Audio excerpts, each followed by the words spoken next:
took the time to breathe, and now I see I'm just too good for you. You're no good for me, and I know what I need.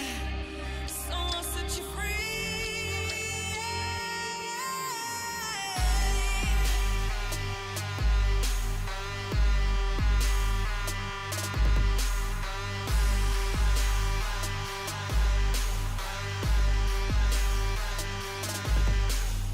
Sad words are spoken. Move on. It's broken. Give up. It's time to leave. I took the time to breathe, and now I see I'm just too good for you. You're no good for me, and I know what I need. So I'll set you free.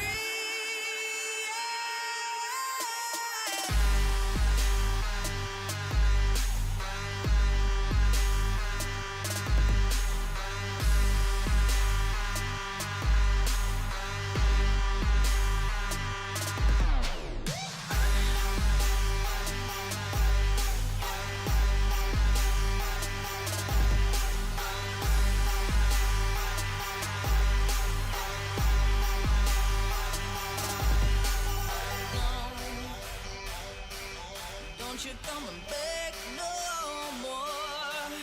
Oh no, 'cause I will never let you in.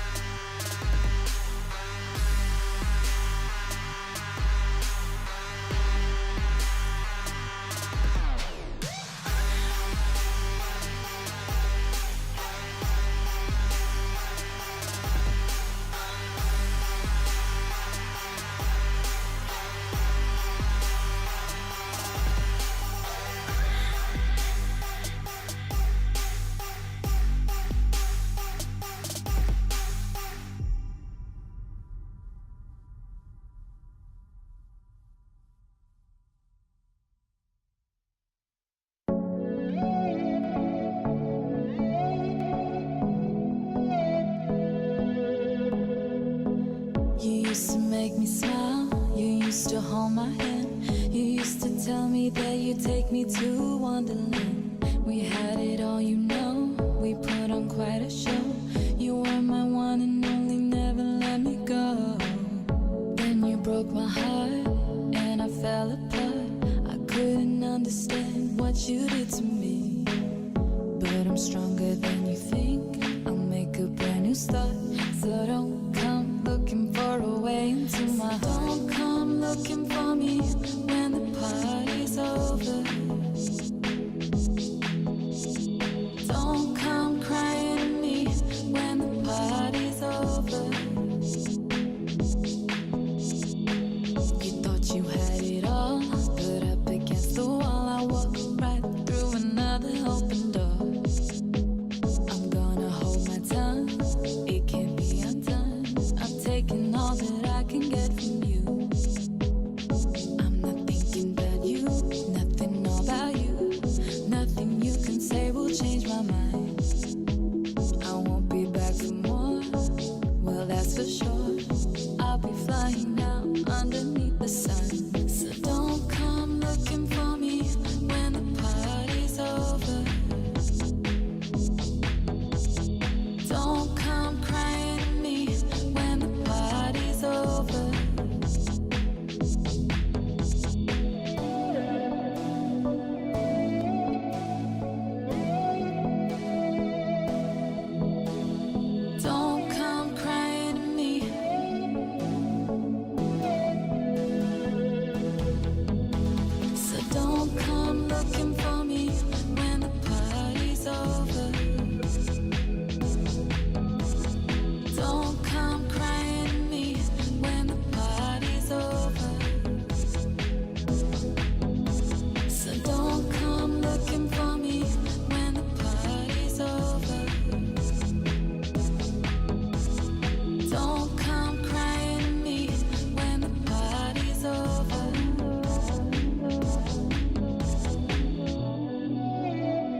siren without a warning.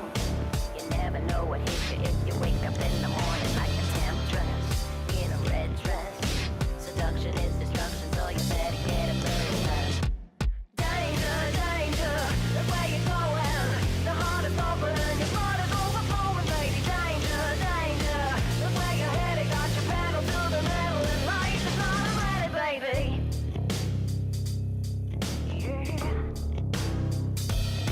I'm gonna use you and abuse you. Tie a track on your back, you run you down, look behind a fallen angel. Fly a siren, I'm a beacon in the tunnel, light me up like green lightning. Danger, danger, look where you're going. Your heart is open and your blood is overflowing, baby. Danger, danger, look where you're headed. Got your pedal to the metal and life is all a letter. Danger, danger, nothing could be stranger than the feeling that you get when the dark side is going after you.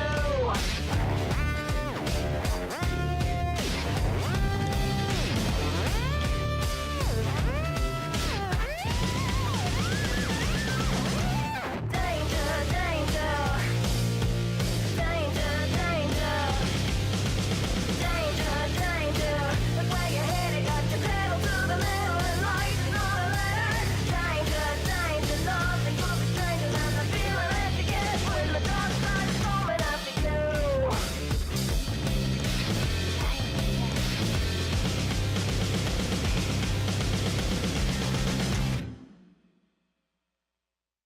We're not the only ones. We're not the only ones. We're not the only ones. We're not the only ones.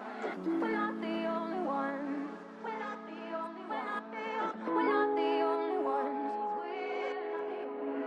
Days gone, I won't waste another one. Oh, that darkness, it won't set me back again. Oh, I'm not asleep or awake. I won't let the future escape.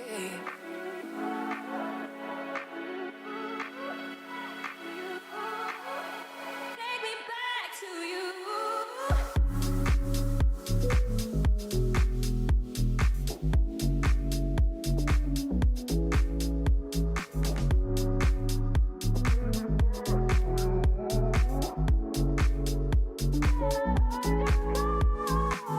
We're not the only ones. We're not the only ones. We're not the only ones. We're not the only ones. We're not the only. We're not the only ones. We're not the only ones. Heads down, they will watch us shake the ground. Oh, this lightness, it will fill the air around.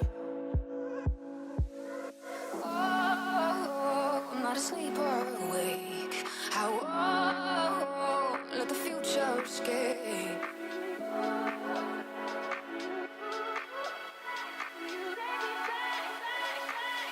Back to you.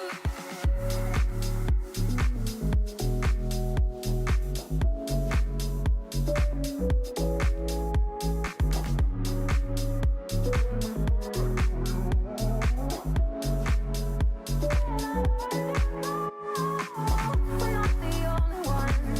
We're not the only. We're not the only.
from it.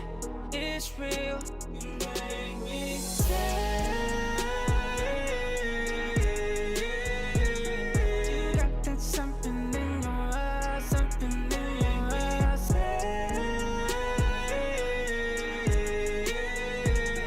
You got that something in your eyes, something in your eyes. You like it like that. Pleasure is pain, yeah, you're wanting to tap. Tell by your eyes, girl, there's no need to ask. You're so connected, don't wanna detach. You get me high, I don't wanna come down, and I mean it. Girl, you're the realest, want me to win it tonight. It's our secret, hoping you keep it. You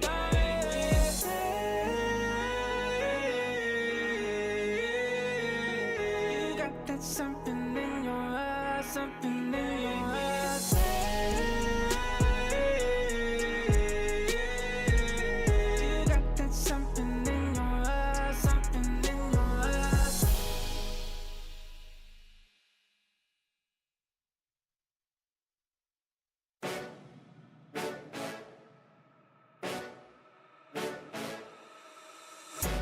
Body bad, that's baby mama. Pretty girls come and play in my arena. I'm so cocky with these bands, mucha Janita. She's so cocky with her hands, oh mamacita. Making money daily, it's a natural high. Focused on this guapo like a fiend day and night. Spinning bands, we don't see no price. Spinning bands, what a time of life. Wake up every morning and I'm counting all my blessings. Then I count the money cause I triple these investments. We stay lit and they mad, we don't care, get the bag. We stay lit and they mad, we don't care, get the bag. So let them lurk, cause we don't mind. So let them lurk, cause we don't mind. So let them lurk, cause we don't mind. So let them lurk, cause we don't mind. So let them lurk, cause we don't mind. So let them lurk, cause we don't mind. So let them lurk, cause we don't mind. Diamonds up, so let them lurk, cause we don't mind. So let them lurk, cause we don't mind. So let them lurk, cause we don't mind. Just let them lurk, cause we don't mind. Pull up to the spot and get them hype. My girl extra crazy, just how I like. She a ride or die, she here for life. If you cannot respect the code, then pay the price. Don't do drugs, it's a natural high. Making money daily, it's a natural high. Focused on this guapo like a fiend day and night. Spinning bands, we don't see no price. My team be the dream. Wake up every morning and I'm counting all my blessings. Then I count the money cause I triple these investments. We stay lit and they mad, we don't care, get the bag. We stay lit and they mad, we don't care, get the bag. So let them lurk, cause we don't mind. So let them lurk, cause we don't mind. So let them lurk, cause we don't mind. So let them lurk, cause we don't mind. So let them lurk, cause we don't mind. So let them lurk, cause we don't mind. So let them lurk, cause we don't mind. Diamonds up, so let them lurk, cause we don't mind. So let them lurk, cause we don't mind. So let them lurk, cause we don't mind. Just let them lurk, cause we don't mind. So let them lurk, cause we don't mind. So let them lurk, cause we don't mind. So let them lurk, cause we don't mind. Just let them lurk, cause we don't mind.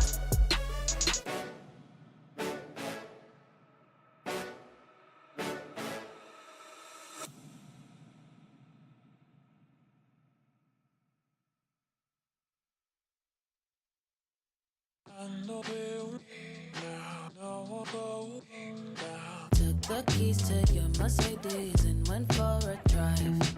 Never Dance Again was playing, I'm going 85. I taste the liquor on my breath now, I'm out of my mind. But you're the one who's burning bridges, so let's go for a dive. Got the gasoline, gonna make a scene. Standing on the edge of a cliff, I bet no one ever sees. You're dipping out on me, I got the receipts. I was hanging on the edge of the words you said, but I found your secret. Liar, liar, car on fire. You tried to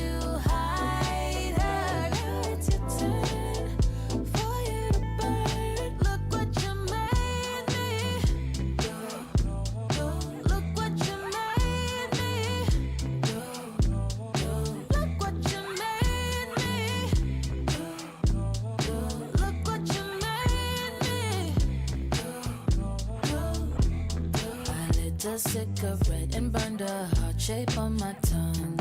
Starting to lose all the feeling for you going numb. Don't tell that shaky alibi your way out of your mind. And I don't need your 2 cents, not a nickel, no a dime. Pour the gasoline on your off-white beam. I'm placing all my bets on the cards you've dealt me. My hands gon' beat you. You're dipping out on me. I got the receipts and all the things I let you get away with. You gon' find your keeper. Liar, liar, car on fire. You tried to hide her. Now it's your turn for you to burn. Look what you made me do. Look what you made me do. Look what you made me do. Look what you made me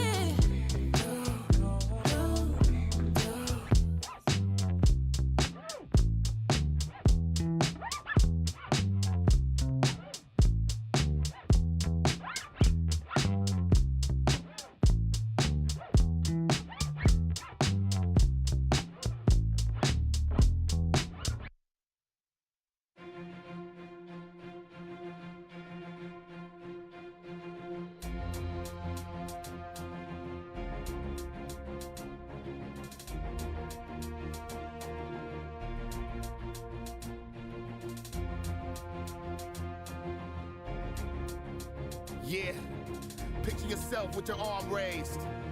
Yo. The place is here, the time is now. On top of the world and I can't come down. No, no, I can't come down. This is how it feels to stand on the clouds. The place is here, the time is now. On top of the world and I can't come down. No, no, I can't come down. This is how it feels to stand on the clouds.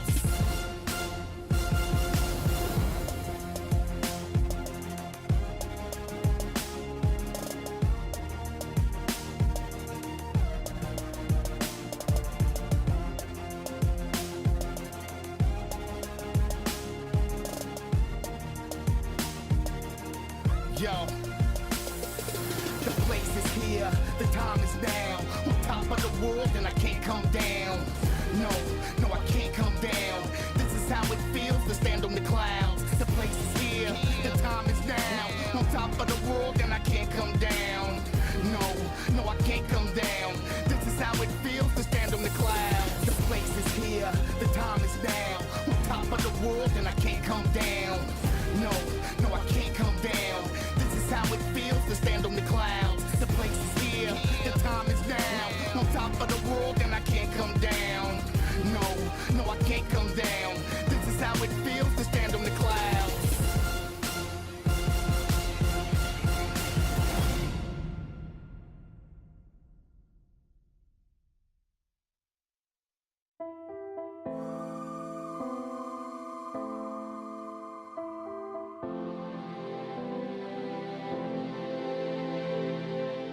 I look back when we just met, when we were young and restless, always looking both of us for something pure and breathless. It seems so long ago, as I sit here just looking back. We moved on from something strong to where we are, it's just another day. You're so far away, you're so far away. Guess I'm here to stay. In the blink of an eye, it feels like goodbye. You're the only one I'm feeling, the only one I believe in. But you're so far away, so I pray one day. In these worlds there's revelation. We are two, not really one. We live our lives in isolation of the friendship that has become. There's a wall that comes between us, 1,000 miles to overcome. A shadow falls in the evening, in the moon and in the sun. You're so far away, you're so far away. Guess I'm here to stay.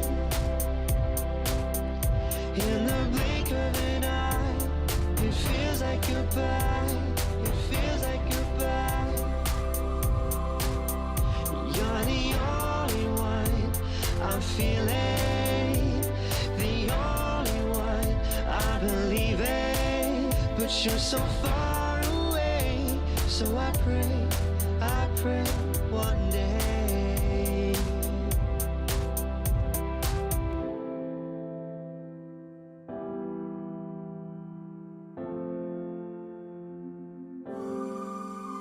You're so far away, you're so far away, you're so far away. You're so far away, you're so far away. Guess I'm here to stay. In the blink of an eye, the blink of an eye, it feels like goodbye. You're the only one I'm feeling, the only one I believe in. But you're so far away, so I pray one day.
Somebody calls me, I won't answer the phone.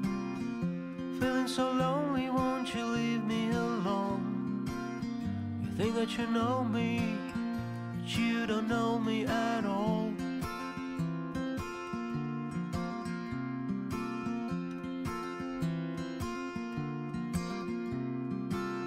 Got stuck with a secret to make your wish come true. What you desire strikes you out of the blue. You think that you want me, but you don't want me, do you? You say that you need me, but you will leave me, won't you? Whoa, I'll be perfect for a day or two. Scratch the surface, dig it, why won't you? Why can't you?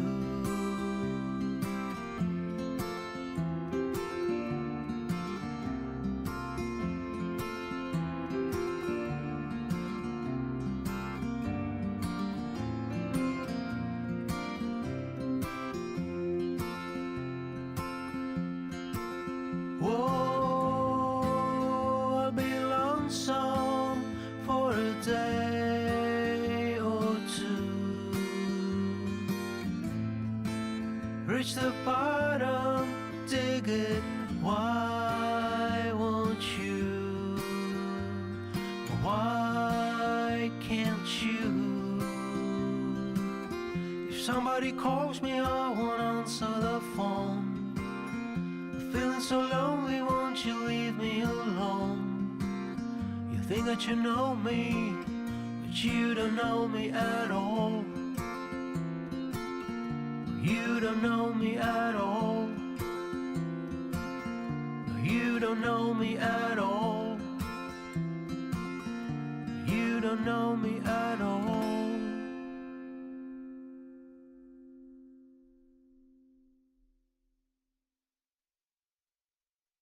Yo, where my party people at? Aha.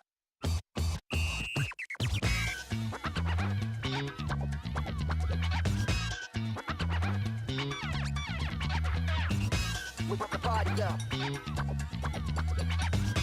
We pump the party up. Pump the party. Kick it.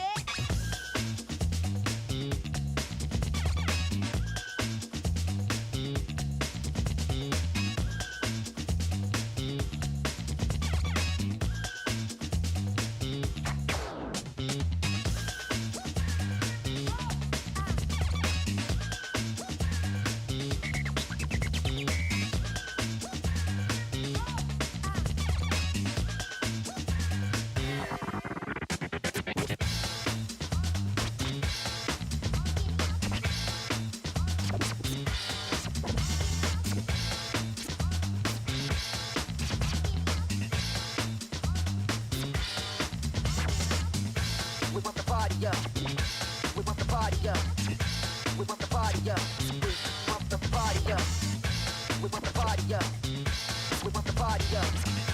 We pump the party up. Pump the party.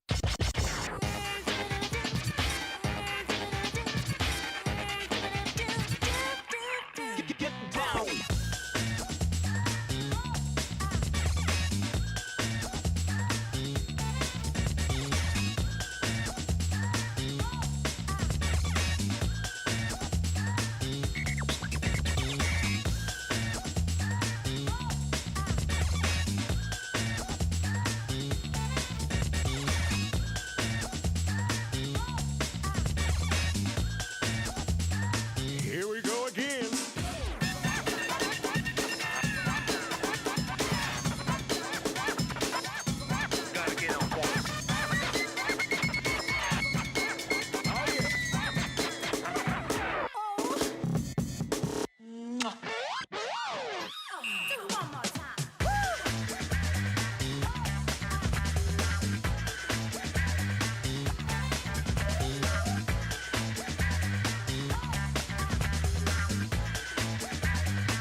only ones.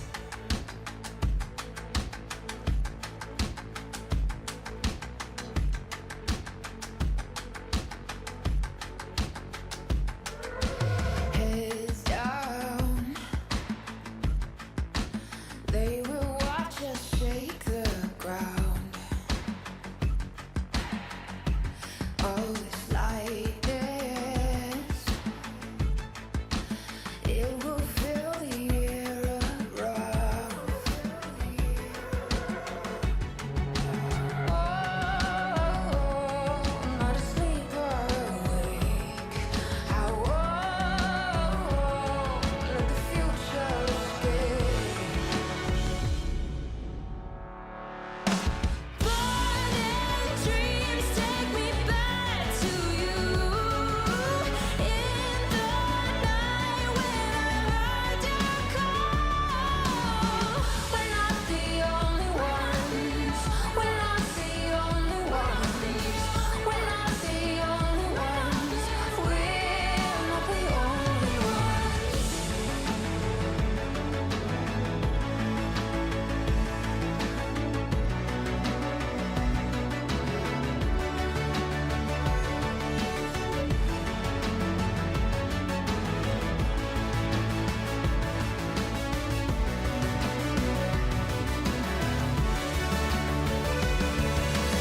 Burning dreams take me back to you. In the night when I heard your call. We're not the only ones. We're not the only ones. We're not the only ones. We're not the only ones.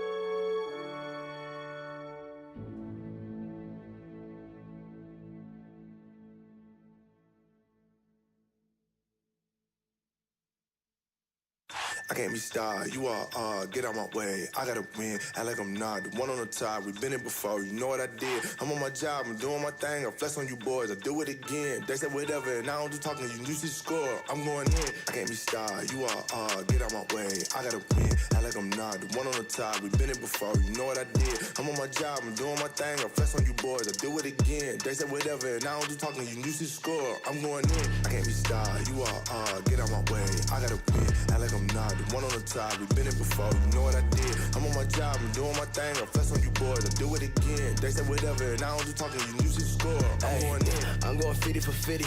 Me and the team is superb. I got it out of the dirt. I put it out of the ground. Everything on my own, Too cold to the bone, Top dog, I'm alone. Whole backtrack to the throne. Yeah, hey, look at the shine on the ring. Look at the ring, I'm a king. Look at the king in his court, it's a breaking report. I got time to make amends. Hey, time to get the win. Hey, flexing on you boys, working out again. 10 out of 10, dub yet again. I can't be starred, you are, get out my way. I gotta win, act like I'm not the one on the top. We've been it before, you know what I did. I'm on my job, I'm doing my thing. I flex on you boys, I do it again. They said whatever, and I don't do talking, you should score. I'm going in, I can't be starred, you are, get out my way. I gotta win, act like I'm not the one on the top. We've been it before, you know what I did. I'm on my job, I'm doing my thing. I flex on you boys, I do it again. They said whatever, and I don't do talking, you should score. I'm going in, yeah. I gotta win, yeah. Heard you be talking a lot, I'm here, so say it again. They sound crazy, I agree with that notion. Come through like train, look on my motion. I came from the gutter, why you playing around, you don't know. Everybody thirsty, I know. Eating granny while around with a Draco. Haters look at me like, oh no. So my teeth look like a bitch snow cone. My big truck messing up the ozone. If you ride my way, better hold on. I can't be starred, you are, get out my way. I gotta win, act like I'm not the one on the top. We've been it before, you know what I did. I'm on my job, I'm doing my thing. I flex on you boys, I do it again. They said whatever, and I don't do talking, you should score. I'm going in, I can't be starred, you are, get out my way. I gotta win, act like I'm not the one on the top. We've been it before, you know what I did. I'm on my job, I'm doing my thing. I flex on you boys, I do it again. They said whatever, and I don't do talking, you should score. I'm going in.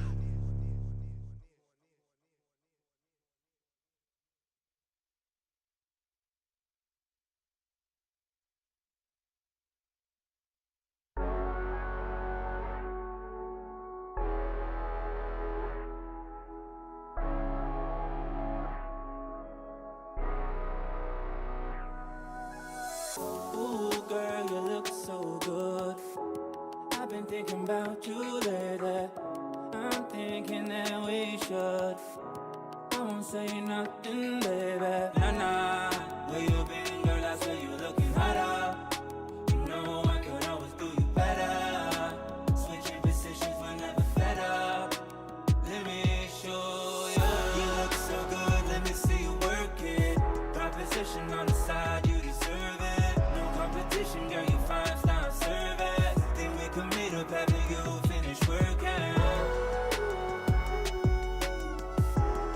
You got that 5-star service. You got that 5-star service. You can be the samurai, you can be my master. Put me in your senses like I'm your eighth chakra. I can feel your vibes throwing around me like a rafter. Coming so strong, you love it when I go faster. I'm loving your interior, no I wouldn't change it. Body is superior, other ones are basic. Thought you was inferior, you're wrong, you're amazing. Hey, nah, where you been, girl? I say you looking hotter. You know I can always do you better. Switching positions whenever fed up. Let me show you. You look so good, let me see you work it. Proposition on the side, you deserve it. No competition, girl, you 5-star service. Think we can meet up after you finish working. You got that 5-star service. You got that 5-star service. You look so good, let me see you work it. Proposition on the side, you deserve it. No competition, girl, you 5-star service. Think we can meet up after you finish working. You got that 5-star service. You got that 5-star service.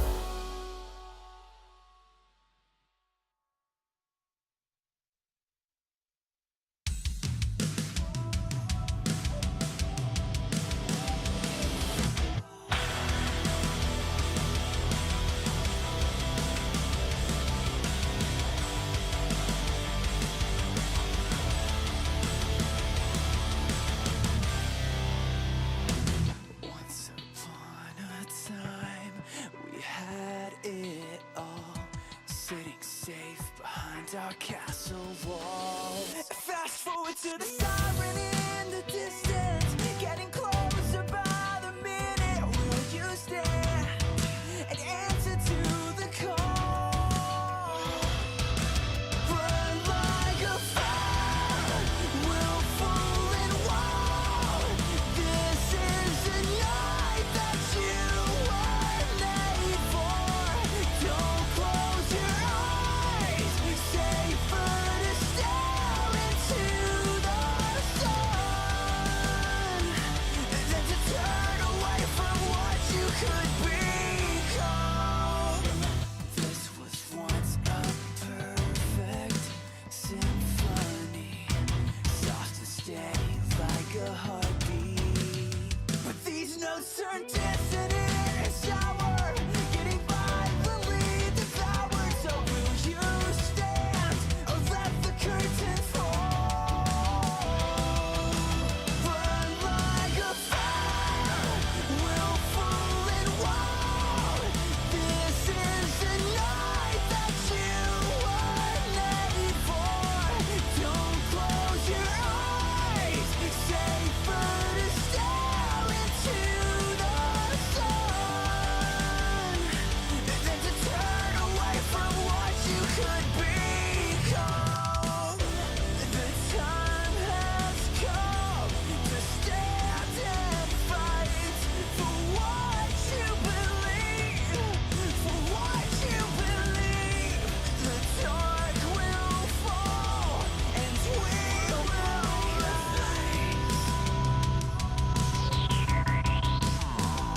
Like a fire, willful and wild.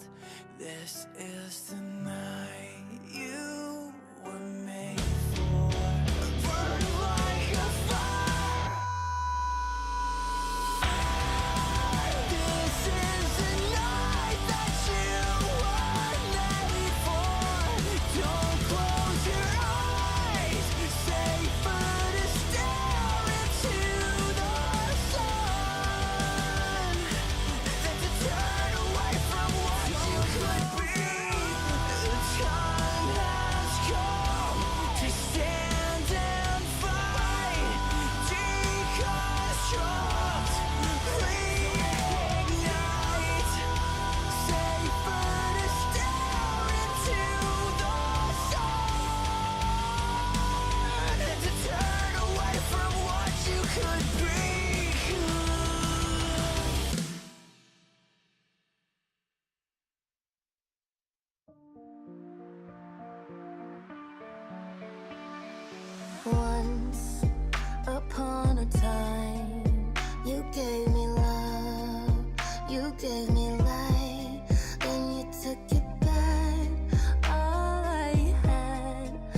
tell me why it's not enough. All of this time, you took it back. All we had, just like that. Look me in the eyes, tell me how it was. We used to be so high, it fades to black. All we had, just like that.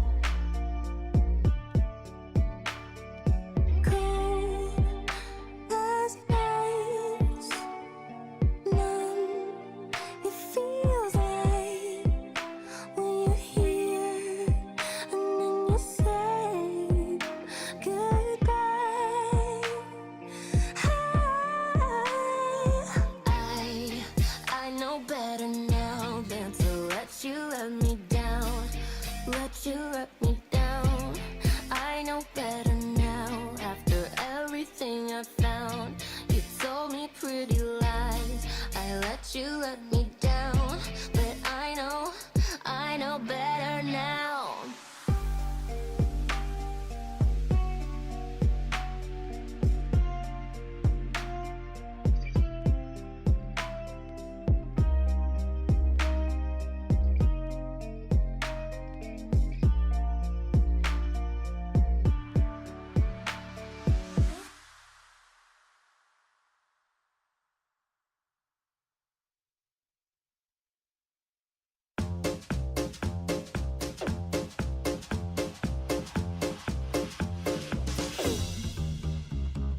On my shoes to do it, do it at the on my shoes to boot, do it at the on my shoes to do it at the on my shoes to boot, do it at the on my shoes to do it at the on my shoes to boot, do it at the on my shoes to do it at the on my shoes to boot, do it at the on my shoes to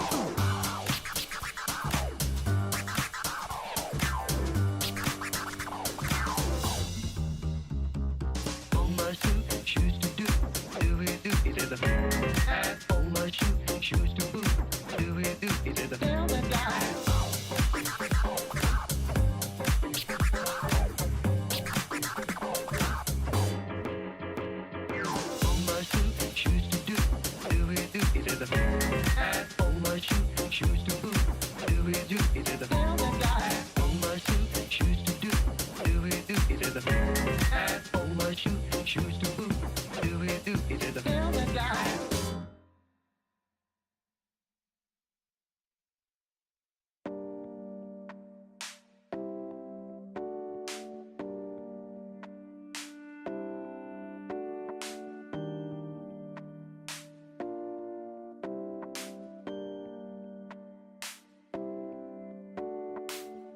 Opening night, everything is cool. Open up your mind, and it's understood. If you close your eyes, you will see the light. Open up your heart in front of the sun. Open up your arms, is it for the fun? If you follow me, I will follow you. Then I saw your lips reflecting in the water.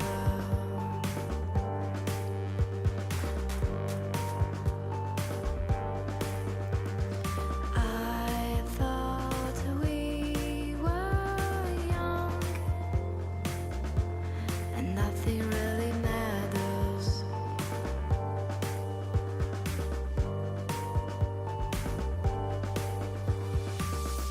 Openings night, everything is cool. Open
identity, you and me.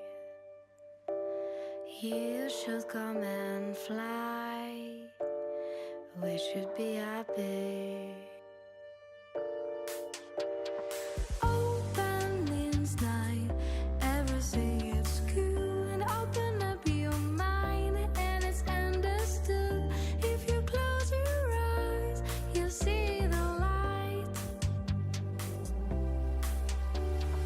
Then I saw your lips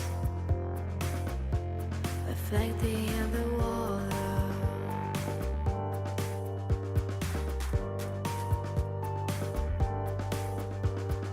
I thought we were young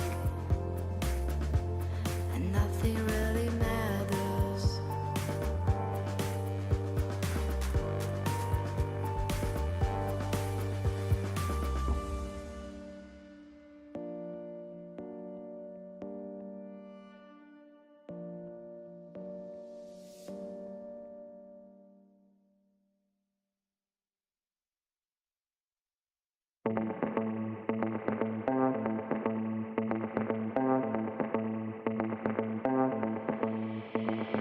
Can't help what I'm feeling, and I just won't let you go.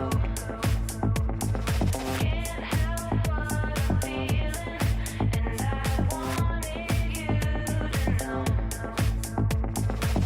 I always get a rush when you are around, and there's no need to rush. I won't let you down. I always get a rush when you are around, and there's no need to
季后赛的名额，如同能够扭曲每支队伍命运的万能牌，进则存，退则灭。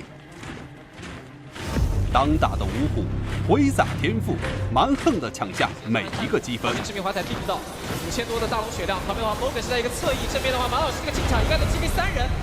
久经战阵的队伍，目光长远，与摸索之间调整状态。这里抱着这个卡萨赶紧挖了一个隧道攻击给他，有点危险，绕离手下的几个人。原地潜龙，云中瑞兽，固执地向猎手们发出嘶吼。他很好发挥，看一下这边推到了3个。这一波，这个果子飞在天上被攻到。水镜门生，判若两人，为曾经沉沦的过往注入活力。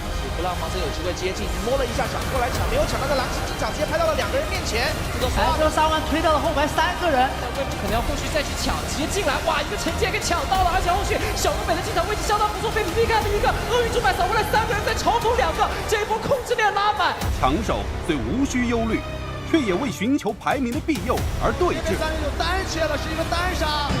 但是纳尔拍了3个，纷纷他倒了。为了胜利，战斗到最后一刻，就是这里的生存法则。The strong have nothing to fear but each other. What a line. I'm hyped. It's week number 8 here in the LPL. I'm Munchables. This is Lyric. And we are rapidly approaching playoffs, as you can tell by the insane hype video at the start. Yeah, it's actually insane. We were looking at this earlier that, including today's series, IG only has 4 series left. That just shows how close we are to the end of the split. They're running out of games, although they are ahead of everyone else. But we've got some super weekends coming up. We got plenty more league coming, but we are getting towards playoffs. And you can tell that the teams are feeling it as well, because yesterday some of the games were absolutely nuts, especially Vici versus Top Esports Game 2. That was one of the closest games we've had in the entire split. It was insane seeing that poke comp, the Lethality Varus still coming out the Nidalee, and us going to like 54 minutes. I think it was the longest game of the split. Yeah, it was almost an hour long. We actually saw the Lethality Virus try to transition into on-hit late in the game as well. It went that long that they could change items. Anyway, the second series, we had JDG versus FPX, and a little bit disappointing, to be honest, because FPX didn't really show up. FPX are still trying to find their feet with how they function in this meta, but great to see JDG are consistently in form. So as we look towards where that puts us in the standings now, you can see things are starting to spread out a little bit. I talked to you guys at the start of week 7, and we had a lot of teams tied for that first place spot. We still have a 3-way tie going up there, obviously going to be separated by series difference right now. But further down that top 8, the standings are starting to spread out. Yeah, it's actually interesting. Our kind of middle-tier teams, 7th through even teams like BLG in 11th, having that chance to try and lock in that first round of playoffs. Yeah, we are starting to get some teams that are out of the running now, down at the bottom of the table. But let's move on towards the series that we've got coming today, because these guys are all top 8 teams. These guys are all guys that want to lock in their spots for playoffs. WE against LGD are going to be fighting for seeding, and the same story with V5 versus IG. And that V5 IG series is one everyone is excited to see. Bubu coming up with his redemption against the Shy, and even us having something special a little later on with the TriCast bringing Dagda in. Yeah, absolutely. And rightly so, right? Because V5, the most hyped team in the LPL, going up against IG, probably the most notorious team in the LPL, the team that you can never really count out of any situation. It's going to be insane later on today, but let's start where we're beginning here today. WE against LGD. And Lyric, last time we cast together, you said a statement that I want to bring up here, and that was that Beishang is the best jungler in the LPL. And I have to agree, Beishang is a beast, but I want you to kind of soapbox now, just justify that statement. Yeah, the thing to me is Beishang is probably the most consistent jungler we have in the LPL. He's definitely in that top conversation. Maybe we need to see more in playoffs, but you know, you look at his laners, we don't really have anyone star-studded. He's the clear standout of his team, makes do with anything he has, invading the enemy jungle, does great in team fights, and he does well with a lot of resources. We see here, what stands out to me about Beishang is sometimes it's hard for junglers to transition into this type of team fighting where you're on marksman, but Beishang does play these champions like the Graves so well. Yeah, and I think it helps that he was a long-time Kindred player as well, so already had a little bit of experience in the marksman, but outside of just the Graves and that, he's also great at the Lee Sin. He plays it like an assassin. Yeah, does so well, just kind of weaving in and out, baiting that shield out from the Braum, is going to go back in, find all of these kills, and he just does so well with the small amount of resources he has, you know, kind of being a jungler, but is always the one to get his team ahead, plays numerous styles, gets in the lanes, great in team fighting, and just all round very well-rounded. There we go. Absolutely. I think that's the key thing, is that there are very few negative things you can say about Beishang. It is difficult to point out a weakness with this player. The way that he plays Lee Sin, obviously, here in the LPL, there's a lot of really great Lee Sins, but he's certainly up there with the best of them. And it's exciting to see that WE has very much climbed this ladder on his back, right? He has been the real leading member of this squad, and we'll see if that's going to continue today, but I certainly expect it to.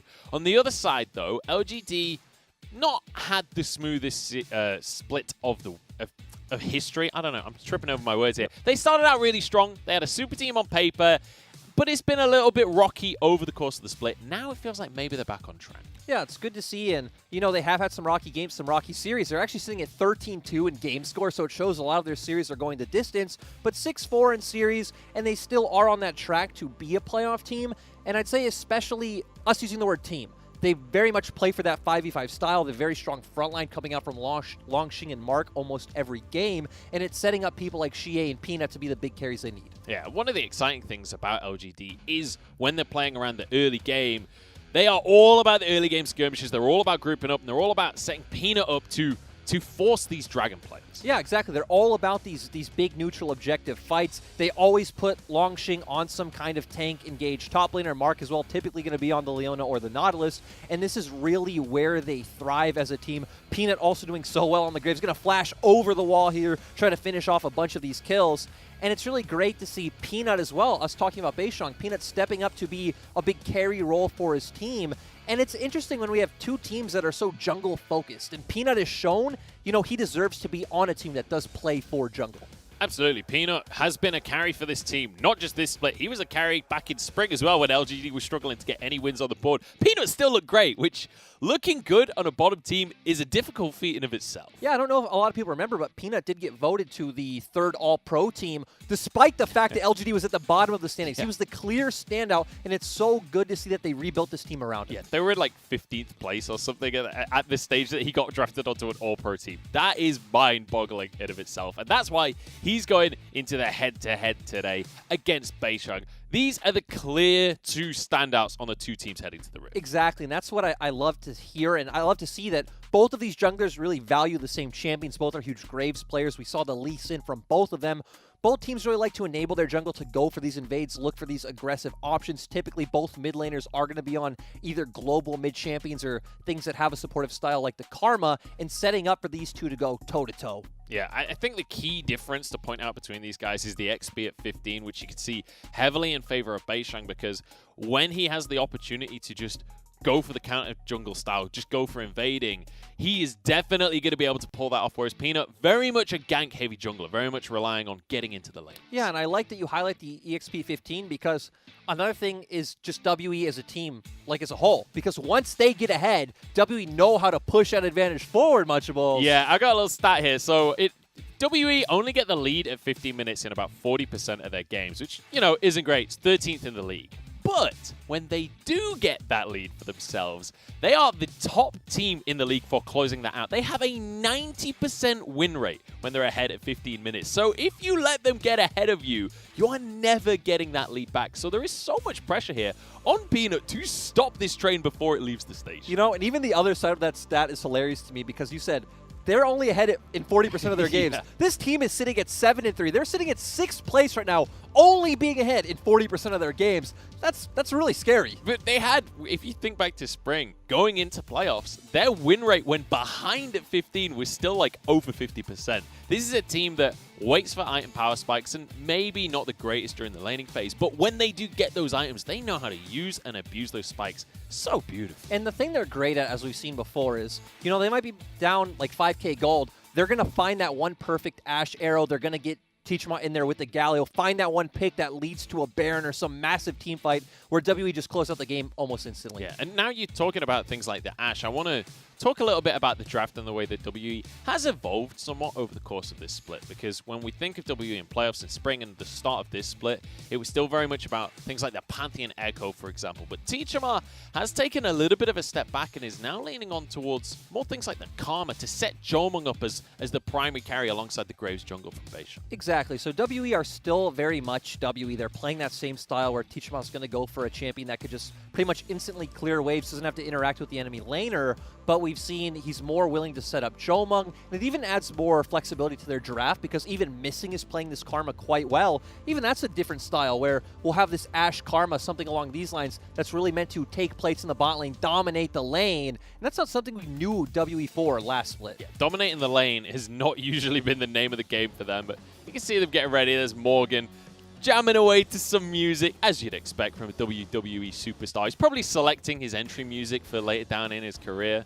but we'll have to see what he selects later on. But I'm excited to see how WE coming in, and honestly, I'm looking at WE as a favorite coming into this series. I would definitely agree. Again, despite the fact that these teams are close, let's just look at game score to where WE are 17-10 compared to LGD, who are 13-12.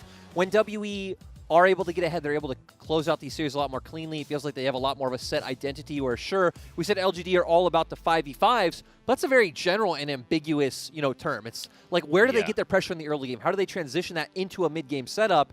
LGD don't have as much of a set identity. We're going to do this every time. They're still figuring it out themselves. And that's one of the things about LGD is, like, when you look at their early game statistics, they are towards the top when it comes to things like lead at 15, when it comes to things like first blood rate, but they don't always do a great job of transitioning that towards the mid-game. And quite often during the mid-game, it feels like maybe the shot calling's off, maybe it's something to do with coordination. I'm never quite sure, but it always seems to fall apart when they do get to the middle of the game. It's so weird, too, because they always get Longxing and Mark on these engage-heavy champions, but we've seen them get these straight-up 5v5 comps, then it'll come to, a soul point team fight, and they're too hesitant to pull the trigger when they're on their massive power spikes. So we're heading over to the arena now, as you can see on your screens. And it is going to be WE's theme week, I believe. So have a little intro for WE. As you can see them up on the screen here. It's going to be the team that you all know and love anyway. Morgan, Beishang, Teachama, Jomung, and Missing. And, back in spring, we saw Plex coming in. We saw Shanks joining the roster at the start of summer. But it has still been Teachama as the pretty much only, in fact, it is the only mid lane of this entire split. It's actually, really crazy to think about the fact that they have Shanks on the roster. You said they still have Plex listed on the roster as well. So they have two other mid lane options. Teachama's constantly feeling the pressure, but this team believes in him, and it's very warranted. Again, sitting at 7-3 towards the top of the standings, there's no reason for them to switch it up at this time. Absolutely not. And he's a core piece of this team, a core piece of the identity as well. On the other side, you can see LGD stepping onto the stage here. And it is going to be the version of LGD that has now cemented as the main roster. We've got Longxing in the top lane, Peanut, Xie, Kramer, and Mark. We saw Killua a little bit. We've seen Yuki in the past. We saw Garvey for one game right at the start of this split. But this is the roster that they have cemented on as we get towards playoffs.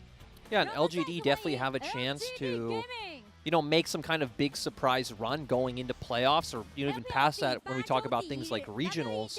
And really interesting, the Chinese side highlighting Teachama versus Xie as our matchup for this series. And, it is always a crucial one of, can you keep Teachama down? Can you abuse him enough to where you are playing more of a 5v4 on Summoner's Rift? Yeah, and it's not that surprising that this is a matchup to watch out for. And even when you just think about things like the champion pool, Teachama, far and away his most played is the Galio. We think of Xie when we think of Galio as well. The Syndra has been a power pick for both players. The Twisted Fate, a very high priority pick as well. And not to mention the Karma up there for both players. So you can very much see that when it comes to that mid lane champion pool, there's a lot of contested picks. Exactly. The only thing that's a real outlier is the Syndra for Xie, which is his most played. So we know Teachama can play it. It's still in my memory where Teachama just destroyed Cryin with that champion, but I would expect WE to ban that out here today. Then it's going to be about, hey, does LGD actually ban the Galio because that's Teachama's most played, or are you going to fight for, some interesting first picks? Because we've seen Galio first picked by WE and against WE before just to keep Teachama's hands off that champion. We're going to have to see as we head into the draft here. So the Nidalee removed here by WE. They're going to get rid of the Twisted Fate as well, but they don't respect the Syndra ban here. They're just going to go for Ornn in the top side instead. Yeah, and it makes me wonder if WE will feel comfortable first picking that themselves. I would expect not. So Shie should get his hands on the Syndra if he wants, and there's the Galio ban that we talked about. And this is going to open up WE to a Volibear pick. And Beishang has only played this champion once. Morgan hasn't played it at all, but he is playing it in solo queue, so let's still think of it as a potential flex pick. Yeah, and you can tell, oh my goodness, we have insta-locks on the other side as well. So clearly both teams coming in with a very set plan here. The Ashe, great for Kramer, also a takeaway from Jomung here. Peanut, very comfortable on Graves. The Syndra we were just talking about is something Teachama has rarely touched this split, but it was his pocket pick back in playoffs when everyone was banning him out. Yeah, so WE already having a ton of early game power so far with this Jhin, and the Syndra does open up a lot of early game pick potential. Very strong one-item power spike. Going back over to LGD, this has been a very standard first rotation red side that we especially saw a lot on 10.13, where Aphelios is gone, you do get the Ashe and Graves. Sets you up not only for strong pick potential, but also, you know, Graves isn't a jungler with any CC, so getting that in the AD carry role is always valuable. Look at that Bard win rate right there, 70% as that's going to be locked in for Mark here. This will be his third game of Bard of the split, and immediately towards bans on Missing. We know how much he loves the Hook champions. He's been playing that Karma as well, so that's 2 picks removed from him. In the meantime, now Teachama, gets to pick himself a nice matchup for the mid lane as they ban the Sylas. Yeah, and, you know, there are certain champions that are fine into Syndra. The most historic one, obviously, is the Echo that we'll see some teams go towards. Like, Icon loves picking that matchup. We did see OMG go for it 3 times in their last series, but everything else is pretty... not necessarily a skill matchup, but Syndra can lane fine against pretty much anything, so Teachama shouldn't have too much of a hard time in this mid lane no matter what Shie picks. Yeah, wouldn't be too surprised to see things like the Orianna, for example, a very neutral lane in that mid lane. But we'll have to see, because Shie, he is one of these guys that is a bit of a playmaker, right? When he's got the right matchup, when he's got the right champion, he really can make things happen. I was actually going to say that LeBlanc is probably what he's going to go towards with that ban. So we are getting the Echo we just talked about. You know, does struggle in the first 3 levels, but if you can get off an early back, you will do quite fine. Can pretty much ignore Syndra in the laning phase, set up for either a flank or a 1-3-1 style draft. So we get the signature for Missing down in the bottom side. I mentioned the Hook champions and Thresh. Certainly the one the Missing is most comfortable on. Then we finally get Beishang on the Lee Sin, something he has been able to make real moves with. Yeah, so WE just all-around early game pick composition going to be really interesting to see with Beishang on this Lee Sin. We saw the highlights of it coming into the match. And LGD, it feels like there isn't any great option into this Volibear in the top side. The Renekton really is the only thing we've seen do quite well in lane. But overall, feels very similar for them, where they have a very strong mid game, but you have way more scaling elements with the fact that you do have, you know, the Ashe against the Jhin and the Echo as well. I love how we're seeing, obviously the Renekton a really great pick into this Volibear, but WE go back to prioritizing Morgan's pick in the top lane once more. This is a tendency we've seen out of WE so many times over the last year. And let's remember, this is his first game on the Volibear, you know, at least in competitive this split. He has played it a lot in solo queue, but obviously very different. And I want to see where WE goes, because you have 3 lanes that all have ganks set up for Beishang, so he's going to have a lot of options with where he can punish. We'll see where the 2 junglers are going to be punishing here, because as you rightly mentioned, Beishang going to be looking for opportunities around the map, but he's up against Peanut, and both of these guys have their comfort champions, right? Lee Sin would have worked for both, Graves would have worked for both. You expect these guys to be coming in very comfortable.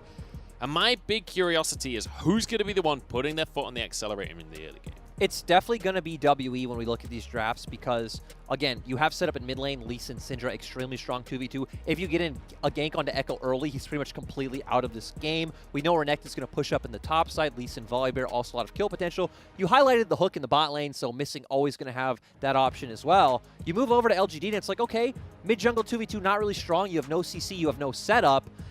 Top lane, there's opportunity there because you do have a winning matchup in the Renekton. In bot lane, early on, we don't expect to see anything because it is a Bard, and Bard doesn't really have the strongest lockdown or overall laning phase in general. Yeah, it can be difficult to find and engage with Bard. If you can find the Cosmic Binding, great.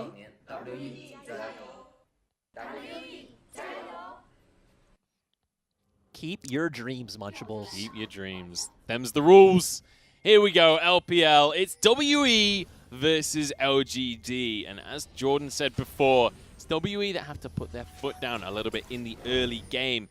We mentioned before, they only get the lead at 15 in 40% of their games. But 40% of the time, it works every time, Lyric. Exactly. And I mean, this is a great draft to get that early game lead. So WE feeling really good. And, you know, moving over, I really want to see what Peanut chooses, because when you're playing Graves, right? Graves is the type of champion you expect to want to go into the enemy jungle, maybe steal away some Raptors, try to at least get an advantage in CS. But when you do have a mid laner that's going to lose early on, you're not going to have those opportunities available for you. It's going to be a lot more about playing through side lane pressure. But even then, right, we're only looking towards the top side. I'm excited about this mid lane matchup as well, because Teachama is bringing out the Syndra, something that we saw from him in playoffs. He's already stacking a wave in that mid lane as well, but Xie more than happy to try and punish him. He's actually managed to get a corrupting potion out. In fact, he's going to use one as well. And he even dodged the Q, which was absolutely beautiful. And let's remember, if you're going to take this kind of counter matchup in where it is much harder for the Echo to execute, because, again, you are still a melee champion into a range, Syndra can still land that Scatter of the Weak, but Teachama would be the guy you go into this matchup against, since obviously Teachama is known as not the strongest laner. We also saw Mark helping him by giving him a bit of a W next to his tower, so if he does get a bit low, we'll be able to heal back up.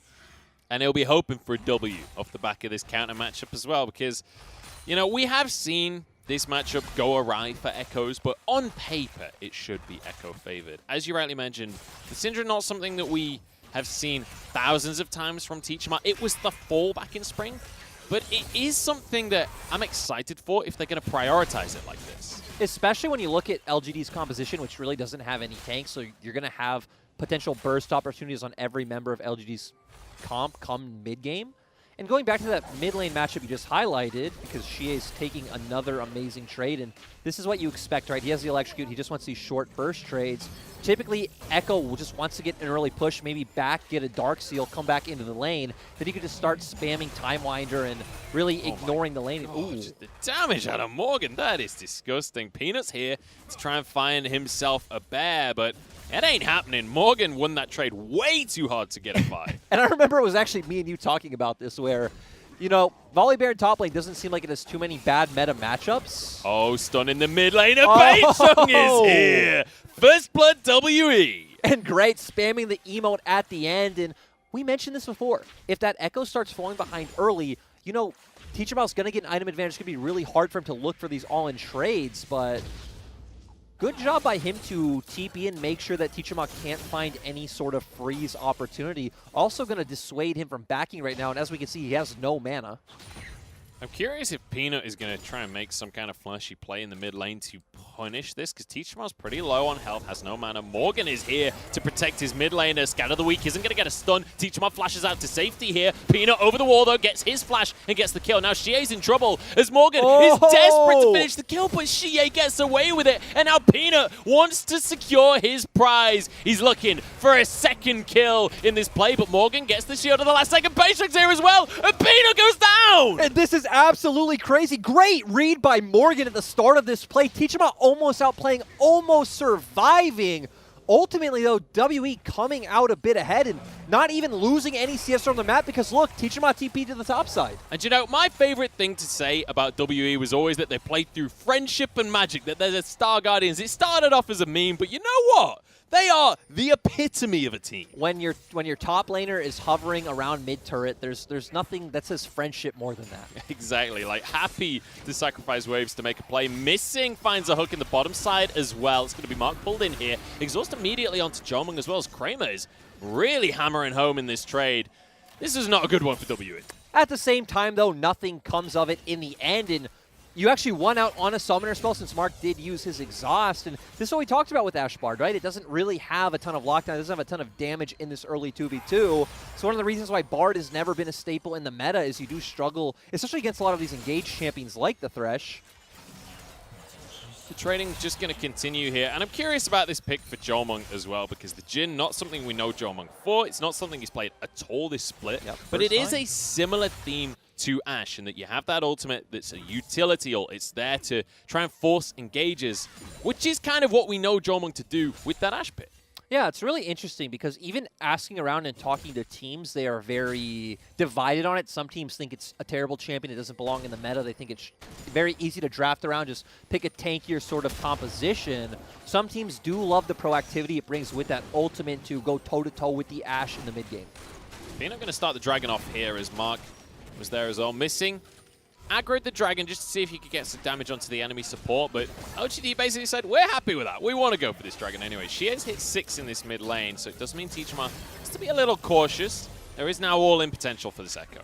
Yep, he's not going to feel much threat coming from the Syndra ultimate anymore. Beishang is not going to let this one go without a fight. Sonic Wave is going to land Peanuts. Here, in they go, and the smite is not going to hit from either jungler. It's Mark that gets the dragon. And that's great to see. WE go for it. They know they have the thresh to get out. If you look at your minimap, Longxing also did already rotate over, so they could have potentially gotten a TP advantage had Morgan elected to come in. But overall, great job by Mark. Yeah, really nicely done on the Bard. Not the champion that you usually expect to be securing the dragons, but if it works, it works. That's the rules here. If we take those, I think is the phrase. Yes, it is. And speaking of we take those, we see Longxing taking an aggressive trade, and Peanut is here. This is the all-in that Renekton is able to make happen usually against the Volibear. It's not going to happen. Morgan walks away. Yeah, and I'm surprised isn't going to try to hold the lane. Peanut is still topside, but with Beishang heading up now, and it looks like they even had vision of Teachama leaving the lane. They are question mark pinging them in River, not wanting to look for that play onto Morgan. I'm a little disappointed, to be honest. I saw the Dominus, and I was like, all right, this is where it gets spicy. This is where they try and shut down the Volibear pick. Bear in mind, the Volibear was the first pick for WE, so a lot of eggs in that basket from the squad on the left of your screen. And you know that Morgan is the kind of guy that is happy to sacrifice his lane. He's picking this so that he can move around the map and make plays elsewhere, as we saw earlier in the mid. We also know that WE's champion pool is just very strong on blue side. They don't mind getting countered. They much prefer getting these first picks with strong flex champions like the Volibear. Ooh, great death sentence for missing to force out the flash from Mark. But going back to my point, WE are 10-3 on blue side. Like if you were a betting man, this would be a game you're like, okay, well, W are going to win. They're on blue side. This is their strong side. We know they don't really have the champion pools to counter pick, which is obviously what red side is more known for. And obviously, just for context there, their red side, they're 7-7, completely even. Their blue side, though, as you say, 10-3. That's a pretty heavy statistic in their favor. At any best of 5, they want the blue side as many games as they can.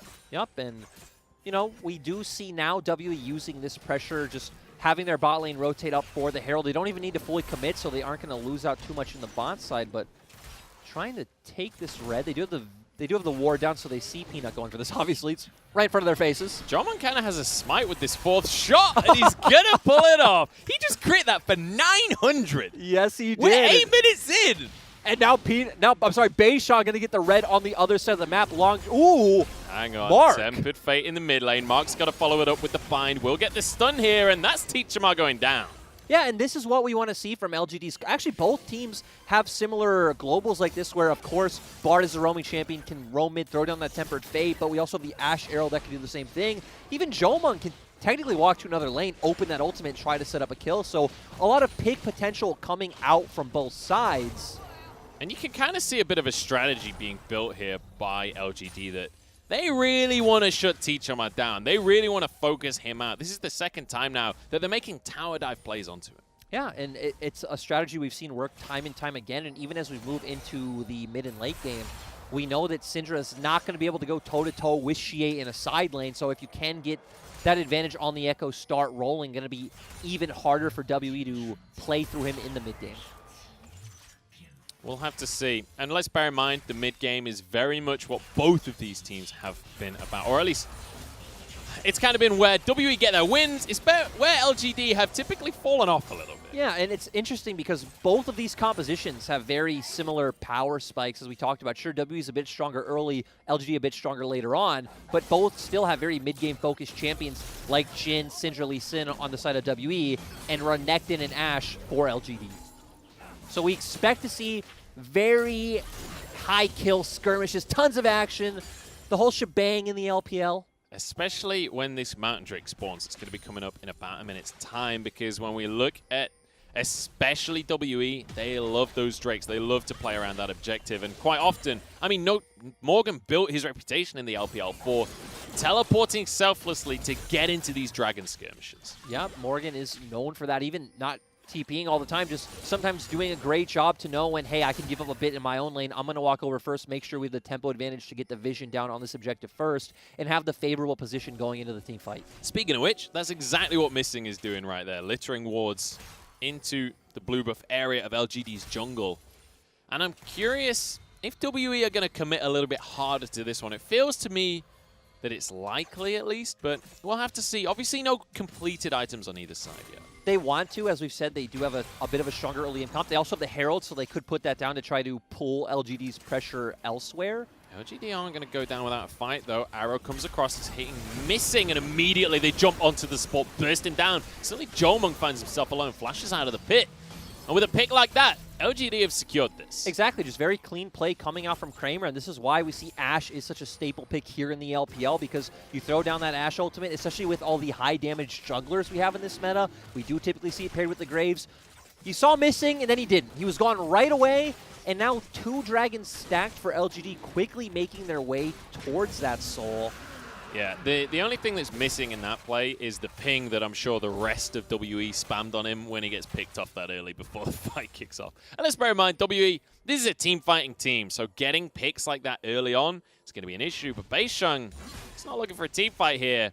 He's looking to get Langxing out of this lane. Dominus going to be popped immediately. That means Beisheng is happy to just walk away from this one. Yeah, but so Peanut is here as well, and I also don't think the cooldown is too big of a loss for the side of LGD. We also do see Xie backing now, so is going to have that TP for if WE looks for plays on either side lane, he will be able to just come back quickly and join in as well. So all things considered, it's just going to be the plate that was finished off by minions essentially as the minion wave came in. In the meantime, Beisheng just drops the Herald in the river to go into the mid lane because Xie had actually head back to base. This means Teachamo is going to grab a whole chunk of gold and well read by Pina. Yeah, and even Mark doing a great job to roam over as well. There was a Tempered Fate on the tower. Ooh, very nice from Mark then. And this is what you want to see from Bard, right? You want to see Bard constantly moving, always interacting with the rest of his team. You're fine leaving your AD carry by themselves. And sure, if you look at the bot lane, Jomung actually is a pretty big CS advantage. But when you're winning elsewhere on the map, when you're winning in the objective fights, that's what really matters. There's that Tempered Fate in the bottom left of your screen. But I have to say, I love the fact that we were talking about the junglers and how these are going to be the guys that you've got to keep your focus on during this series. And both of them are ahead. Like, neither of them is going to be falling behind in the early game because they're not necessarily dueling. They're just making plays around the map. This is also why we highlighted them, right? Because both of them are the star players of their team. Beisheng doesn't always need to be on a carry champion. Even if he's on more of a facilitator like the Lee Sin, he's going to do as much as possible to get his team ahead. For LGD, it's the same with Peanut. Peanut is the standout performer on this roster. And, I mean, now it's about seeing who can pull this advantage further forward. Certainly, you give the Graves a bit of an advantage later on into the game. Certainly going to scale better, but this is the LPL. Lee Sin can always be a factor. There is no game where Lee Sin doesn't just have a great time in the LPL. And we even starting to see LGD hit those item breakpoints. Xie finally getting that Proto Belt, so going to do great in these all-ins. And Echo really thrives once he hits the 2 items of Proto Belt plus Lichbane. Obviously goes very well with his passive. That's when you start becoming a monster in the side lane. 3rd item, you pick up the Zhonya's, and that's when you're even more of a monster in these team fights. Can create a lot of time, get off many rotations of cooldowns, so... Yeah, the Zhonya's giving that second invulnerability is just so... It's such a huge difference maker during the fights. Had a surprisingly low amount of turret plates, but now as we get towards this 15-minute mark, it's LGD with the gold lead. So WE not going to have that 90% win rate that we talked about earlier for the 15-minute lead. No, but still, you know, game extremely close is what's interesting. And ooh, portal coming out from Mark. Beisheng could be in trouble here, but he's got the support of his bot lane, and LGD decide this is not the play to make. I think maybe weren't sure if Beisheng was around, but they are going to deter the play onto this bottom tower. Oh, maybe I'm wrong there. Looks like Hang overall... on. This is an overcommitment from Beisheng right now. He's going to kick, flash away, dodges everything. There's a lantern! Oh, my days! And the mechanics on that play were just beautiful coming out from Beisheng, dodging absolutely everything. Beisheng's been having some salsa lessons because the fancy footwork there, dipping around the play. That was magnificent. But even for the side of LGD, though, right, we're seeing them constantly be the aggressors. Kramer did not win that trade. That was a huge crit that came up. It wasn't even a crit. It must have just been an auto and a grenade come through. It wasn't even the 4th shot. Morgan now going to get absolutely annihilated in this 1v1. His shield was destroyed, and that is going to take him down. Yep, and you know, we look at the items, right? He does have the Black Cleaver as well as the Executioner's Calling as compared to Morgan, who hadn't finished that Triforce yet, did finally just finish it. So great job by Longxing to find the 1v1 win. You know, Morgan is the more hyped up top laner of this split. Morgan is the, I'd say, better performer overall, very young as well, to where Longxing, I'm going to slow down because Xie.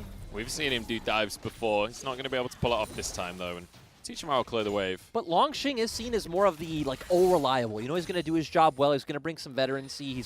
We've seen him constantly hovering for bot side for those objectives, but isn't going to be a standout performer. So great to see him finding this solo kill and showing, hey, you know, I still deserve my spot. Yeah. I still belong in the LPL. And also that he knows the matchup well, like waiting to get the stun until that shield is up for Morgan and able to cut through. Lead as well. Yeah, absolutely. I mean, look at the gold on the left of your screen there. You can see Longxing, the most fed member for LGD right now, where it's all about Jomung on the side of WE, which is, you know, that's not a new thing for WE. They play around Jomung being the primary carry. Everybody else is a facilitator for Jomung. Yep, and we do see Morgan walked over here first, but Longxing with the TP.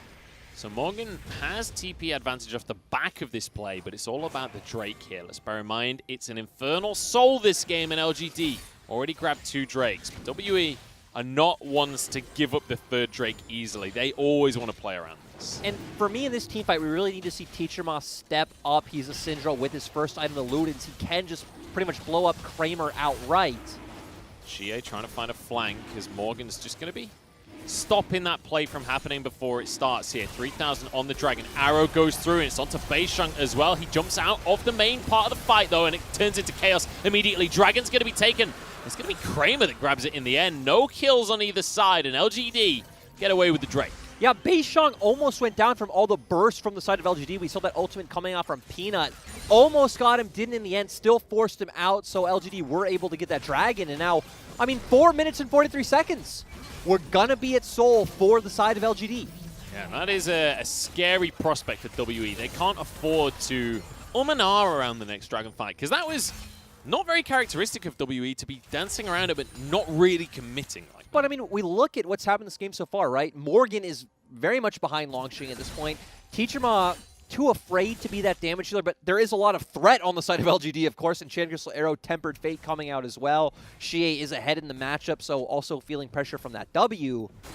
And it looks like this was a successful formula for shutting WE down in the early game, right? Put Teacherma behind, put Morgan behind. It's like, sure, okay, their bot lane's a bit ahead, but we definitely know they rely on their supportive and facilitating elements of their team to set Jomung up to be the carry.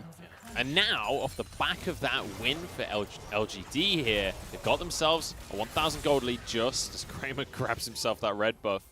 And they're going to be able to extend that slightly as they're grabbing a tower in the bottom side. In the meantime, WE's going to answer on the top side with the Rift Herald. But these next few minutes are going to be incredibly telling for LGD fans, because this is the point where things often go awry for this squad. Yes, it is, but again, they do have plenty of tools to keep making plays. And speaking of plays, I do feel like this is why we've seen Bard come back into the meta, because, right, Bard's not much of a laning champion. Bard does have fear of things like Thresh, Leona, Nautilus, which are all meta. So why is Bard in the meta? It's because we have so many immobile, squishy carries like Syndra, like Jhin, like Aphelios. They get hit by the Tempered Fate, and then they're pretty much just dead. So great job by Mark, bringing out the Bard, making these plays. You mentioned the Twisted Fate as well. That one felt personal on towards Beishang. After the last one was dodged so beautifully, he was like, I'm getting you this time. You're not getting away every single time. Yep, Beishang definitely feeling the heat so far. And I mean, right now, gold slightly ahead for LGD. We do have the Rift Herald for the side of WE, but I'd say there's no great place for you to use it. Sure, you'd want to use it in the mid lane, but now we're at the point where the 1-3-1's going to come out. Kramer's going to be just pretty much permanently mid-clearing waves. Not going to be easy for WE to find this window to use this Herald mid. It's going to be difficult for them, and I want to visit where we're at in the game as well in terms of items, because if you look towards the AD carries, Jomung has now finished 2 of those crit items. Jhin, very much the epitome of a crit AD carry, where the more crit you have, the better it's going to look for you. Heading towards that 3rd item will be his real massive power spike there on the Jhin. But it's a very similar story for Kramer on the Ashe. He's just a bit further behind in the build. Yes, he is. And like you talking about the Jhin, what jumps out to me about Jhin is he really is the AD carry that just hits like a truck with that forward shot. He's like the definition of a burst AD carry, and paired with a Syndra, right? You hit the Scout of the Week. Jhin plus Syndra can blow up pretty much anyone on the side of LGD. I don't think they're going to get the chance, though, with, again, we see the Tempered Fate coming out from Mark. You also can use Enchant Crystal Arrow as a disengage. She is going to be putting up constant pressure in the side lane because he has that Lich Bane that we talked about. I was about to bring that up because he's getting towards that 3-item spike that you were talking about there as well. When he gets a Zhonya's, he's going to be unstoppable. Morgan is looking for a fight here onto Langxing, going to jump straight into the fray as Beisheng is here to support his top lane. And suddenly Langxing realizes this ain't winnable anymore. Morgan with the kill. Nope, and overall that is good for W to pick up something. Xie is still on the other side of the map, so is going to get some damage down onto the turret. But hey, as you said earlier, for WE we take those.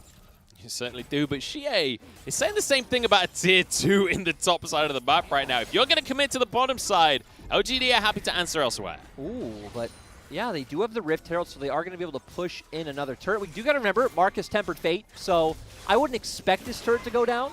Is it coming? Is it coming? Nope. He's going for Beisheng again instead, as Morgan is going to commit to the recall here, but Beisheng getting chased down, and Peanut's here to try and finish this kill off. Flashes come out. There's a ward hop as well, but there's nobody nearby, and Peanut cuts him down. And we just saw the value of Phase Rush, and you know, Phase Rush never really got a buff or a change. We just started seeing it slowly more and more in the meta, and it really does seem like an evolution of the understanding of the game where a lot of these high-threat champions like Syndra, like Graves, like a lot of other champions, if they do have that sticking power, if they have the versatility to get away, get in fights, it is just so valuable. Yeah, it's the ability to get further into the fight. It's also the ability to get out of the fight if it's all going wrong. Just the ability to maneuver around the play, and especially when we have these teams that do love to skirmish, it can be invaluable. Exactly. It's very versatile. Rune scales quite well, but on our screen we see LGD picking up Infernal Soul, and at least for the past like 5 minutes, it has felt inevitable with how these fights have been going that LGD would get this one. And now you're going to have constant pressure on both sides. Longxing's winning in the 1v1, Xie's winning in the 1v1. And now it's just about Peanut, Kramer, and Mark being that kind of roaming death squad to one side, preventing W from being able to make a play on either side laner. I'm not really... Was that Hawk Shot that had the vision there? So the combo coming out with the ults, it didn't quite land, but it did eventually lead to the kill anyway. Xie, in the meantime, gets out on the top side here. But, like, hang on. We didn't really give enough credit here to the fact that LGD just got an Infernal Soul. Yeah. Like, granted, it was pretty inevitable with the way that the game was going, but that's still a huge deal here. LGD now are tremendously in the driver's seat. Exactly. We already pointed out, Morgan can't deal with Longxing. Teacherma can't deal with Xie. It's really going to be about WE trying to abuse windows where they can attack one side with 2 or 3 members, as we saw like they just did with Xie. But even then, if LGD's 3-man core is aggressively pushing mid, it's going to be hard for you to find those windows. Difficult indeed. Morgan just going to clear the wave on the bottom side. And Morgan, despite having this first pick Volibear, hasn't really been able to do all of too much. Obviously was into this matchup where Renekton will have some advantages, especially when they were able to get some plays towards the top side early on. But LGD are grouping up right here. There's a lot of pings going out. Beisheng spotted. Xie jumps over the wall. Jolmung, immediate cleanse coming through from him. And it means that WE are going to be safe from the play. Yep, still LGD get what they wanted. They're just going to control vision around Baron. And no. Teacher Ma. You knew where they were, Teacher Ma. You shouldn't be here. Spotted out by the scatter. And Xie happy to grab a 1v1. Peanut says no, though, as he snags the kill. Even Xie flashing the scatter of the week was really clean to see. But as you said, Peanut not being a teammate, not being the friend squad, as we coined for WE. Yeah, no, he's 5-1-0. He has 5 out of the 6 kills that LGD have grabbed for themselves. We said he was the highlight player on the squad. I wasn't expecting him to quite be the guy with all of the gold for the team, though. And now LGD, they're like, look, Teacherma's dead for another 15 seconds. Let's just take Baron. And remember, we said his job would be the harder one coming into this game, not having so many tools to play around. We see WE actually posturing for this. Beisheng steps forward, gets a couple of kicks onto Mark, but this was all a bait. Tempered Fate onto Missing here. In goes the Renekton onto the entire squad. And this is nothing you could do as Langxing gets one. Mark chasing Jomung down as well as the rest of the team finishes off Teachama. He just came in and he's out of the play immediately. Jomung trying to turn things around, but there's just no way, my friend. Easy ace for LGD. And that was so close for some of the members of LGD, but still Longxing with an amazing TP. Peanut's still full HP, dealing so much DPS. Xie in there as well. Now it is going to transition to that Baron that we talked about. And now there's no contest available. Now there's no way for WE to stop this one. So they've already got the Infernal Soul for themselves. LGD with a Baron on top of this one. We talked about how in recent series, the mid game has been the weakness for LGD. That's why the game plan fell a little bit wibbly wobbly. Not today. They've shored things up and they look amazing in the mid game. And let's even remember, it's not even like they were the ones aggressively making plays. They were just trying to shut down Beishang. They were typically the team to come first to Dragon or funnel in getting priority as a team as a 4-man or 5-man squad through mid. Just consistently picked up these Dragons, and that's how they got ahead in this game. Let's take another look at this fight as well, because WE, they attempted a contest, but it was scattered to say the least. And this is the Tempered Fate that we talked about, setting up all these plays. Great TP coming in from Longxing to disrupt the backline. And it's setting up for Kramer to deal all this damage that we see. Peanut's still in there right on top of Morgan, bursting him out right away. Teachama almost kills Kramer. Sadly, doesn't go down in the end. Now Jomung's all by himself, so whether he died or not, didn't really matter, but great fight coming out from LGD. He did die, let me tell you. Yes, he did. They all died a hell of a death. And, I mean, you already mentioned the fact that there was the Lich Bane, the proto belt for this Echo. Well, he didn't go for his audience. He went for a Death Cap with an Infernal Soul. Xie is going to one-shot people. Exactly. He went the full-on snowball route. He doesn't care about safety or protection. He knows he can just get in the backline. He feels comfortable with his own skill at using his ultimate. And Jomung and Teachama, as you said, just going to be one shot. I don't know what there is to hope for here for WE because, you know, I like WE a lot. I've been their apologist many times, but this is a pretty dire situation. Now sieging in the mid lane as Peanut happy to take half of Beishang's health just off a little bit of poke. And Xie gets to just push in the bot side during all of this. Just 1 or 2 taps on that tower with a Lich Bane. He's going to be able to chunk it out heavily. Yep, sadly they weren't able to coordinate the waves to hit at the same time because that's obviously what we want, right? WE shouldn't have a window to send 5 mid, clear that, then send 2 or 3 bot to clear that wave as well. But Kramer getting a good amount of damage down onto this tower. There's still a cannon firing away. This tower is going to fall down with 1 more auto, and there it goes. The base has been cracked open for LGD, and now Xie has his window if he wants to try and make a play. Ooh, Beishang looking for something sneaky. This is all they can hope for, honestly. They need to look for some kind of sneaky play like this. You know, it looks really good on paper, but oh my days. Mark, you beauty. Easy Tempered Fate and easy kills to follow as well. There's a tower gone down, missing. Won't be able to escape the damage from Kramer and the slows as well. Inhib is next as the arrow hits straight onto Beishang. Has to use his Zhonya's, but it's not going to be good enough. Jumps to the rest of his team. Inhib's taken though. Mark survives. Now LGD aren't done just yet. Look at the damage onto Jomung. Now on towards the base as Xie rooted under the tower. The tower will finish off 1 kill. So there's a silver lining for WE. And Morgan charging forwards. Maybe they can make something happen here. It's going to be tough, but Longxing going to be able to survive for now. Root goes through, hits onto Peanut here. Sonic Wave comes out, but the kick just doesn't do enough here. Kramer will be the consolation prize, but they lost 2 inhibs. And I think consolation prize is a great way to put that because LGD obviously over-aggressed. They went too far forward. They stayed too long. At the same time, though, they completely opened up WE's base, got 2 inhibitors, and now they're just going to be able to continue to slowly choke out the side of WE. With Beishang going down, they can't even try to threaten an Elder, which even if he was up, I don't think it would work. But, you know, the potential would be there to create some more chaos. But now LGD can just wait for those death timers, get off the resets, and honestly, you question if they even should go towards Elder and add in that variance. Maybe they should just push down mid and bot and try to close out the game. I don't think they're going to do that, though, Lyric. I think they're running straight towards this Elder, because Jomung is going to start this one off. And Jin may not be the fastest at these neutral objectives, but he sure looks juicy as bait. And WE are all collapsing onto this. WE need to do this, because WE just need to keep coin flipping this game. This game is so far out of their hands. If they get this Elder, at least they're back in it. Beishang finally arriving on the scene, but Xie looks for Jomung. Won't be able to get it. Teachama survives well. 3-man Tempered Fate, but no follow-up onto it. Now Mark having to use the Shurelias just to get back out of the play again. So it looks like they want to wait for W to come in so Xie can get a great position for his parallel convergence.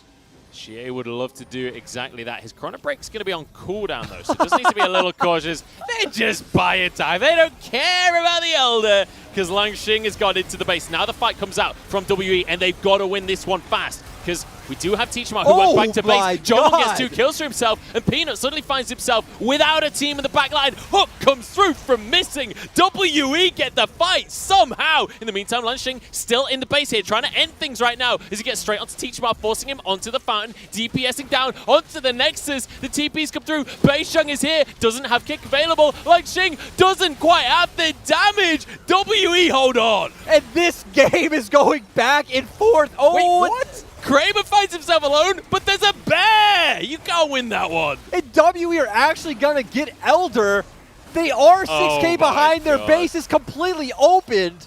But do they have a chance? I daren't say it because Xie has teleport. He's got a Lich Bane. He's got a Death Cap.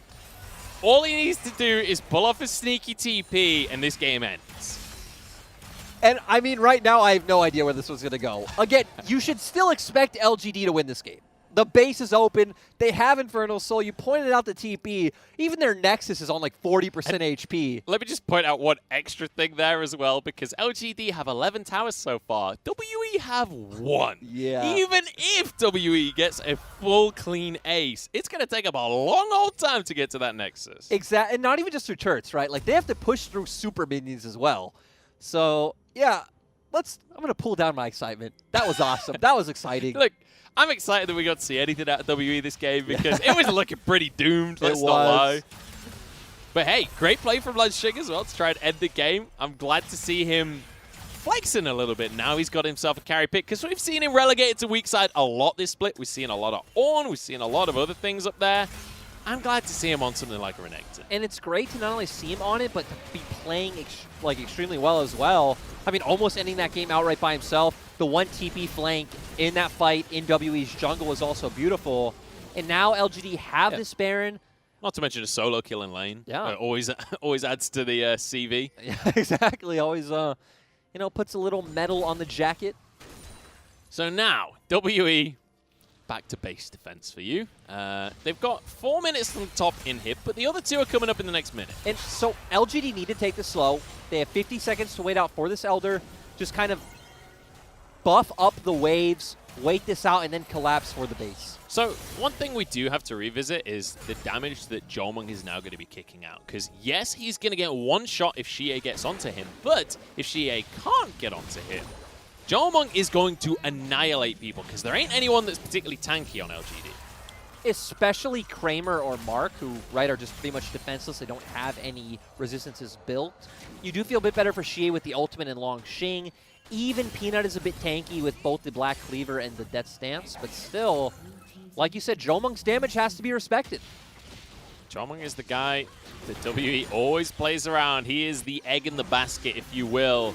But he's going to be caught out potentially here. Dark Passage available. Kramer just narrowly dodges the hook. Everything just going wide on both sides. And Elder's gone Munchable, so this is LGD's chance. Elder is very much gone, as are these inhibitors at this rate, because LGD don't seem that interested in actually fighting. They just want to slowly siege this one through. They've still got a minute and a half on the Baron, and Xie just hit half an inhib in one auto right there with a phase dive.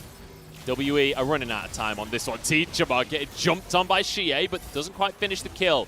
It's just to push them away as the inhibs fall once more.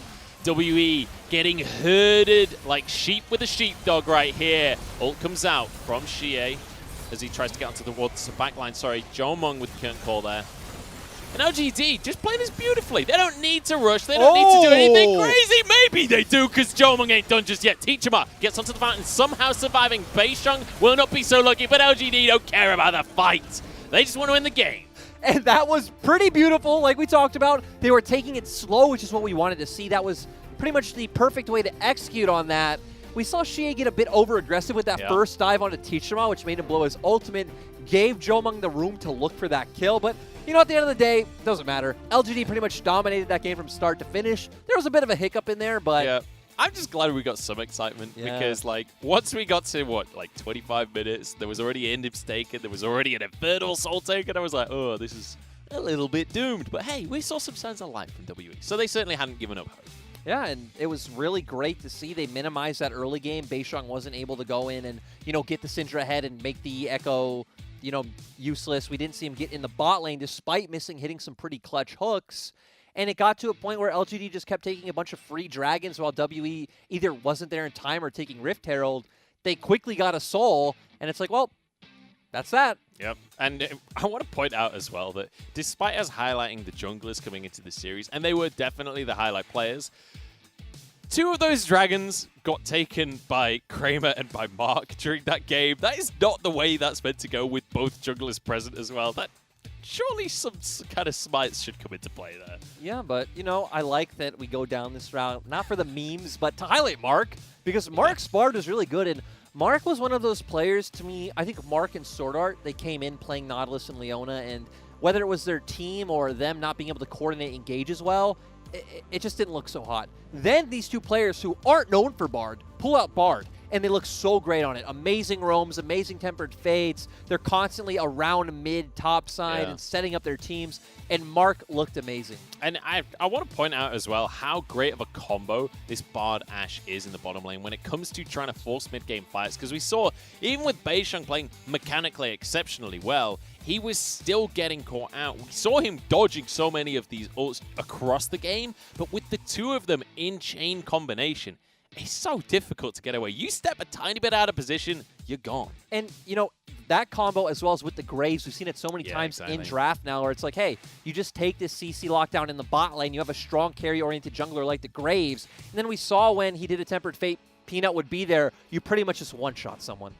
Valiant effort by Jomung with the damage there. A lot of that will have come through right at the very end of the game, but I mean, just look at how far ahead LGD were and then how much of that ran away. But this shows you the damage graph. Morgan did more damage than Longxing. Teacherma did more damage than Xie. Jomung did way more damage than Kramer. This was just LGD having like better macro, better control of objectives. They played a slower game. They abused their 1-3-1. They pulled WE around the map, and WE never got to go for these explosive burst combos and skirmishes that we talked about. And WE, it felt like, never really got to group up quite in the way that we historically think of WE. Like, when you think of WE, you think of 5v5 set play around Dragon where you just all go in and team fight, right?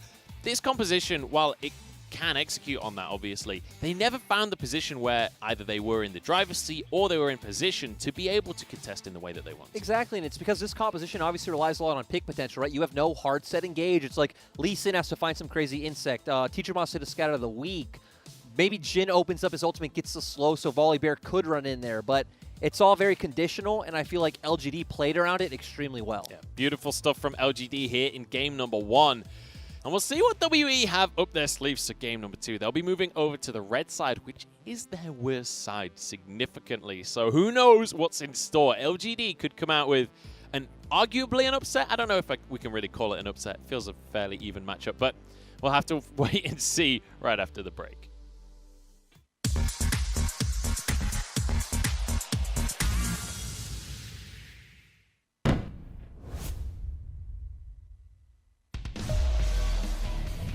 却中了后面的毒阴币，泰坦一勾勾到了近的墙上，没有什么办法。中路的高地被推掉，泰坦这边被动晕住了。泰坦回身一个红的闪现，看到泰坦很不错，熊野漂亮，结果团战打的伤害很足，而且杀掉了 IC， 同时南枪也倒了，范布拉斯打出了落后1万的奇迹团战。难道这就是上校的魅力吗？公选宝多鱼的血手打出来。 哎 boy， 血量也比较好，这个龙3000多血，有人换惩戒吗？没有人换惩戒啊！龙是谁的？龙被左一给拿到了，是怎么回事？左一这边他是换了没有换惩戒，没有换惩戒吧？的时候是没有，但他看现在治疗 CD 马上就转好了。 还玩过雪人，玩了2、3把啊！大又大到了，熊就在边上开一个隧道，直接来到卡塞身边，卡塞这边往下交闪现，一个 QQ 到2个人，我的天啊！预言家一剑命中之后，艾布尔往后跳路线，卡巴直接拿到这个人头，而且宝石也没有办法救下自己的好手。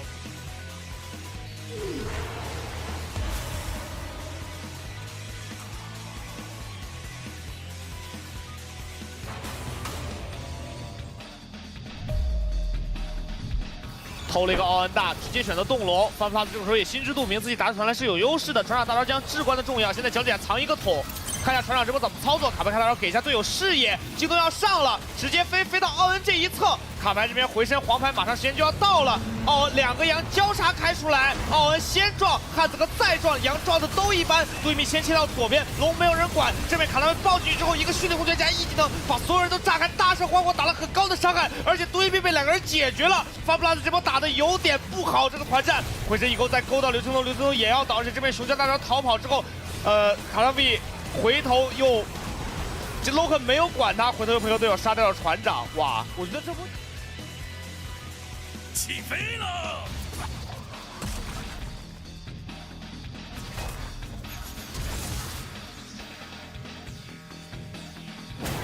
挡住我试试看。 这个塔不太好守了，这塔可能要掉了，因为艾希一个人清线清不动的。一剑命中，命中的是奥恩，奥恩好肉啊！13级回身反而把熊撞起来，熊的大招交战，卡纳威一个海克斯斩捏了3个人，抱回来一个艾希直接秒掉。卡纳威打得太漂亮了，对面偷了奥恩，但是勾到了对面这波开没有中亚了，直接被大家造起来吧！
Welcome, everybody, back to the LPL. We're here in the Summer 2020 split. We're in Week 8, day number 1.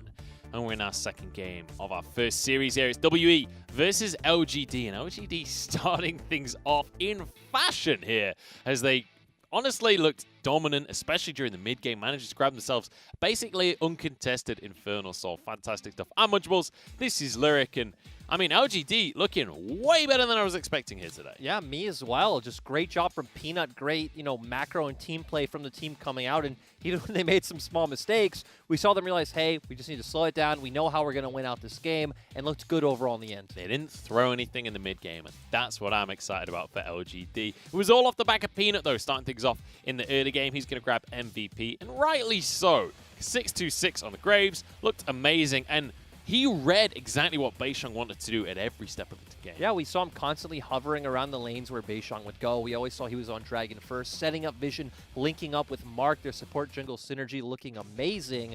And overall, it was just really exciting to watch Peanut this game.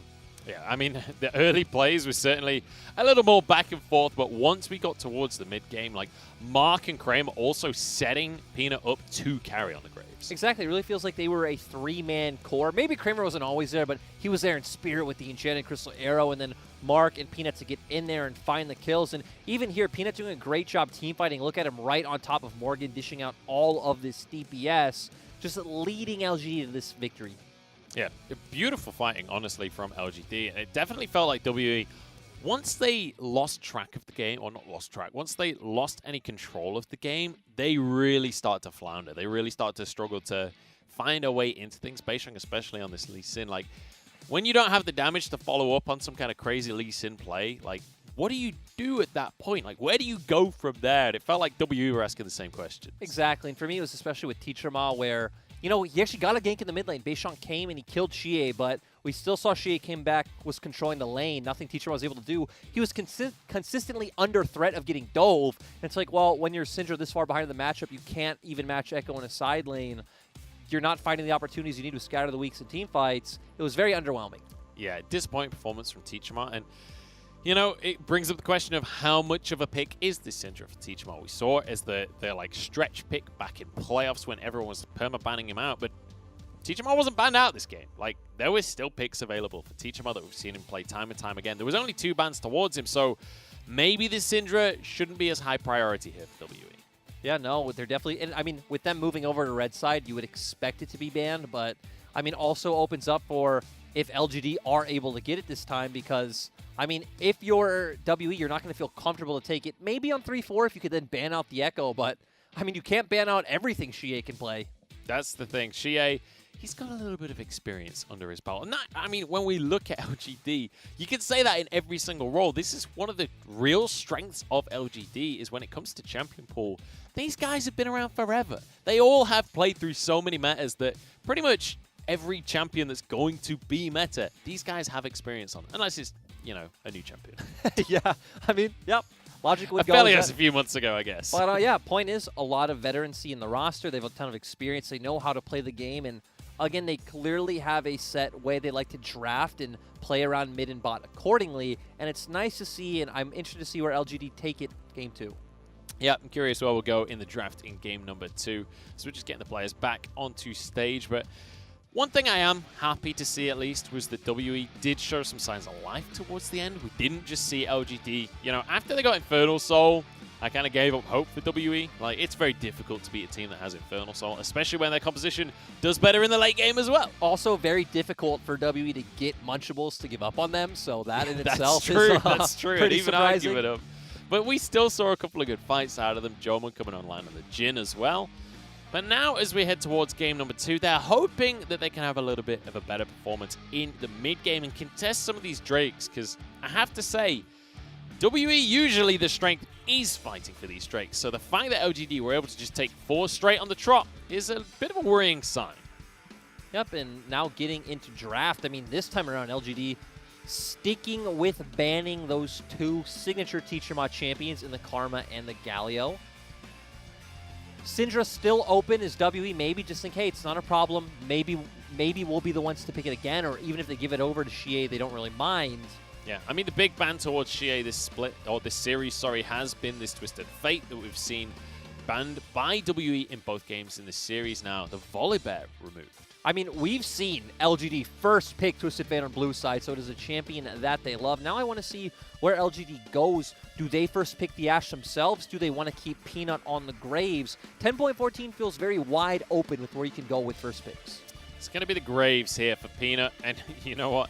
After game number 1, looking as good as it did for Peanut, it doesn't surprise me too much that they just want to get him some comfort. It's also Beishang's most played champion as well, so it's also a takeaway. Pairs well with the meta bot lanes as we talked about and like we saw last game.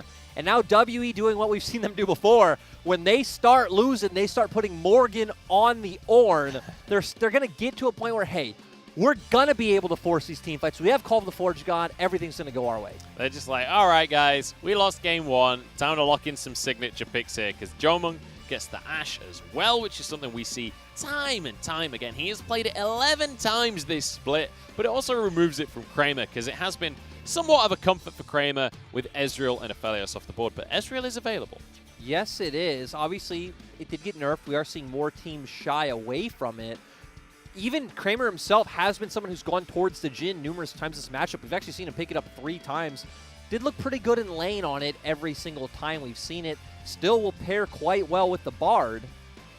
And we could see a very similar composition come out from LGD this game. Obviously, the thing about Jhin here is there is an Ornn on the other side. You are not a tank buster, so that would be a bit scary. But I like this even more. We get Xie on the Syndra. Yeah, we get the Syndra for Xie. It's his most played of the split, and he looks damn good on it as well.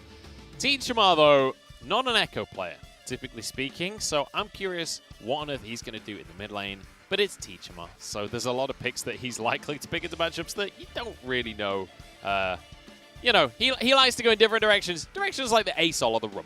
That's the thing is, he doesn't really have any great champions left up into it because his 2 best would be Karma and Galio because they can both kind of neutralize the matchup in a sense. Both are banned. Now here, LGD, if I was them, just hammer home more bans on Teachama. Ban out the ASOL because we've seen him be willing to play that into the Syndra before. Then maybe ban out the Rumble as well. And then guess what? He's going to pull out something like a Nocturne or who even knows, more of an obscure champion. Even the set is something that Teachama plays in the mid lane, and that's banned as well.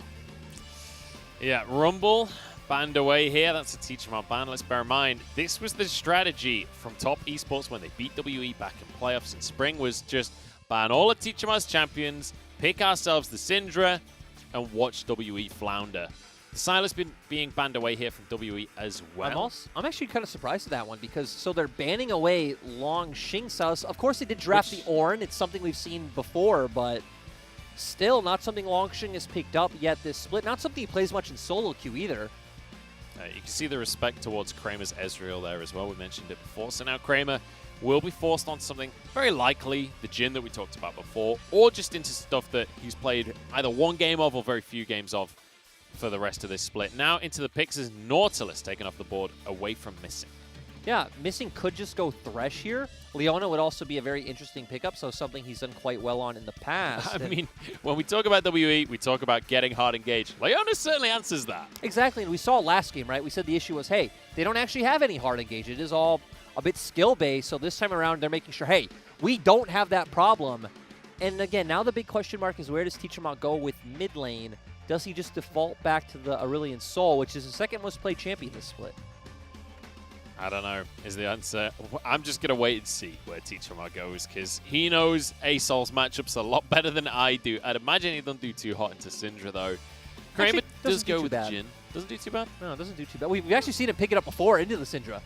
But he actually hasn't looked as hot on the Syndra this... not the Syndra, on the Aurelion Sol this split, which is a bit surprising. But, yep, as you mentioned, we see Kramer going towards the Jhin, which, I mean, Leona and Ornn on the other side, a bit tanky. Going to be interesting to see if he can deal with those. And Long Xing once again going back towards the Renekton, so a lot more early game power for LGD this time around, but still very much a similar pick comp that we saw last game. Kind of out of both sides, but mostly out of WE. And yep, there's the ASOL. It's going to be that ASOL for Teachama. So something he's played 4 times this split. As you can see, it's got a 25% win rate. And that is pretty much exclusively, in fact, it is exclusively Teachama. He's won 1 of the 4 games that he's played on it, so he's hoping to up that to a 40% win ratio in this game up against the Syndra. I'm excited, though, about Long Xing on this Renekton once more. We get to see the carries out of Long Xing. Yes, we do. And now, once again, LGD, I mean, this time around actually was opposite. Last time, it's Peanut who has 3 lanes you could potentially play around. Not necessarily bot, I guess, but you can play around bot in the sense of you linking up with Mark and looking elsewhere. You have set up in the mid lane with Scout of the Week. Renekton extremely strong, as we saw last time around. So now Peanut on the Graves does have some prio so he can play around. He certainly does. Peanut going to be looking to try and get into these lanes, and I wouldn't be too surprised to see Peanut get a bit of revenge for the first blood Beisheng executed onto Xie in game number 1. Maybe look towards the mid lane and shut Teachmar down, because that's exactly what we saw out of LGD in game number 1. We saw them repeatedly diving onto Teachmar. Now he's on something like the Asol. Asol does not have much in the way of self-defense in the early game. No, he does not. The great thing about Asol, and ever since his mini rework, he's extremely strong at level 1 because of the way his W expands quickly. We typically see Teachmar run Electrocute in this matchup, so you have some very strong trading. You're still going to get some easy prio in the laning phase, and you can start to make plays elsewhere. The thing we've seen with Teachmar this split on the early Soul is he hasn't been able to find any plays around the side lanes. He typically just goes to lane, push out the wave, kind of hovers to bot, looks for something, but WE aren't able to set anything up.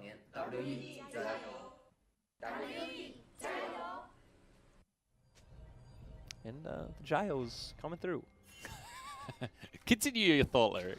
Not able to set anything up in the bot lane when he hovers. Exactly, but I guess the interesting thing this time is, we haven't really seen him play the Asol since this Ashe combo has been in the meta, so now at least you have the Enchanted Crystal Arrow. I mean, we have a ton of lockdown from the Leona as well, so this could set up really well for Teachmar to deal all this damage, and he does go towards that Electrocute like we talked about.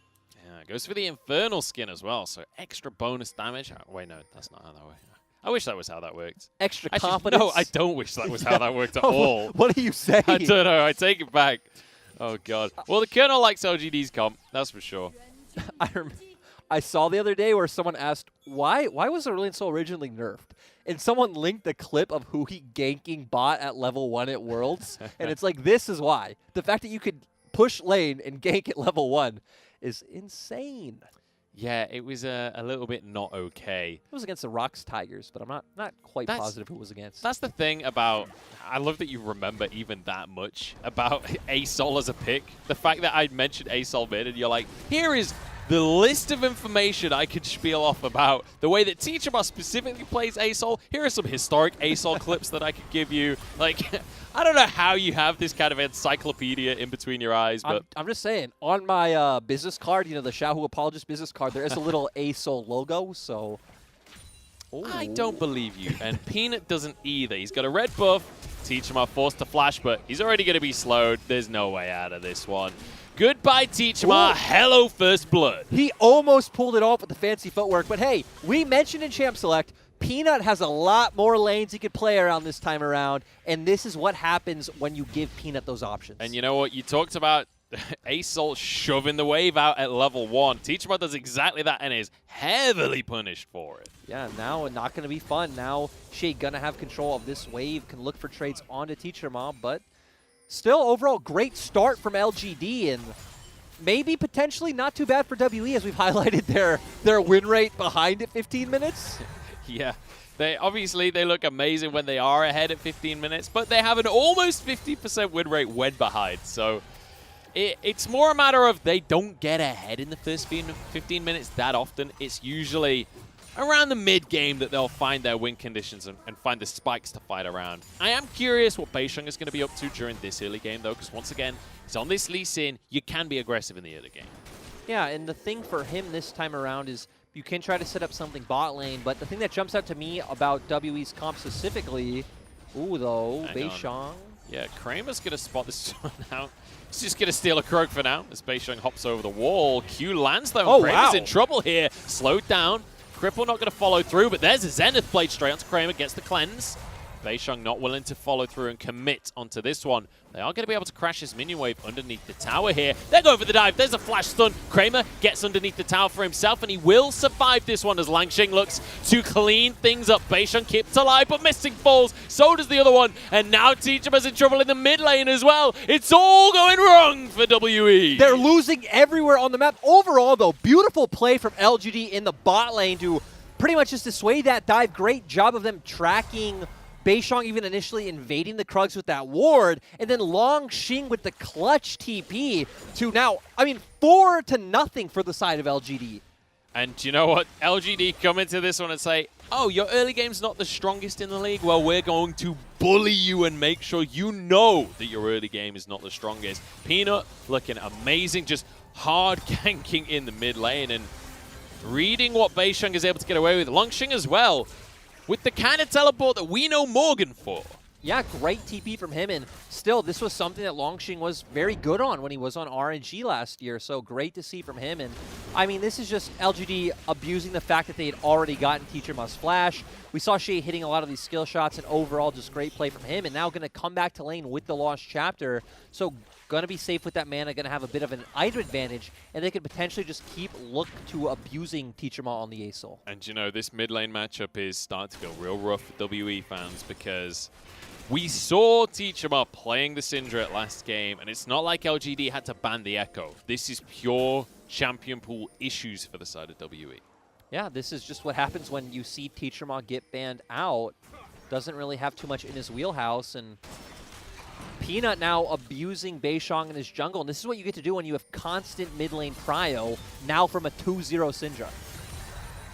Yeah, rough start here for WE, it has to be said. And Aurelion Sol falls in that category of champions that if you can't push your lane, you just feel utterly useless. It's your one purpose in the game. I feel like that is Teacher Ma's entire champion pool in a nutshell, right? He doesn't want to fight, he wants to shove the lane and go elsewhere. And Shea is basically this entire series, he said, that ain't happening, you're staying here in the mid lane with me.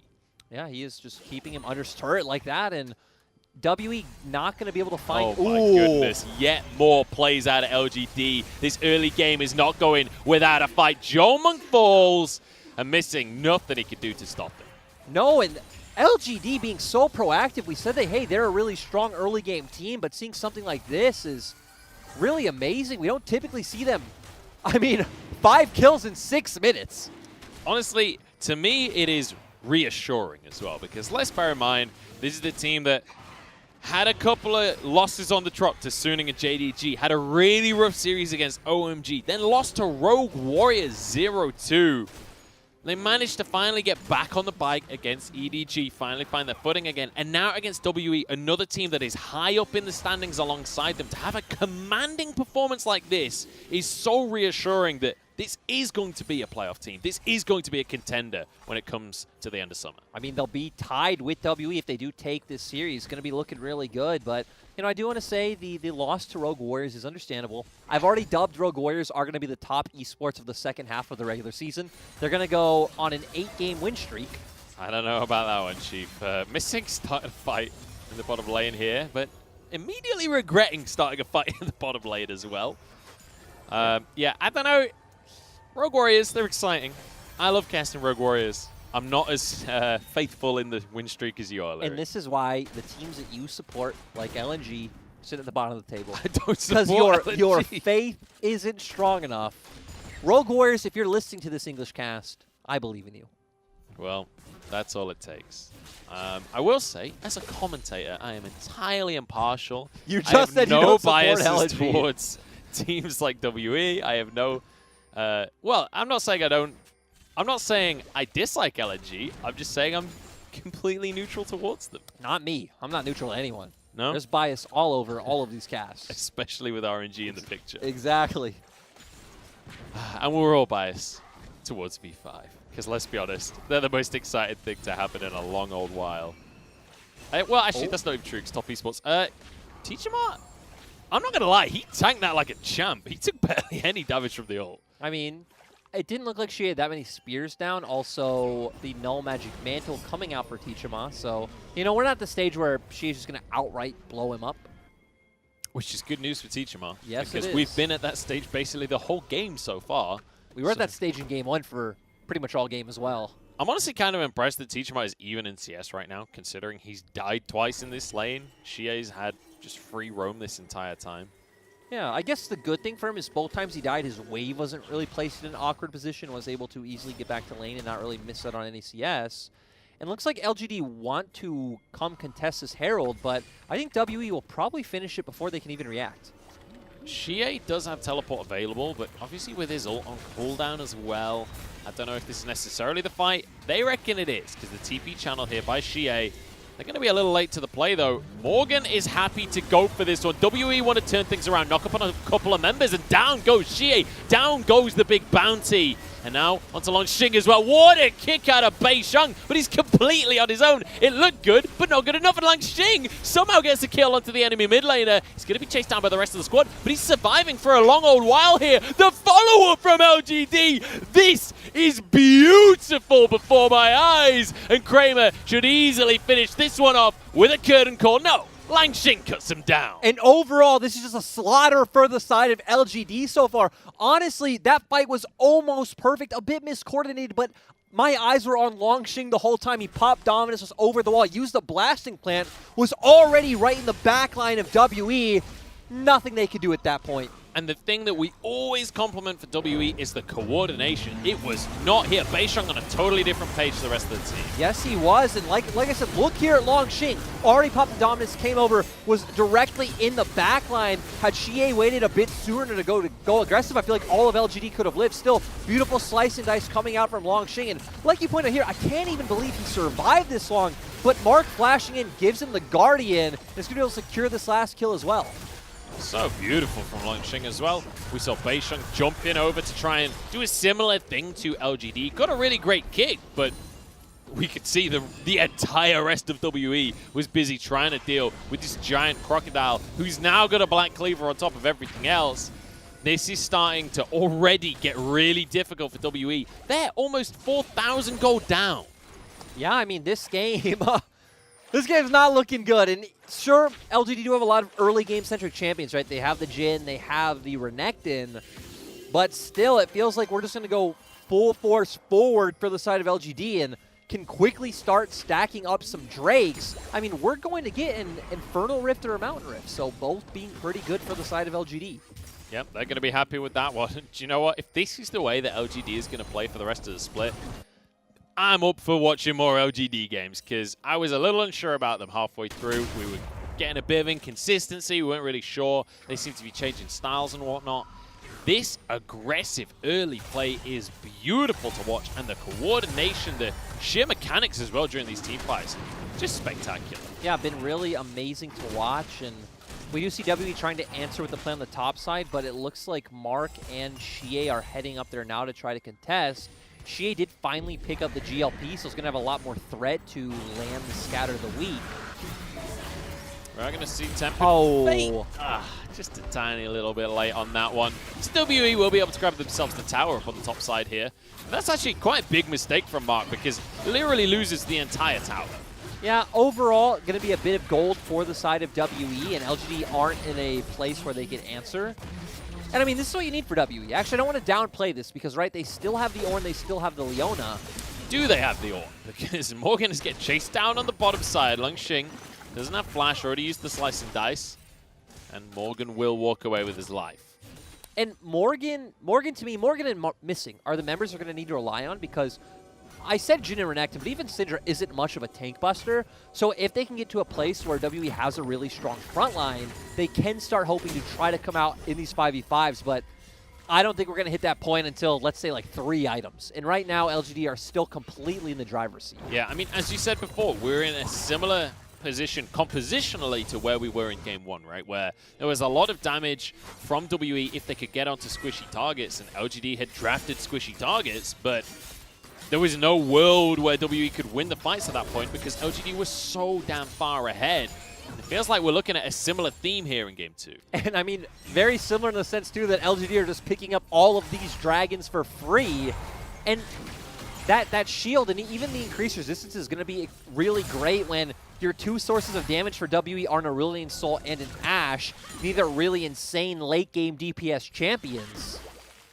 And not to mention that Kramer, while he knows that it's the late game where he'll really come online, goes for the Storm Razor, so during all of these mid-game fights, he's going to spike a little bit earlier. He's going to be able to do a whole bunch of damage. A similar story for Xie as well, going for that cheaper first item. Yeah, and the GLP on Syndra is one I really favor. Again, much cheaper than the Luden's, 400 gold cheaper. And the thing is, it feels like it increases your threat so much with how easy it can set up your stun, that I'd say I take that over the extra damage you get from Ludens almost every time. And that is why you're not Silver. Because damage is king in Silver, my friend. Let me tell you, you're not worthy. True. We talked about this once. Who needs wards and vision when you could be buying damage? Yeah, you don't need to worry about where they are if they're dead. And Langxing might join them in the death realm here. Oh, but that Mark! tempered fate from Mark is magnificent. Langxing surviving under the tower. Oh my days, the Cold Meek doing so much work. WE are somehow surviving all of this though. No worries apparently. Still though, I mean, Teacher Ma completely flopped his ultimate. Langxing survived so you just wasted so much time bot side. You got a kill, but ultimately was it worth it? I'm not sure, honestly. Lost a TP, lost a bunch of ultimates. Lost the tower in the top lane as well. You're going to lose some... I guess you're not losing much CS and EXP. Oh, hang on. We got a TP coming through here. I believe it's from Xie. As they want to contest this blue buff, missing incredibly low, and Mark knows it. Support combat in the bottom lane. Kramer and Mark going to go for a dive here. Mark happy to tank this one up as Missing has a stopwatch and ruins the play entirely. Teachama wants to protect his support. There's a TP being channeled as well, but it's too little too late. They're already dead, and the TP is wasted from Morgan. Now Peanut found alone in the jungle here. Jomung wants to follow up as well. Crystal Iris going to be able to call down Beisheng. Low on this one as Peanut gets into the jungle. Morgan misses the knock-up as well as Kramer gets a couple of shots out. Now Morgan has to flash away. Langxing has respawned and moved back into the play, and yet another chaotic team fight goes the way of LGD. I mean, this has been going on for like the past 2 minutes since that bot lane play. It's never stopped. We had enough time for Langxing to get dove under turret, respawn, walk all the way back up to topside, TP in, and I mean, this is how it all ended. So LGD gonna pick up some more kills, going to also get this turret, and again, 5k gold lead, 2 dragons up, next dragon spawns in 45 seconds. I want to see if WE even can test Drake, or if they accept, hey, we're too far behind, we need to go towards Rift Herald. I feel like that's the right choice, but with WE, you just really never know. I'm excited to see what their choice will be, honestly. But, you know, you mentioned that 5k gold lead. That is going to be incredibly difficult to get back from. You can see it on the left of your screen. The 4 carries of LGD, and yes, I say 4 because Peanut definitely counts as a carry. They're all way ahead of their opponents. WE now. I mean, these fights have just been disastrous for them. They started all of that. They got 1 kill out of it. Yeah, that was not the play. And they did devote so much. Overall, starting with a great Tempered Fate from Mark, who once again has Tempered Fate. Well, WE, as you rightly said, Lyric, they're not really interested in a Rift Herald. They want themselves this Dragon. Beisheng going to try and burst this one down alongside Jomung and Morgan. Morgan has the Call of the Forge God. I don't know if this is winnable, though. Langxing is the target here as they start off onto the Croc, knock up onto the rest of the team, and Langxing has to just try and get away. He will be the first one to go down. Great Tempered Fate from Mark, and now the follow-up from the rest of the squad. The damage is easily there, and Kramer has a shooting range before him, but he misses the 4th shot. Peanut now getting into this one, but Beisheng shuts him down. Jomung takes 1 as he falls. Somehow it's 3 for 3. And overall, the thing that kept this fight close was the great CC coming out from Jomung, Missing, and Morgan. Because we saw the 3-man core of LGD CC'd for so long, Mark couldn't Tempered Fate in time to try to save Langxing. Had Langxing been able to be in that fight with his team, would have been a completely different story. That was so damn close, but still, LGD coming out at least even. And it's right there as you see. We see Enchanted Crystal Arrow into Leona Ultimate, into Call of the Forge God, onto the 3-man core of LGD. So not able to go in and help Langxing in time. Still, though, they are so far ahead that once they do get out of the CC, they land the Tempered Fate, they have enough damage to burst out a lot of key members from WE, and it does end up a 3 for 3.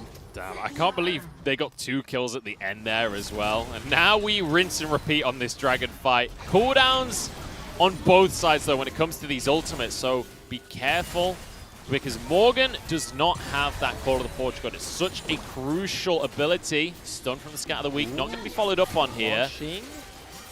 Langxing on the flank. Morgan knows it, though, and he's going to just try and stop this Croc getting into the play, but WE, they're being forced out of this one, and Morgan just annihilated. This is LGD's for the taking. And this is a big difference from LGD to a lot of other teams. is you'll see a lot of other teams to try to continuously force the play. Maybe I'm speaking too soon. Oh my god, they're forcing the play. Jomung slowed. That's 2 shots. The 4th one is just going to go wide because Mark got the stun and he wanted the kill for himself. Missing as well. Can't get out of this one. And LGD just look amazing. And I love it too because, right, they get the kill, but they say, hey, we're here for an objective. We're taking this dragon first. They notice, hey, the opportunity's still there, and they continue to go forward. And you know what? Just as you say, LGD aren't going to bite off more than they can chew. They're like, hang on a second, look at the clock. It's 19 minutes in. We got to get 19 kills. The great thing, though, was, right, it wasn't more than they could chew. They didn't go for that all-in before getting the dragon and, you know, having a bad position. They realized, hey, we're going to get the dragon. They funnel upwards. They say, hey, we still have the Jhin ultimate. We're going to open that one up. We have the tunnel coming in from Bard. Let's see if we can get more. They're able to get more. And once again, sitting on Soul Point, sitting with an 8K gold lead. And when we think about avenues that WE has back into this game, I feel like we're past that point. Like, we were talking about, hey, trading Dragon for Rift Herald, trying to find gold elsewhere, getting your front line to a point where it's strong and can hopefully survive the burst from LGD side. Well, we are far past that point now, WE fans. This is, I don't know. I don't have any consoling words for WE fans at this point in the game because just look at the scoreboard. I mean, there isn't a single member at LGD that isn't incredibly fed. And for WE fans, Munchables really is like the leader of the WE fan club. If he doesn't have the hopeful words, I don't know if there are. I don't know what to tell you. Not even the Colonel can get behind him. No, Colonel not feeling good about WE. Although I will say, the Colonel, very much a matter of confirmation bias from him. Like, he sees someone winning slightly and he's like, all right, I give up. You're going to get the whole game. That is how the Colonel typically does sit on the fence with a lot of these plays. The flip-flop king, if you will. Loves the beach. We are going to see WE, though. Here's the thing that I love about WE, right? It doesn't really matter to them that they're almost 10,000 gold behind. Nope. They're still going to fight for the next objective. Yes, they will. They are very much like IG-esque in that manner. Rogue Warriors. Rogue Warriors-esque, I think, yeah. Like, there are these teams that it doesn't matter if they're behind your head. The only way they know is forward. And they will continuously go forward, but that's why we love watching them. We certainly do. That W key, their friend. Although, it doesn't really work as well in League of Legends. If you do have W bound to forward in League of Legends, you really should consider your choices in life and maybe unbind that. WE, missing, sorry, is going to be able to dodge the route in the end. LGD, I'm honest, could just start Baron at any point. Yeah, they could. They could just try to bait that out, force Morgan to TP, even look for an engage onto the members of WE because, I mean, we look at the damage from Kramer, Xie, even Peanut, like you said. I mean, they hit one scout of the week, they open up the Jhin ultimate, get the slow. It feels like they're easily able to start confirming these kills. So LGD feeling pretty good. And you know what? I'm excited for LGD because the big thing that coming into this series I was expecting from them was that they would be really good in the early game and they would fall off a little bit in the mid game. Maybe make some poor decisions, maybe just kind of throw a game away. And, you know, they are still in the mid game technically. That is still possible, but they have such a huge lead and they've done so well in both of these early games back to back that I'm so convinced that moving towards playoffs, and this is going to be a playoffs team, I'm expecting this to be replicatable against other top teams. And the thing that's going to be very telling is, you know, in 1 minute and 50 seconds. Ooh, or now. Goes wide here onto Kramer. They don't quite be able to finish that one off, but it's going to be Mark that goes down here. One pick for WE. Jomung gets out with his life as well. If you don't know why we say that Beishong is the critical member for WE, that is exactly why. That is the only play you could find to hope to get a kill in this situation. That's it. That's the one. And they find it. And great job from them. Ultimately, Mark will still be up in time for Dragon. And it feels like that will be the, you know, the final straw for WE if LGD can get that one. That's what you really need to prevent. And the kick just a tiny little bit wide of getting Kramer where they wanted him. Had that kick been on Kramer, maybe they can open the map up a little bit more. Maybe they can make something happen off the back of it. As it stands, it's just going to be the one kill, and it's just going to be onto the support. So not as good of a pick as they would have wanted, but hey, when you're this far behind, a pick is a pick is a pick. You take that. I agree, and going into this fight, it's going to be extremely hard for them. I mean, realistically, they're going to need some massive AoE combo onto all the carries of LGD, and they don't have that massive AoE combo. I mean, Teacherma is extremely far behind. Even Jomung only sitting on 2 items compared to Kramer's pretty much 3. So now Dragon on the map. Once again, if you're just joining us, if you've not been aware of how far ahead LGD have been this entire game, they're on 3 Drakes. This would be their soul. Almost 10k gold up. Yeah, they're feeling pretty good. They're feeling pretty strong. And WE are on the last legs trying to contest, trying to stop this soul from happening. Teachmar on his A-Soul has to go into Galactic on this fight. Morgan managing to dodge most of the CC there on the follow-up. Beisheng obviously is Lee Sin. He's only 1 level down, so still plenty of opportunity to potentially steal. Langxing, though, with Dominus, looks like he wants to start a fight. Morgan can't quite get the second ram, and Langxing will survive for now. Morgan goes down. In fact, his both top laners traded. Now missing will be the target here as Peanut steps on forward, trying to finish off another play. Oh, the damage on the 4th shot. Great block by Beisheng. Stops the auto onto his support. In the meantime, though, his carry is going down. Teachmar falls as well.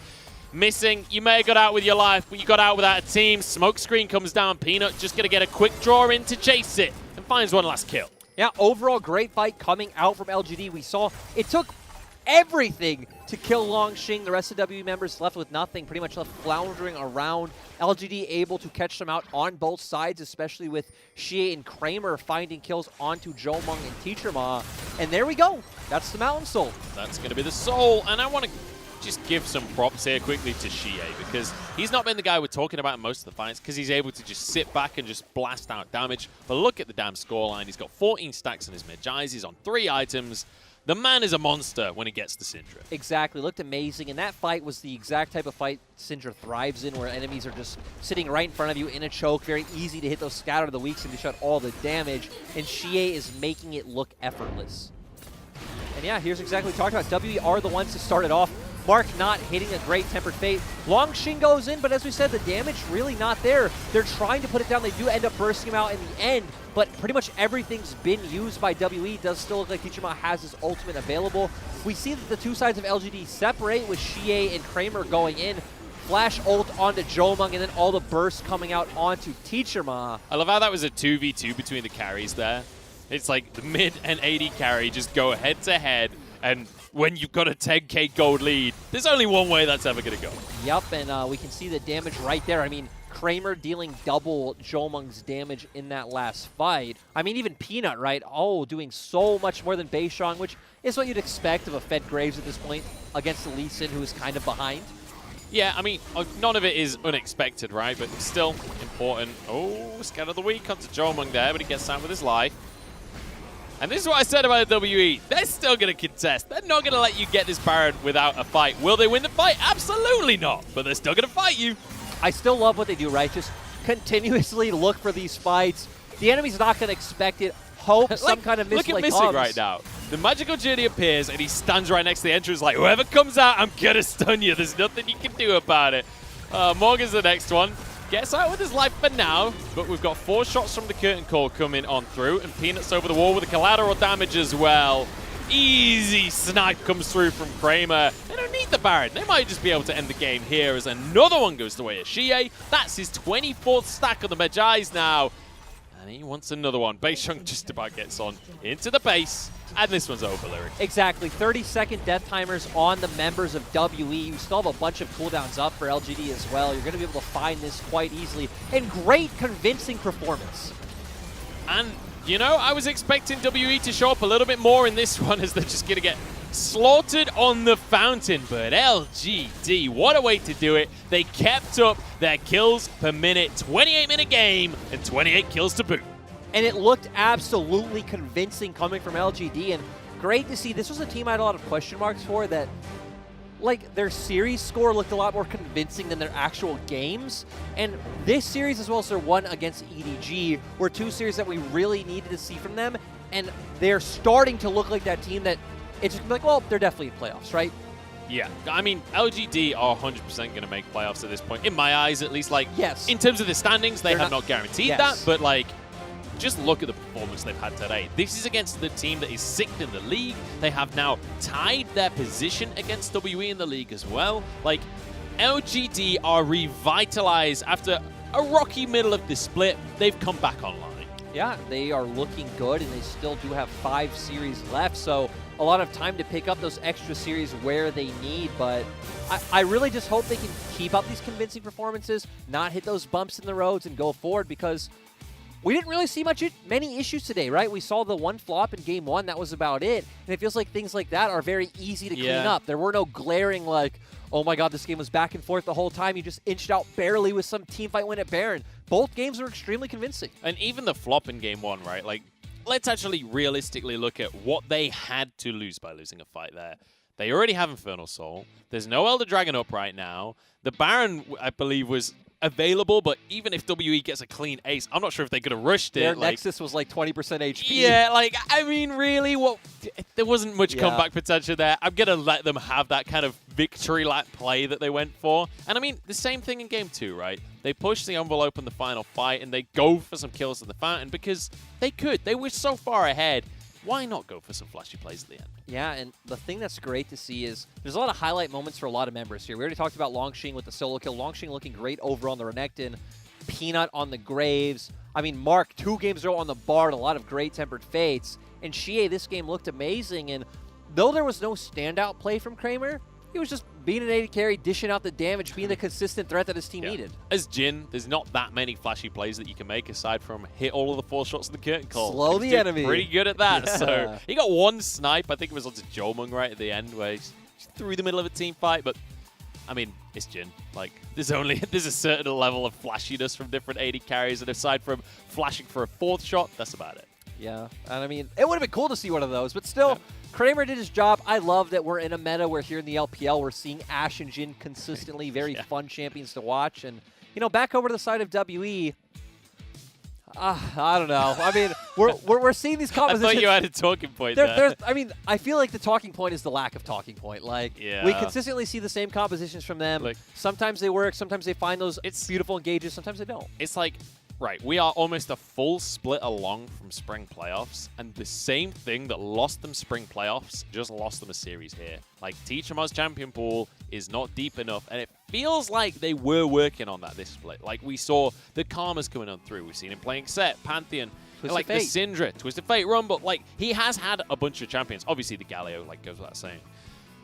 But in the right situation, when LGD are on this blue side, when they can take away the Syndra, which is a comfort for Xie, and ban a bunch, Teachama still struggles. It also makes you question some of their draft choices overall, even ignoring his set champion pool, is the fact that they could have banned the Syndra. They knew the Syndra was going to come. They just saw in Game 1 that he can't reliably play against some of the Syndra counters himself.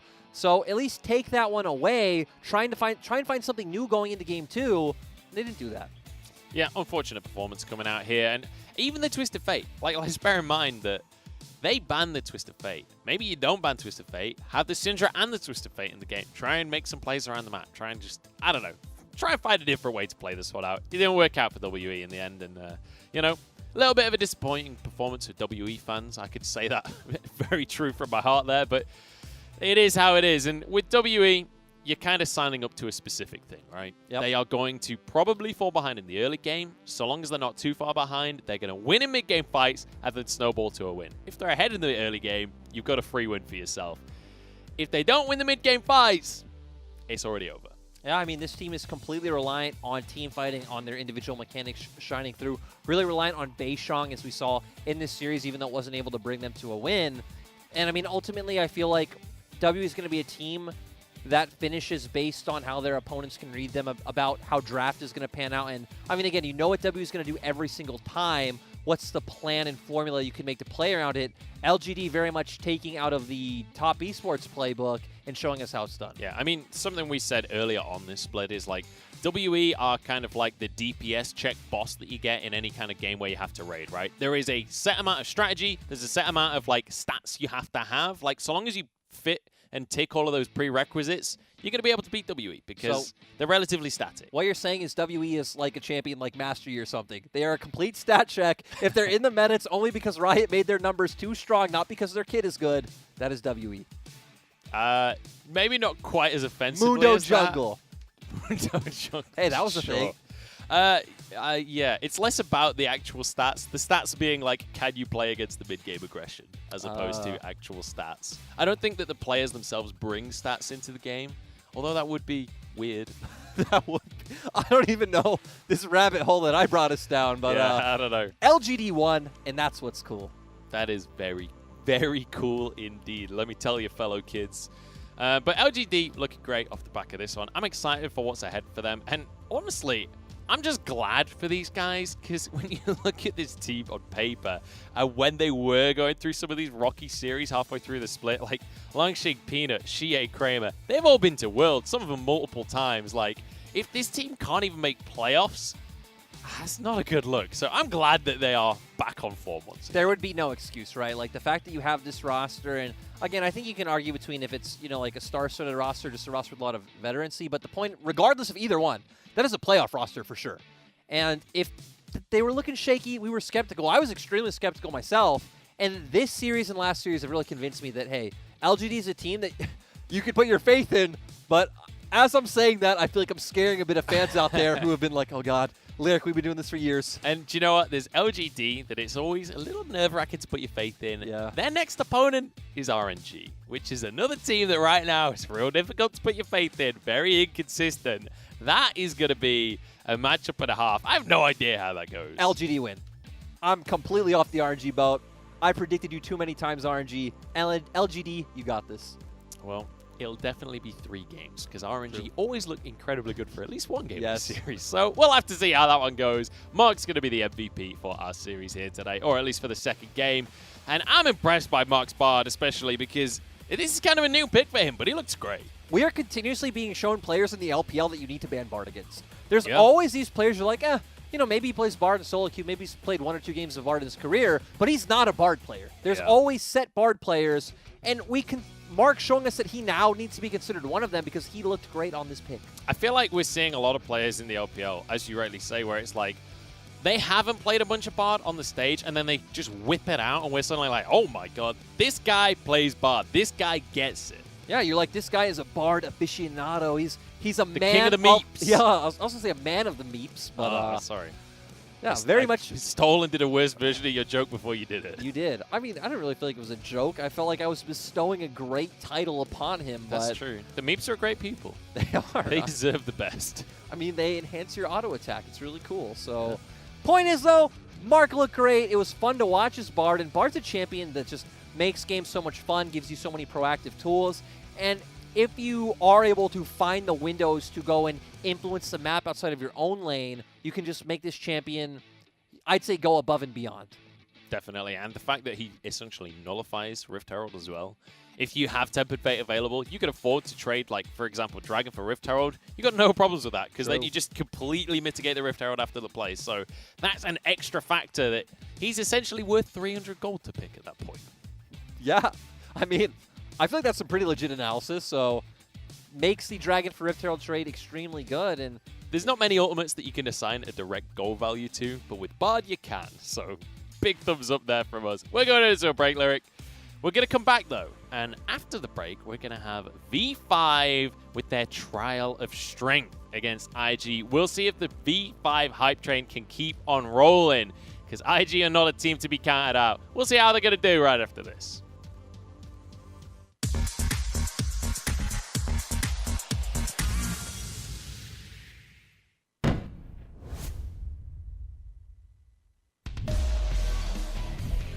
国家出了 CD 鞋，现在 EZ 已经有正面战场的一个战斗力了，一箭没有射到，一起能拉开距离，不过后面还有小虎闪现，还想上炮火，炮火这边有危险，直接被秒掉了。那这边宝蓝怎么说？宝蓝也很尴尬，反身 W 顶一下 ，W 惹差这边进场打了一下小明，小明有水银的，惹差不想关，但第二时间再关的话，小虎这里感觉也被带火了。哇，这一波嘎啦走起来了呀！打了一个0换3，这波而且血战，而且惹差这个位置，感觉惹差这个30秒，感觉输入高地要没了。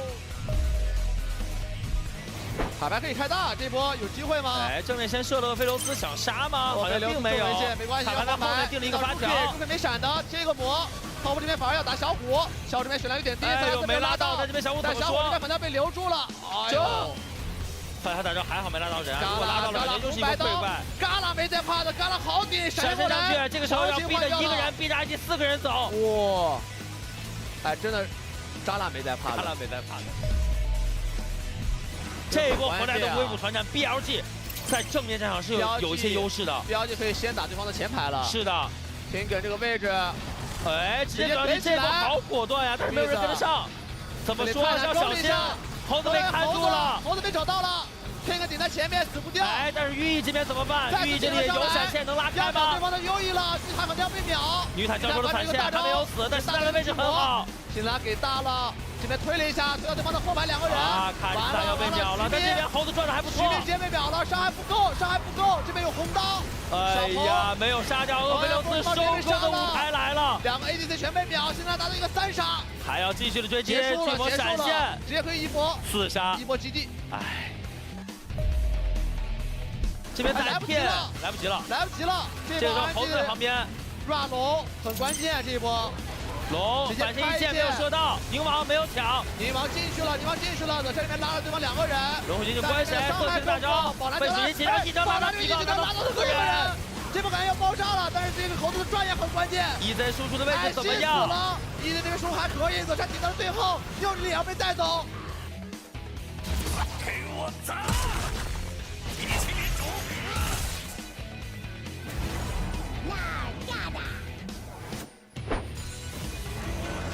我要抓小虎吗？小虎这边是最右的。小虎这波怎么说？EZ伤害太高了，继续红拳打起来，闪现拉4个，还没人能跟上啊！又推了一下，哦呦，这乱身上拍过来好多人。EZ 死了，EZ 被杀了，但是后续的沙皇不打紧，不打紧。沙皇啊，沙皇还是被换掉，但是这边3个人应该是可以结束这场团战。2换3，双 C 换掉，但是杀了阿尼5个人。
赢了滔博之后，感觉队友们互相都很信任了，然后打起来也会更自信了。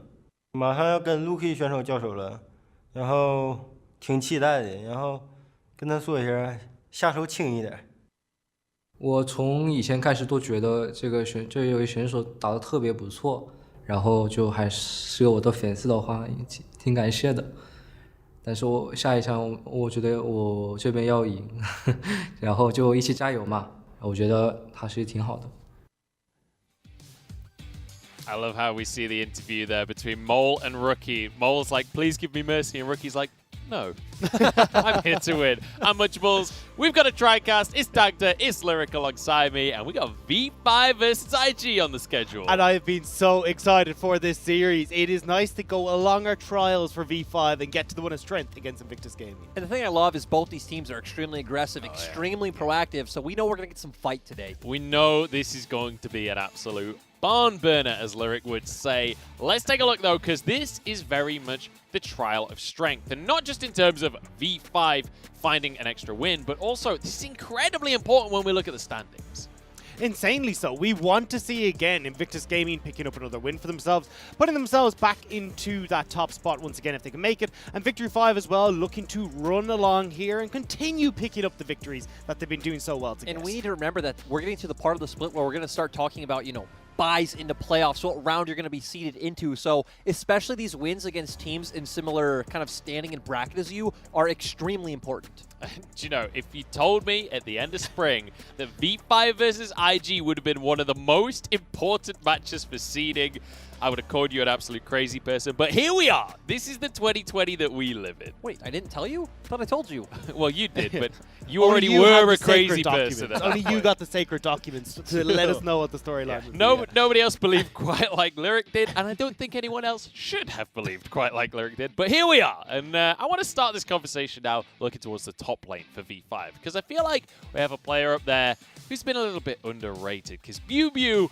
went from Suning to booming up in the top side. He left Suning, the best divorce ever, because him and Bin both leveled up massively, but now on V5, he's been showing up in the top lane. Yeah, it's amazing to see Bew go from getting solo killed on Janna by a Maokai to now having 7 solo kills himself, has a massive gold lead when it gets to that 15-minute mark on average, and he's been looking so incredibly strong as this split has gone on. And as you said, it's amazing to see the growth in this guy from that spring split now into summer. It's extremely night and day to where even in isolation, he just was not playing well in spring. But you look at his laning phase, look at his team fights, look at how he moves around the map, is extremely good, like in this clip here where he's supporting his team, countering this invade from top esports. And now we have seen a little bit of a smaller champion pool come in from him from a lot of other top laners, but that doesn't mean that he's not performing so damn well on the champions that he has. And you can even see here pulling out the Kale and stepping into that more carry-orientated role where he's able to shine in these team fights. Yeah, I mean, you mentioned the carries as well. Has most played the Renekton, which has been a real standout for him during the laning phase. But also, when you look at his champion pool, it's stuff that wants to get into these skirmishes along with the rest of the team. Yeah, it looks great overall. And, you know, I like that you mentioned, hey, he only plays a few champions, but that shouldn't matter because I agree, hey, if we're looking at him in spring as one of the worst top laners in the league, and hey, whether he can only pull out like 5 or 6 champions, but is consistently contesting and outperforming top 5, top 6 top laners, that's all that matters. Yeah, and the thing is, when you look at this team, okay, well, if you want to put some bans in towards Bew, right, you got Weiwei, you got Mo, Sandy, PP God, they're like, great, we're going to go have a field day now. So it feels like, even though he only has a small champion pool, as you said, it's perfectly enough to do the job that you need from Bew. And, I mean, you mentioned the rest of the team as well. Let's move away from the top lane and look towards the bottom side of the map, because I want to take a moment to talk about our Lord and Savior, Baolan, down in the bottom lane. He's been stepping in for IG recently, and he's been looking pretty good, aside from a couple of laning phases. Still, though, I love how he's been performing. It's crazy to think as an IG fan.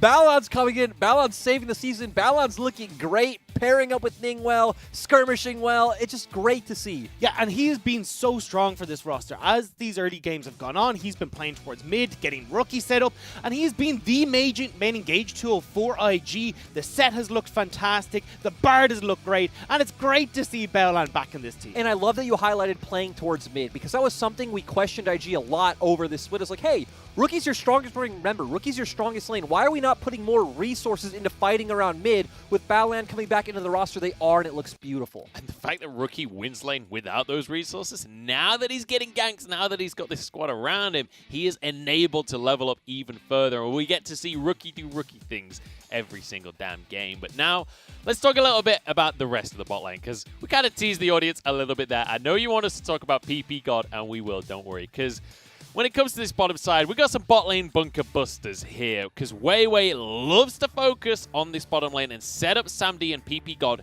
Ning's going to have his work cut out, stopping that happening. And I think that's the big issue that we saw coming into this series was, hey, Ning actually doesn't play very heavily around that bottom side of the map, whereas Weiwei will play solely through Samdi and PP God to get them set up. So now when I look at this, I'm like, right, Ning, you got to change up your playstyle drastically to help out Baolan, help out Puff, and make sure that Samdi and PP God aren't even getting these duo lane kills before Weiwei even hits bot. Exactly, and I expect the same thing. I expect Ning to play more on bot and stop this from happening. We do expect Weiwei to also invade enemy jungle, so Ning pretty much can't ignore it.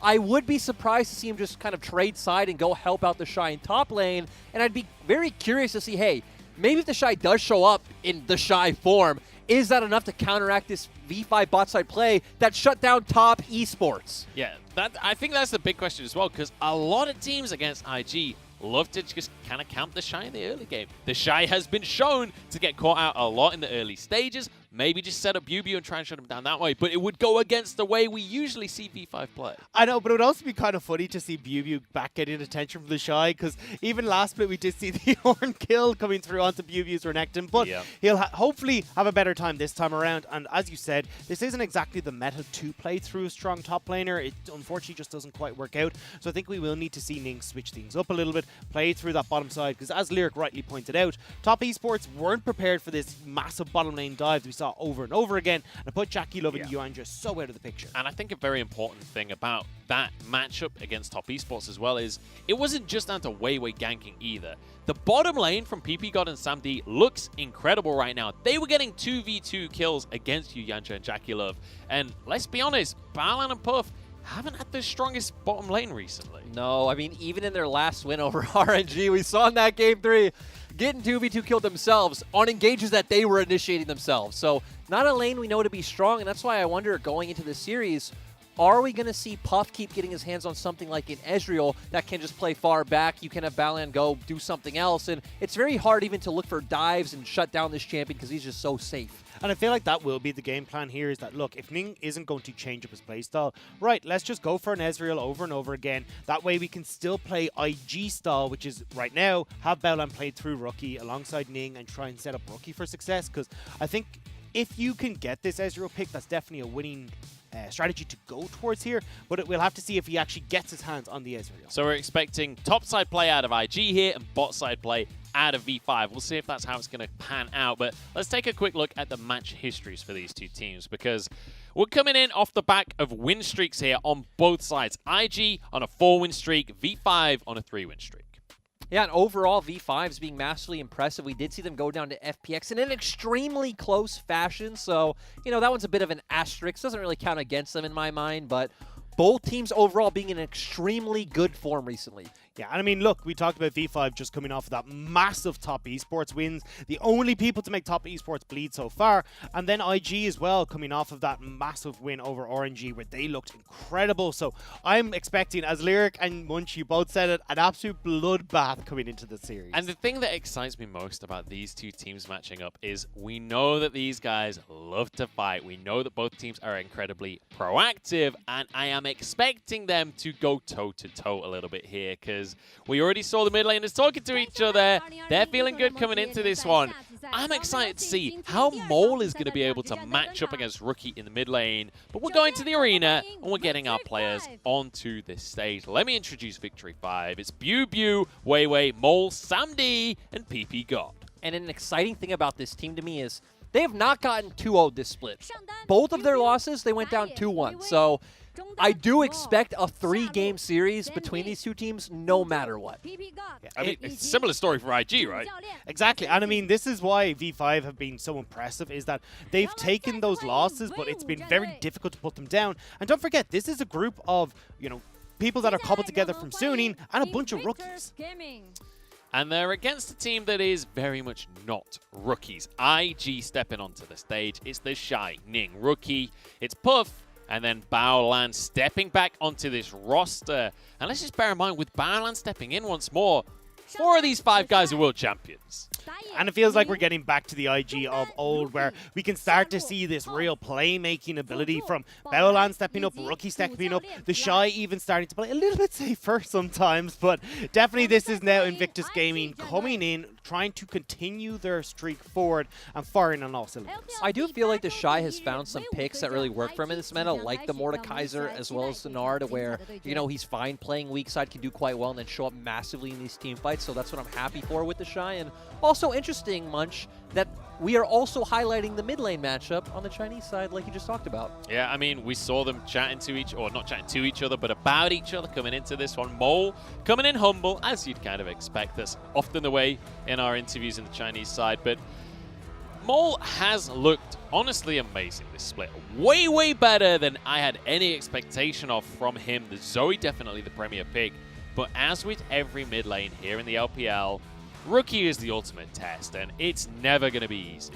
No, the thing that I love about Mole, though, is Mole plays so many diverse styles, can really do anything for his team, can be a carry, can be someone who just pushes lane, supports a jungler, can get onto these assassins that threaten the backline. Like, Mole is such a diverse player, and he doesn't necessarily need to go toe-to-toe with Rookie to help his team win. That's why I'm curious to see, will he elect to do it just to see if he can, to see if they can win through mid lane against IG. And it'd be interesting to see, and even if it does go awry, you can still go back to some of these quote-unquote non-interactive champions. Like, we've seen him play something like the Fiddlesticks, we've seen some of these picks like the Galio, where it's just like, hey look, honestly, I don't want to deal with whatever you're doing with, I'm going to go to these side lanes and make sure I'm beefy enough and tanky enough to not have to deal with it. Well, you know what, boys, there's only one way to find out. It's Champion Select itself. The Resh, the first ban taken out here by IG alongside the Twisted Fate, whereas Callista and Syndra respected by Victory 5, and Bubu's top pick has been banned in this Renekton. I'm actually extremely surprised because typically we see teams focus V5's jungler. They try to ban out the Nidalee or the Graves. IG taking a completely different approach. Even the Zoe, not afraid of that pick at all. I feel like for IG's side here, then you do take something like the Graves away and make sure that you're getting a strong jungler for yourself. But that Aphelios is still open, and Puff has loved getting his hands on that champion. Yeah, exactly. And this is just the go-to for IG. Now I'd love to see V5 just go back to their go-to. Pick up the Ashe themselves and play that priority style where they're looking for picks constantly around the map. The thing here, though, is that Ezreal pick that we talked about isn't available for IG now. So there is the opportunity for Weiwei to go towards something like that. Graves, have this strong jungler where he can command position on the map.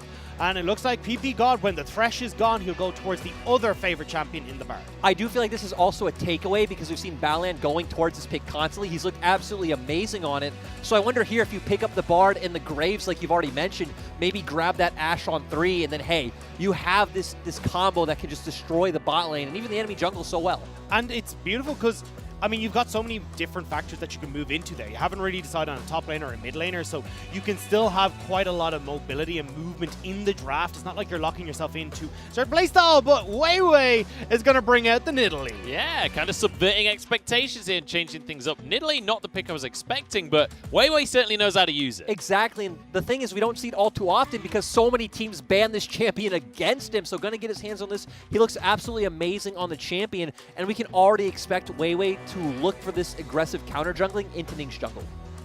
So the Nautilus being hovered here from the side of IG. This would just be a safe pick for the side of Baolan. It is interesting though to see Weiwei go for this Nidalee, because as Lyric is saying, we want to see Nidalee go for these invades, wants to see them get aggressive in the enemy side of the jungle. That means you're talking, I want strong solo laners to enable that, and we just have been going on for ages about the IG, the Shy, Rookie, how strong they can be. Well, they need something that can go toe-to-toe against these solo laners from IG. We talked about the Ashe already. It's going to be locked in here for Sam D. So the bottom lane duo and the jungle are locked in. The bunker busters are there for both sides of the ball.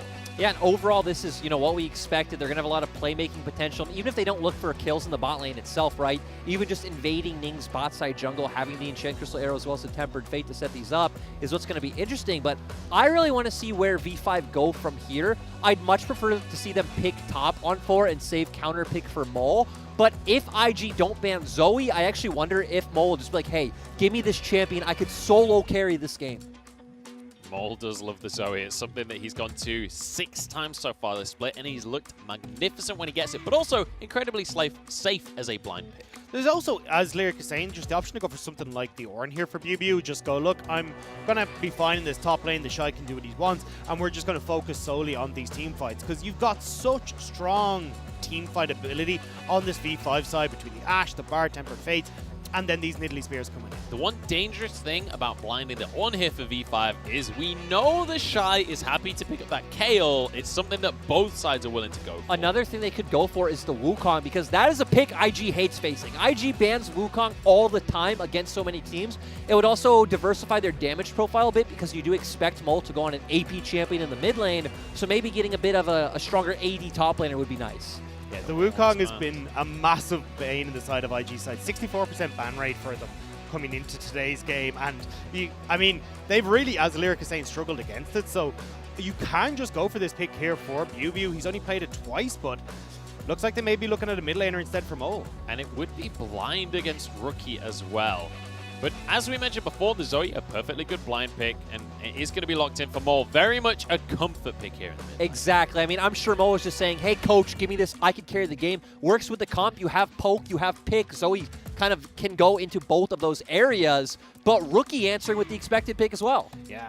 Orianna going to come in, so I'm looking at V5 though. As he said, a lot of poke coming in between the Nidalee, between that Zoe as well. Great engage and disengage coming through with the Enchanted Crystal Arrow and the Tempered Fate. So curious to see what they round out this composition Oh, would you look at that? As of course it's the Jace. The Shy has to blind pick top. I wonder what he's going to go for. It's the Jace every single damn time. Yeah, and the thing is, I do expect V5 to answer at the Wukong because, again, I do feel like they need some AD damage in the top lane.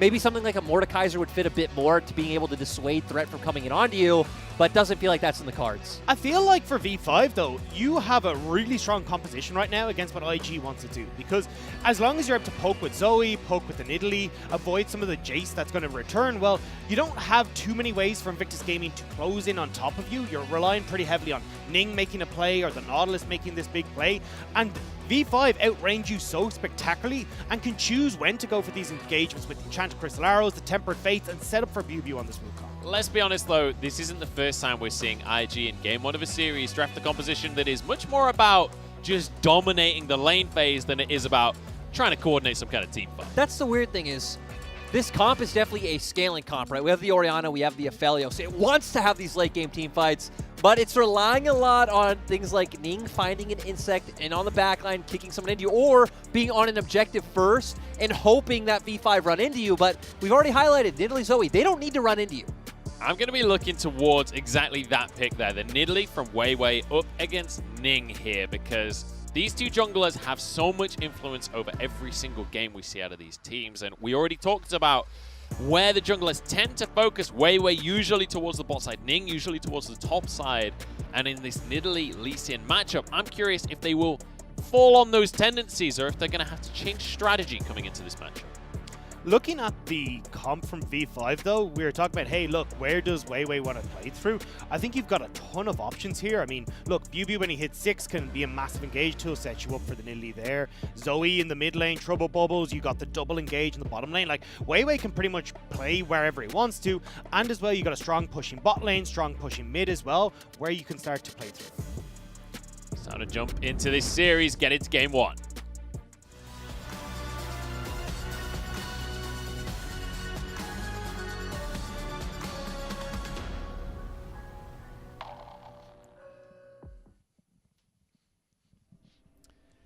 Time for game number 1 here of the Trial of Strength for Victory 5. We've seen them on a rampage, on a win streak here.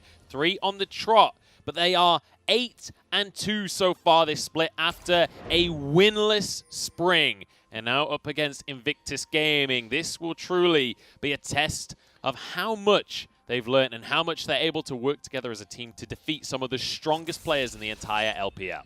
And isn't it incredible that they're now sitting at 8-2 after that winless spring? Because right now, they are looking at massive favorites for pushing into the deeper portion of the playoffs, but one more win pretty much guarantees them playoffs here as well. So this is what I'm so excited about Victory 5, is just how well they've turned around the most disastrous spring split ever seen in the LPL. Not to mention, if Victory 5 wins this series, in terms of the standings, they overtake IG. They literally swap around in the standings and make their way up. They're ahead in series score at that point as well, so it would be a beautiful turn of events for all of the Victory 5 fans. Yeah, and what's interesting for me is, again, how we're going to see it go in this game. Of course, Puff running lethal tempo on Aphelios has been something we've seen more standard ever since the Conqueror nerf came out, but going back to what Dagda said coming in the match, I want to see where Weiwei goes. You wouldn't expect it to be mid for the fact that you are double AP, so going to be very easy for Rookie to early on pick up something like some Merc Trez. He also has the cleanse for the Sleepy Trouble Bubble. But typically when you think of Weiwei, right, it is going to be about playing through your bottom side pressure. That's what we usually see out of Weiwei. And with this Nidalee, there's a lot of opportunity to get into the jungle and try and get some counter jungle. Pew pew. Feeling the hammer from the Shy up in the top side as he abuses his level 2 spot. It feels like a lot of the lanes for V5 come online at level 6, though, because obviously you're looking at the Tempered Fate and the Enchanted Crystal on bot side. Bubu wants that Cyclone up and available for these plays with Weiwei, so I think, at least for the early stages of the game, unless we get some insane stuns coming in from PP God to set up Weiwei, it'll be more about Weiwei playing into those invades and getting in on top of Ning and trying to be a nuisance that way. Exactly, but we do expect to see it around the bot side, right? And ooh, Mole. Nice, a really aggressive straight. I mean, this is what happens when you play Zoe and you get to pick up things like the Ignite to use. And yeah, like you said, we don't expect to see Weiwei influencing these lanes early on. He's going to have push in the bot side. Even Zoe having a very nice time pushing Orianna in the mid lane. So maybe on his next career, maybe coming back around and looking for some pressure onto Ning in the jungle is what I'd like to see from Weiwei. We'll have to see if Weiwei is going to be able to control this matchup, because obviously Ning, this guy's a world champion. And not to mention that, he got the MVP when he won the world championship. So this guy, you have to watch out for. And one of the exciting things is Baolan in this bottom lane, who lands a hook onto Sam D. Just going to be a little trade from them. But Baolan has been doing a lot of work to join up with Ning and make plays. But Weiwei is wanting to do exactly that on the bottom side right here. Ning waiting in the wings, and we could have a 3v3 on our hands. They have a ward. PP God goes in, and he looks for the stun onto Baolan, but he's completely locked up himself, and PP God goes down for first blood. And they knew the bot lane bunker busters were coming much. This is what we talked about, V5 having a very telegraphed play style, and great to see when IG couldn't abuse this in spring against E-Star. They learned from their mistakes and are doing it in summer. Fantastic to see Ning hovering around this bottom side. This was exactly what we wanted to see, and suddenly V5 are going, hang on a second, lads, you're not supposed to be down here. Ward placed beautifully to set up that gank. That's it, right? They baited that out because we said, hey, we don't expect to see Weiwei gank this lane early on. They don't have a lot of lockdown, but hey, if IG's bot lane is overextending, he's going to go for that beautiful ward, and now I want to see what IG does with this pressure. They did get the kill onto Ning, so we do see that item advantage coming out already, and now this is where we can start to see him maybe trying to use the Shy's pressure in top lane. Did you guys see the trade in mid lane just now? Rookie basically stayed on full health while he got Mole from 100 to 50% there. Weiwei has to return to his jungle here and continue to clear things out, but struggling to have the pressure that maybe we expected. But he will be slightly ahead in CS.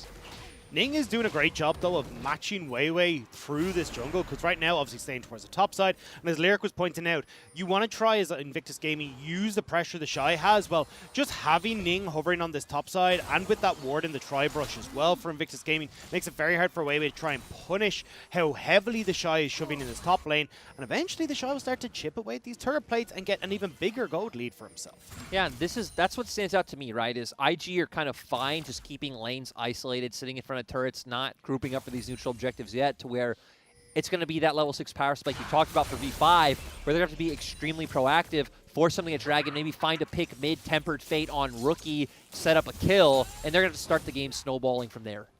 And the crazy thing is that, like, we're talking about the the power spikes for V5 being around level 6, fighting around these neutral objectives. And the power spikes for IG, when we think about how this team historically plays, is the exact same time, right? When they can transition the strength they've got from the laning phase into these skirmishes and find themselves 2v2s, 3v3s, or fights with numbers advantages. Well, they might actually just find an advantage here off the wave state. IG have shoved in bot wave. You're also going to have Rookie shoving in this mid lane. So there's an opportunity here for the Invictus game to turn towards this Dragon with both lanes pushed in. And it looks like they're going to do just that. I love how confidently Powerline just starts this one off as well with Weiwei having full vision. He knows that there's no way in for this one. There's a couple of spears will go through, but IG claim their prize here. Mole wants to make something happen here. The Dragon does reset slightly. PP God moving in as well. The Dragon is finally taken, and they might be able to force some flashes at very least. Powerline is very low on this one. Flashes across the board from IG. Sleepy Trouble Bubble is there as Mole goes in. Shockwave onto two of them as Weiwei gets over the wall, jumps back over with a pass, somehow survives, but Ning followed it and sacrificed his own life. Triple kill for Mole. And overall, that's so massive for V5. Just using the Dragon setup to find a good fight, really coming off the back of Mole's performance there. Great for him to pick up 3 kills on the Zoe, and we've seen this before, guys. How many times does Mole just pop off on this Zoe? I mean, the last time we saw him, he was 10-0. He's already started off with 3 kills off the back of this play where IG, we talked about, look, they've got lane advantage, they can try and burst this down, but they don't get there quick enough.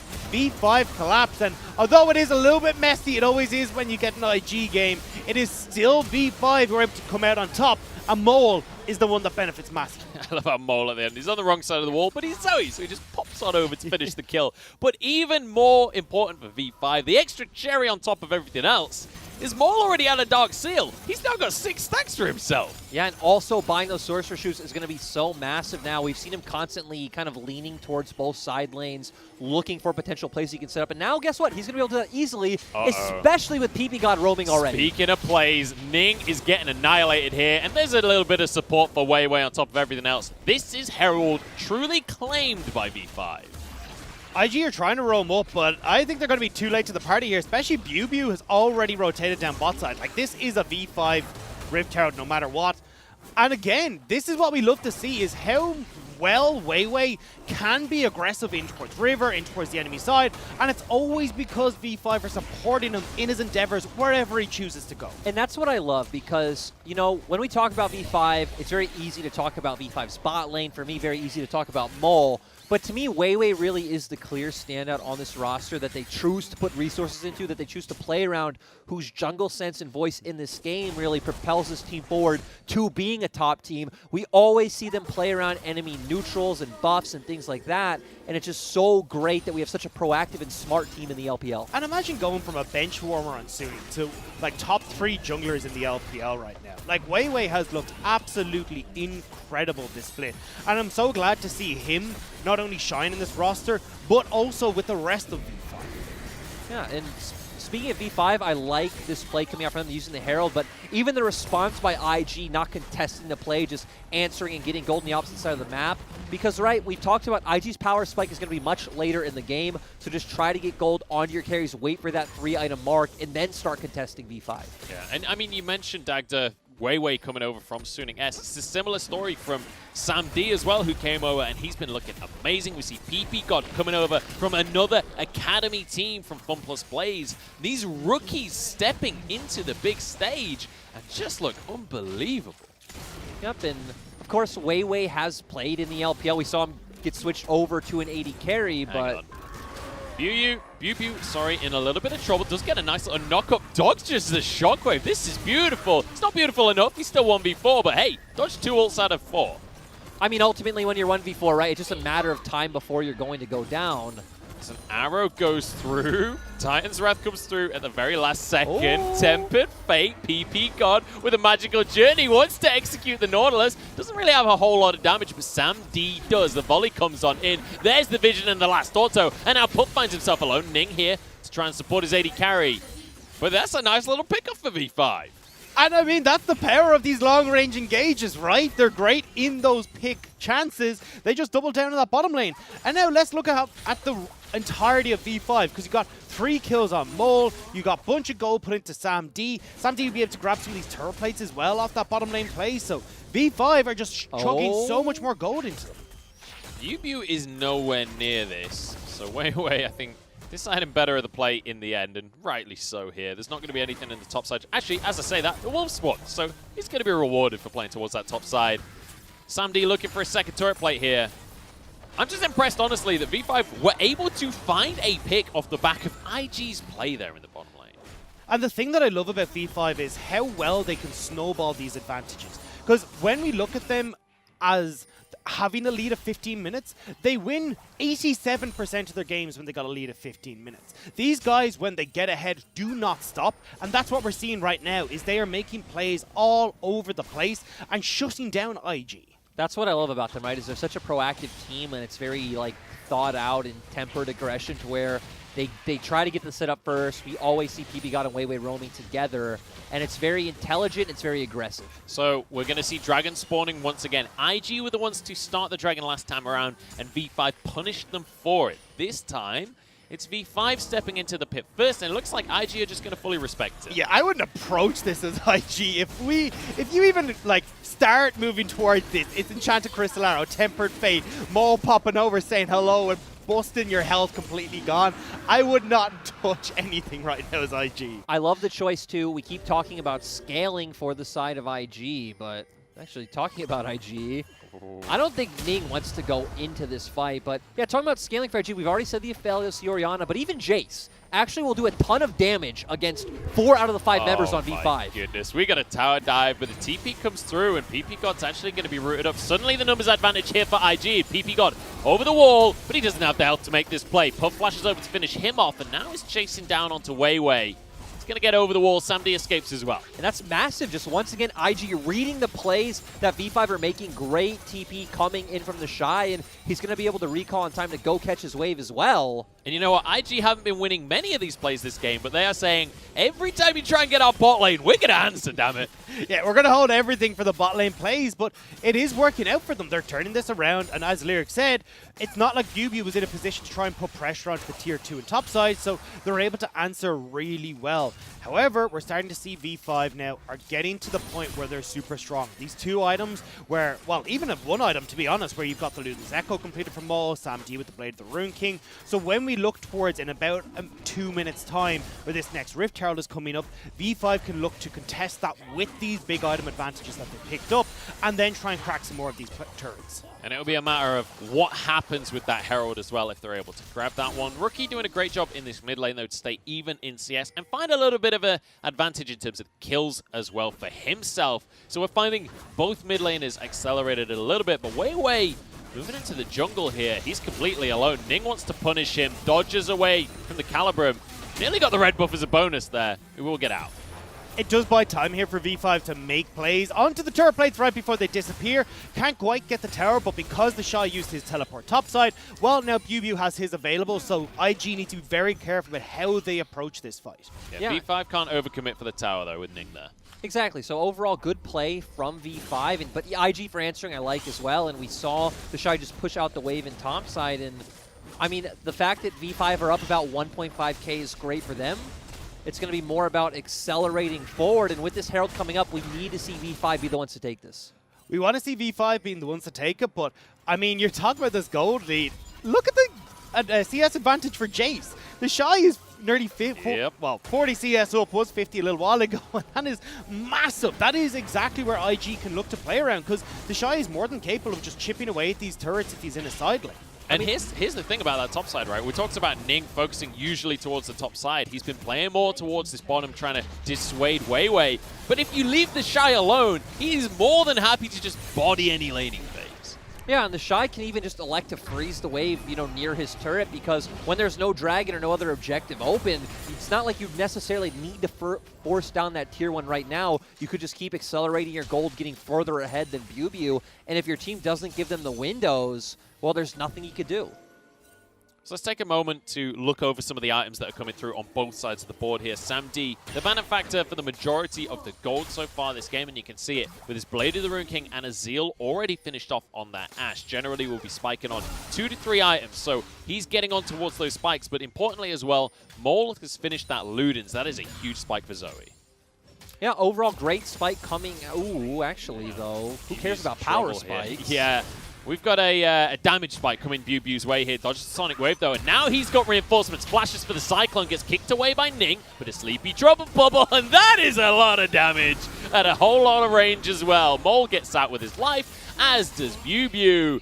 And it's beautiful from V5 to answer the play from IG. Oh. Now a bubble onto Rookie as well. The rest of the squad can't follow up because of the cleanse here, but they're going to walk away. And the good news here for V5 is they come back just now and still get onto the map for this dragon that's about to spawn. But Mole does need to back now because he's very quickly running out of time here. So in the meantime, AD carries trying to take towers across the map. We've got Puff on the top side. We've got Sam D down in the mid lane as well. They should be able to each get a tier 1 for themselves. Yep, so overall going to equalize this. And yep, now all eyes are on the dragon. Balon. That's a lot of ultimates used just for PP. Goodbye, Rookie. See you later, buddy. 2 more kills for Mole. The PP God bait was all a ruse. They draw in IG, and it's a 1-2 punch from V5 to take down 2 members of IG. They're just going to keep pushing here. Oh, did the bubble hit? Oh my goodness, Oh, another no. bubble, another kill for Mole. They've still got a Herald. This is a snowball and a half. And they should be able to get an inhibitor, honestly. Instead, going to back off, take the safe choice as a dragon. But man, this is why you ban Mole. Zoe, I have it right here in my notes. Ban the Zoe. It's massive. It's everywhere. It's an entire page. It's an entire page. Man, you don't give the Zoe to Mole. This is what happens. These trouble bubbles have been so damn good. And Weiwei following up with a spear every single damn time. And it enhances the damage that Weiwei gets. Now we've got a 1v1 between the top laners here as the Shy is desperate to make a play and find a way back into the game, but Sam D is here to help his teammates. This is falling apart for IG real quick. How many times have you seen the Shy just make these random plays that he's like, right, gonna make it, we're gonna bring us back into the game. It's like, oh wait, there's 2 of them. Like, that's classic the Shy right there. That is a the Shy moment. That's what we're calling them from now on because we see them way too often. But great bubble coming out from Mole here. No more cleanse. Chained into the arrow and the paddle star. And just able to keep going forward. We're going to see once again, Mole's going to hit a great bubble onto Ning off from the side. And just going to set up all of these structures for V5. I mean, it doesn't even look any less painful the second time. But look, if you saw where IG were on the map, Aphelios was at the back of the red pit for V5. You had the Shy in the bottom lane. There wasn't numbers there to try and do anything. So now IG have to be so careful because when we talk about how good this poke is, the pick potential from V5, if 1 or 2 members of IG go down, you can have V5 barrel down this mid lane and crack open that inhibitor. And I just want to point out that the win time for Vici Gaming, for Victory 5, it's the V that gets me every single time. They're the 3rd fastest team in the entire league when they have themselves the lead. They are going to close this one out real fast. I would honestly say they have some of the best shot calling in the LPL, and that's what keeps them up here, right? Because they don't actually have a standout star player like a team like Top Esports. They just come together so well as a unit, and that's why they're so good. Once they get a lead, it's snowballing these games to fast game times. Mole going to finally be able to move down to this bottom side and finish this tower off. There's been a little bit of a thorn for them. That is 6 towers gone already for V5. It's a 4,500 gold lead for them as well. They look so good right now, and now they're going to start to ramp up the strengths of their composition. They're moving in towards this jungle of Invictus Gaming. They're going to get vision control. They're going to be able to poke them out from their own jungle. And then they can just rotate between mid lane, even looking to join with Mole in this bottom lane. It makes it so difficult for IG to try and defend against. And this is obviously why Zoe, especially as a champion, is so oppressive while ahead, because you have such good terrain scaling with your abilities, with, you know, the extended Sleepy Trouble Bubble or surprising someone with a paddle star that right now, IG cannot walk through their jungle, or Mole can 100-0 them. Yeah, I mean, look at his items. Rookie has to flash from this one, but the Trouble Bubble get cleansed away here. Death Charge onto Mole, and there needs to be some kind of follow-up, but he's got himself a stopwatch, and he's going to survive. Now the Cyclone comes through from Bubu to keep his mid laner alive. They're going to win this fight out once more, and there's just nothing IG can do about it. That's going to be the Baron for V5. They think they can make the play back, but it's all said and done. Victory 5, 20 minutes in, are going to get a Baron. And let's be honest, this isn't all too surprising for IG because typically their games go they win fast, lose fast, or hope for the enemy team to throw at 40 minutes. Not to mention, many of their series go to 3 games, even their wins. Ning takes a massive old hit from Mole there, but V5 still committed to the Baron here. But we've seen IG lose game 1 of a series many times. Yeah, I mean, look, they do have an ability to bounce back. It's why we love IG. It's why they're sitting at 3rd place despite some messy games. But this is the play here where that was the pick potential we talked about from V5, where they think, right, we can force these massive advantages that we have. Maul having that stopwatch available means that this engage from IG is thwarted because look how spread out Invictus Gaming are. They can't capitalize on anyone in this pit, and it's a disaster. Well, what the confusing part to me is, why did IG want to re-engage here? We saw Battleland re-engage onto Mole. You have no reason to do that. We keep talking about getting to these item spikes. Look at the bounty. Look at the gold they could have got. That's true. Battleland also isn't exactly nervous when it comes to engaging. It has been a bit to his detriment. A lot. So, I mean, we're kind of seeing the same thing. I do want to say I do subscribe to the IG philosophy of like you can't criticize the craziness. Like the craziness is what makes them IG. It's what's good and bad. We need to accept it. Yeah, live and die by the chaos to IG, and they're going to continue that as they try and force a fight here. Balan going to be able to tank it all up with his Aftershock, though, and everybody backs away. So unable to actually connect anything. In the meantime, BuBu's just going to push the minions. There's an open in here. They tried to make a play before BuBu had collapsed this. Now they can still go back and try to defend it, but with Baron up, I mean, BuBu can just take that before IG do anything. I mean, overall, it was the right move by IG, like you just said. You have to commit to one side. Ultimately, V5 are so far ahead at this point. They have, we said, the terrain scaling with the Zoe. There's nothing IG, can do. And 10 seconds until Ocean. So they can back it up, they can pick up that soul point for themselves, and then move in towards actually getting that 4th and final dragon for themselves. Well, that did a little bit less damage than I was expecting. Yeah, the Aftershock came through from Balan, who was able to get his dredge line in as the Zoe came through. But Sam D, in the meantime, just gets to free fire onto the turret. There's no way for anyone from IG to contest this tier 2. This is the final tier 2 on the map.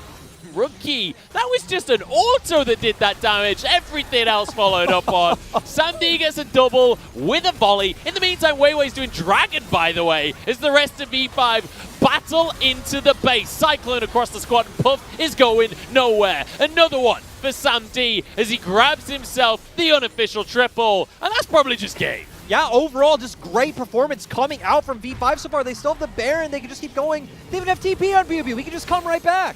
Oh, this is just so damn clean for V5. And it's so refreshing to see this team taking games against our top competitors. This is a 23.5-minute victory against Invictus Gaming. Need I say more? Victory 5 are a playoff squad and a half. IG trying to make the final play to stop it, but the Nexus falls, and it's 1-0 V5. And they're the most exciting team in League of Legends right now. I'm just going to commit to that hard statement. They're so fun to watch. They're so proactive. They're so decisive. They have a really fun play style to watch, and it's great to see. I think we need to up our ante on these guys, lads, because this is V5 who've just taken down top esports. They just defeated former world champions in 23 minutes. Like, I think we got to start talking about these guys more than just playoff contenders, but how far they can go, and have a look at this for Worlds. I'm just saying, guys, I'm the ultimate V5 spokesperson. LPL playoffs is a different beast. This team is amazing. I love this team. I want to see how they do in that environment. I'm really excited to see how they do, especially when we move from best of 3 to best of 5 as well, because this is still a rookie squad. This is still an untested squad when it comes to best of 5 and playoffs. But man, if you can beat IG like that, when you can out-mechanic IG like that, when you can beat them in the early game when they are strongest, that's a pretty good sign. Yeah, and I mean, I'm very much getting excited about this team now. I mean, I already was on the hype train, but definitely I think that these guys are now real contenders that we have to look at. And I think obviously that conversation has been posed quite a lot, but when they are hammering our top teams and making it look so easy, like, we have to start having this conversation. Yeah, definitely. And You know, we said beating out IG in the early game. I think a big part of that comes down to draft. V5 are actually a team that prefer the red side. They are 12-3 on red side. A big part of that playstyle comes down to this team really needs winning lanes, and that might just sound like what team doesn't want winning lanes, but V5's whole playstyle is built on setting up these dives and setting up these early game invades, so it shows why red side is really such like a crutch for them to be able to crush a lot of our teams. Yeah, be able to set up for Weiwei to get these ganks on the bot lane, for example. We saw them getting 2v2 kills against teams like Top Esports, but that was because they were able to find a winning lane matchup and able to abuse the power that they had there. We'll see what IG are going to be able to do coming into game number 2 as well. Because let's bear in mind, this is still IG. They go to 3 games a whole lot. I feel like there's a lot of game 1s where maybe they don't go in with full serious faces on, and then later on in this series they turn things on. So I'm very much expecting IG to come back and fight a little bit harder in the early game. I do agree, but I think we still got to look at the strong points here for V5, which was this was a very quick 3 kills that went into the hands of Mole and this Zoe, and that was just the snowball that they needed. Very quickly they started picking up dragons, they started picking up rift arrows. They never really gave IG the opportunity to come back into this game. So if Invictus Gaming are going to go for these kind of toss-up 50-50 plays, and it does go the way of V5, they have to be very worried that they will just run away with it like they did in this game. I mean, you mentioned the triple kill that went Mole's way, and he knew how to double down on the gold that he got from that play. Yeah, Mole looking great, and again, IG, please don't give him Zoe next game. This man is a monster on Zoe, but going back to IG, I want to see what they'll do game 2 because they got all comfort. The problem with them is all their comfort champions are more scaling picks like Orianna and Aphelios, and there are a lot of teams where they could use these picks and just dominate you in lane, but V5 are too good and too coordinated for you to be able to do that against them. Yeah, I mean, I think the key example of that across the course of this game was when we saw the Shy and Ning trying to make plays on towards Bew. The rest of V5 was there almost every single time. They would arrive at the last second or get some long-range engages with the Ashe and the Bard. Like, it felt like V5, while IG did a good job of reading V5 in the early game, V5 also did a great job of reading every counterplay that IG tried to make. And it felt like either, as Lyric has kind of touched on, that if IG couldn't make these plays work and couldn't get ahead, well, they didn't really have a chance. The draft wasn't really in their favor, as we talked about V5 having a really strong opportunity to just play it afar from them. And I think I agree with Lyric where I want to see them swap things up in the draft, but it's very curious to me what they're actually going to change, because if you do ban away Mole Zoe, well, then do you leave open PP Gods Thresh? Because this seems like a pick that then they can play super heavily around at those early stages. So I'm not sure what way they want to try and mix things up coming into game 2. Yeah, we'll have to see. And I'm curious if they're going to swap sides as well, because obviously IG now gets the choice of side after losing game number 1, whether they are going to swap things over. But V5 on the other side of the board, celebrations all around, right? They've beaten Top Esports now in an incredibly close series. This series against IG, after game 1, not looking anywhere near as close. No, and you know, there's a bit of a negative side I want to hit that if V5 even does lose, it's a positive in the sense that they still wouldn't have gotten 2-0'd. Like, even with this win now, they have not gotten 2-0 this split, and it even does look like they're probably going to be able to close out this series with how convincing that game 1 was. And yeah, this team just keeping the dream alive, and again, we know they're a playoff team. We know they're a potential playoff contender. I'm excited to see how they do in high pressure and in best of 5s. We'll have to see how things are going to go after the break. We're going to jump away for a moment, but make sure you join us because most IG series go to 3 games. IG is still the team in 3rd. Don't expect this one to be easy for V5. We'll see you in a few.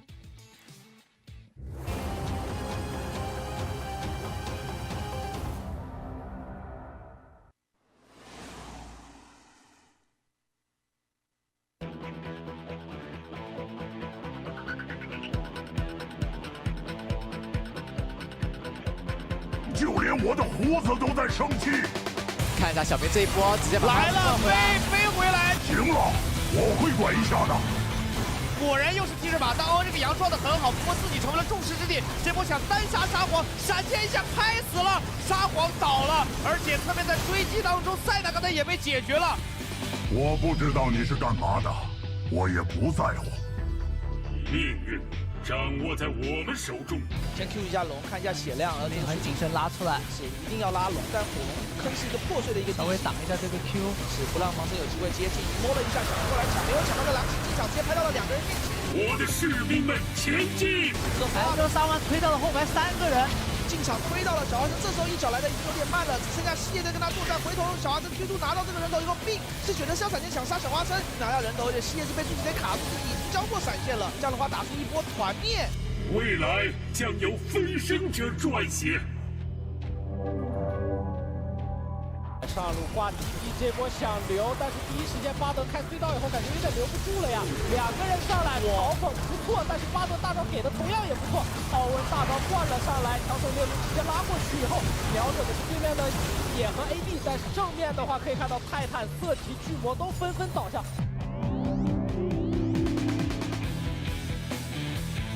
战斗之心，至死方休。打到了伤害。皇子来了呀！这个皇子过来。 不能上了，感觉要卖了。对，波士堡死掉，德玛西亚又是跳出个大招，一口抢起来，所有人发扬大招，终于赶上了战场。皇子跟发条经典配合。德玛西亚，永世长存。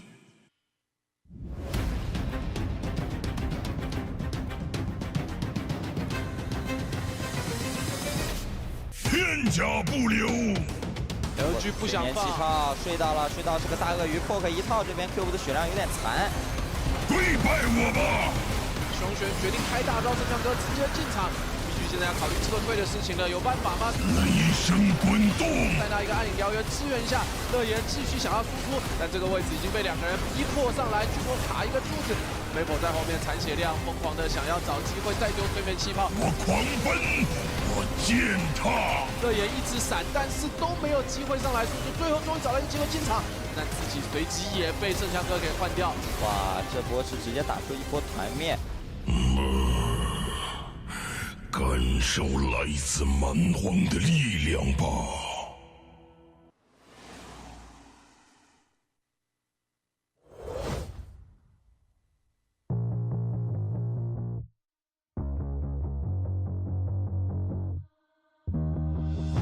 I'll watch you while you put your jacket on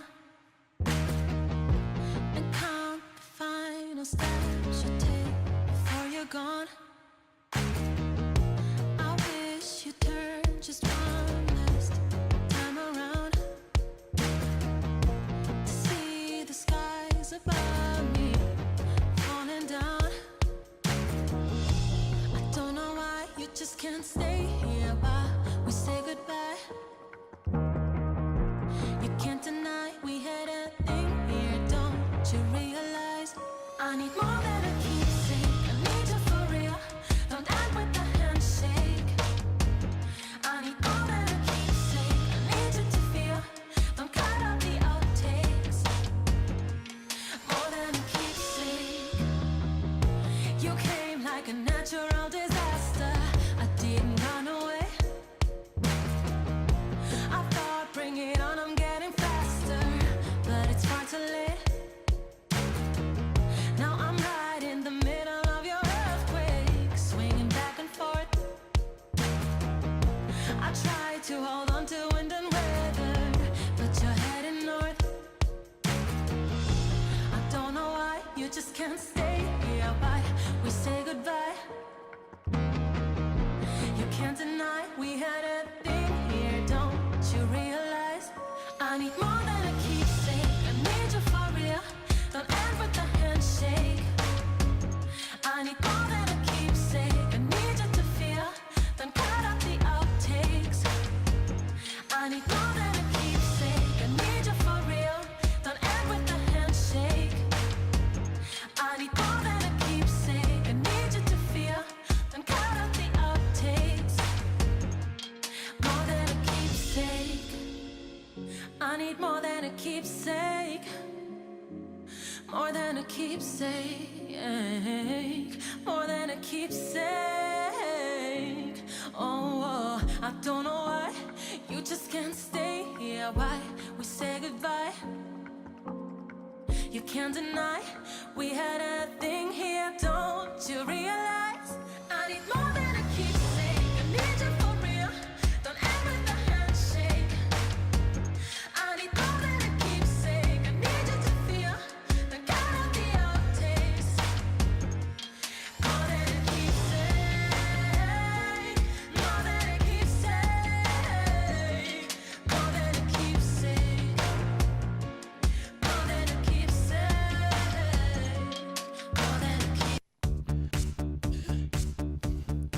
We're back here for the LPL, and we're jumping into game number 2 between Victory 5 and IG. And Victory 5 turning things on for the first game of this series. A sub 25-minute victory against IG is not something I expected to say, but here we are. I'm Munchables. I'm joined by Dagda and Lyric once more as we head into the second TriCast. Gentlemen, let's debrief off of game number 1 here, because I mean, that was just unbelievable from V5. It was so well coordinated from V5, where, look, even though we had IG being able to turn around some of these plays on the bottom side of the map, where we had the Shy teleporting in to try and make these plays happen, it didn't really matter, because V5 understood, look, the way we can play out this game is by having the poke come through from Mole, the long-range engages come through from the bottom side of the map as well, and they look fantastic as a result. And the thing that about that game was there was really just one moment where it completely blew up in V5's favor was when Mole got that triple kill around the dragon that IG were at first. All right, well, we're jumping into Champ Select already. There's been a quick break on this one, so just so you guys know, Mole grabbed himself the MVP. If we could have showed you the damage chart, I'm sure he would have been far and away ahead of everyone else, but we're into Champ Select, and IG have stuck to the blue side here, so bans going to be somewhat repeated, but that Bard taken off of the board. That's the big difference, is they changed the Thresh for the Bard. V5 keeping their bans exactly the same as well. So I want to see where V5 go from here. Do they go Thresh Nidalee this time around? Yeah, I feel like it's probably the Thresh Nidalee or the Graves, because they have seen them when they go towards the Thresh, because you've got the guaranteed CC there. Going towards something that's a lot more burst-orientated and carry-orientated can be great. And I was actually surprised to see the V5 Kalista ban when the Bard was banned away, because the Kalista has been such a strong pick for Sam D when paired with that Thresh. Worth mentioning as well that this Nidalee has not been picked up by Ning at all this split, so maybe something that IG aren't willing to go towards, but it wouldn't surprise me too much if they do still go for it. It is one thing that he's actually played in solo queue, which has surprised me, is that he isn't willing to translate it over to pro play. But so V5 going with Ashe Shed is actually extremely interesting. We need to remember that Set is, you know, a 3-way flex for this team. I guess potentially 4-way, because, you know, BBU can always bring that up towards the top side, even if he hasn't played it yet this split. We'll have to see where on earth that set goes, and as you rightly say, it's not something that you can predict here. On the side of IG, though, they're going to go towards a support for Baolan, taking this Thresh, but it's also a take away from PP God. It feels like you're giving a lot of what IG wants to do with this Aphelios over, though, because Aphelios likes when guys are jumping in on top of him. Well, that's what the set wants to do, dive in with the showstopper. You've also got the Ashe who wants to go for these picks with the Enchanted Crystal Arrow. You now got Thresh to reposition this Aphelios if he gets caught, especially if the Aphelios is going to take cleanse. So, I mean, IG kind of coming out looking good so far. I do want to say, though, the fact that V5 didn't pick this up in the first 2 picks tells me they wanted IG to pick Thresh. Like, they're planning against this. They knew this was going to happen, and now that we see Set, my guess actually Set mid, not Set support, for the fact that they go towards this Nidalee again. You have mixed damage in mid-jungle. Set very good at ignoring the laning phase, just pushing so Nidalee can evade. And a very strong mid-jungle 2v2 as well. We've seen once you do hit that level 6 how easy it is for you to set up for these Nidalee camps. And also the really nice thing is this set is such a flexible pick. They can always put it to support if they need to, but they could potentially bait out some bans from IG towards the mid lane here. Yeah, and I think, you know, going forward, the fact is, even though we don't think it's a flex, you should keep it a flex and just pick top lane here. Don't show anything for the side of V5. You do have the Orange still open, which would go quite well with your composition. You can go back towards that Wukong that you did so well in game 1. We could. Well, I mean, let's wait a second before it's locked in and before we analyze it too much. Well, I was going to say that still with the Pantheon, if they do go for it, still keeps their options open with flexibility. Because we've seen Pantheon support, we've seen Pantheon mid. It's Pantheon support, Dad. I'm sure of it. I'm feeling it. I'm feeling PP God's Pantheon, guys. If there's one way to assert your dominance, that is it. But we got an old classic coming through here with the Nico, I'm assuming for rookies. It's definitely rookies, Nico. This has been a champ that he loves going back towards. And I love that he's picking it up against Mole, because guess what, guys? Mole still plays Nico's bot lane in solo queue. It's actually hilarious. Let's just clarify, all through spring, Mole was playing Nico all over the map. So what I want to see here now for V5 is something that can still continue to play at range. Because while it's all really good that we've got, like, oh, we got these Pantheons, we got the set, and we got this kind of stuff, well, you are all diving in on top of Nico, who loves people to be in on top. Same with Kennen, same with Aphelios. This is a team that is built to fight against what V5 are going for. I love that you highlight that because IG actually coming with a really smart last rotation in their draft against what V5 picked up. And V5's draft, again, whenever you go towards this Pantheon pick, it signals that you typically need to snowball. You typically need to get it going, find those advantages. To where IG's draft is extremely well-rounded. You have early game power in your soul lanes. You have the late game threat coming in for the Aphelios. And just look at the drafts. Doesn't it just scream from V5, we want to play around bot lane? And it screams from IG, we want to play around the top half of the map. It's like, you can very clearly see the identities here for the teams, but I love that with IG, the players are so damn flexible that you can, in the last rotation, just completely counter the opponent's strategy. Yeah, and it's great to see. And again, bringing out these lane-dominant champions like the Kennen and the Nico, something I love seeing Rookie on. It really has no bad lane matchups, and then extremely strong on a one-item power spike. And as Dagda said, going to do great into a lot of the champions that V5 picked. Maybe the only hindrance being that Nidalee, but still going to be hard windows for V5 to execute. Well, I was going to say, the terrifying thing is the gank setup for this Nidalee is super strong, because you can pair this with the Pantheon, who has the ultimate, and if you're looking towards the set mid lane, if you can close that gap onto Nico, you can set up with the Grand Skyfall in towards that Showstopper, in towards a Nidalee Spear, and you got a lot of damage there. Same if you want to play towards this bottom lane. Like, this dive duo between the set and the Pantheon is actually pretty potent, not only when it comes to team fights, but definitely in lane scenarios as well. I'll have to see if it's going to work out here for IG in game number 2. 3-game series are not something they are shy about, and they're ready to try and push this one further. But V5 with a heavy snowball composition want to repeat game 1. They want a fast win once again, and we'll see if they can complete their trial of strength here.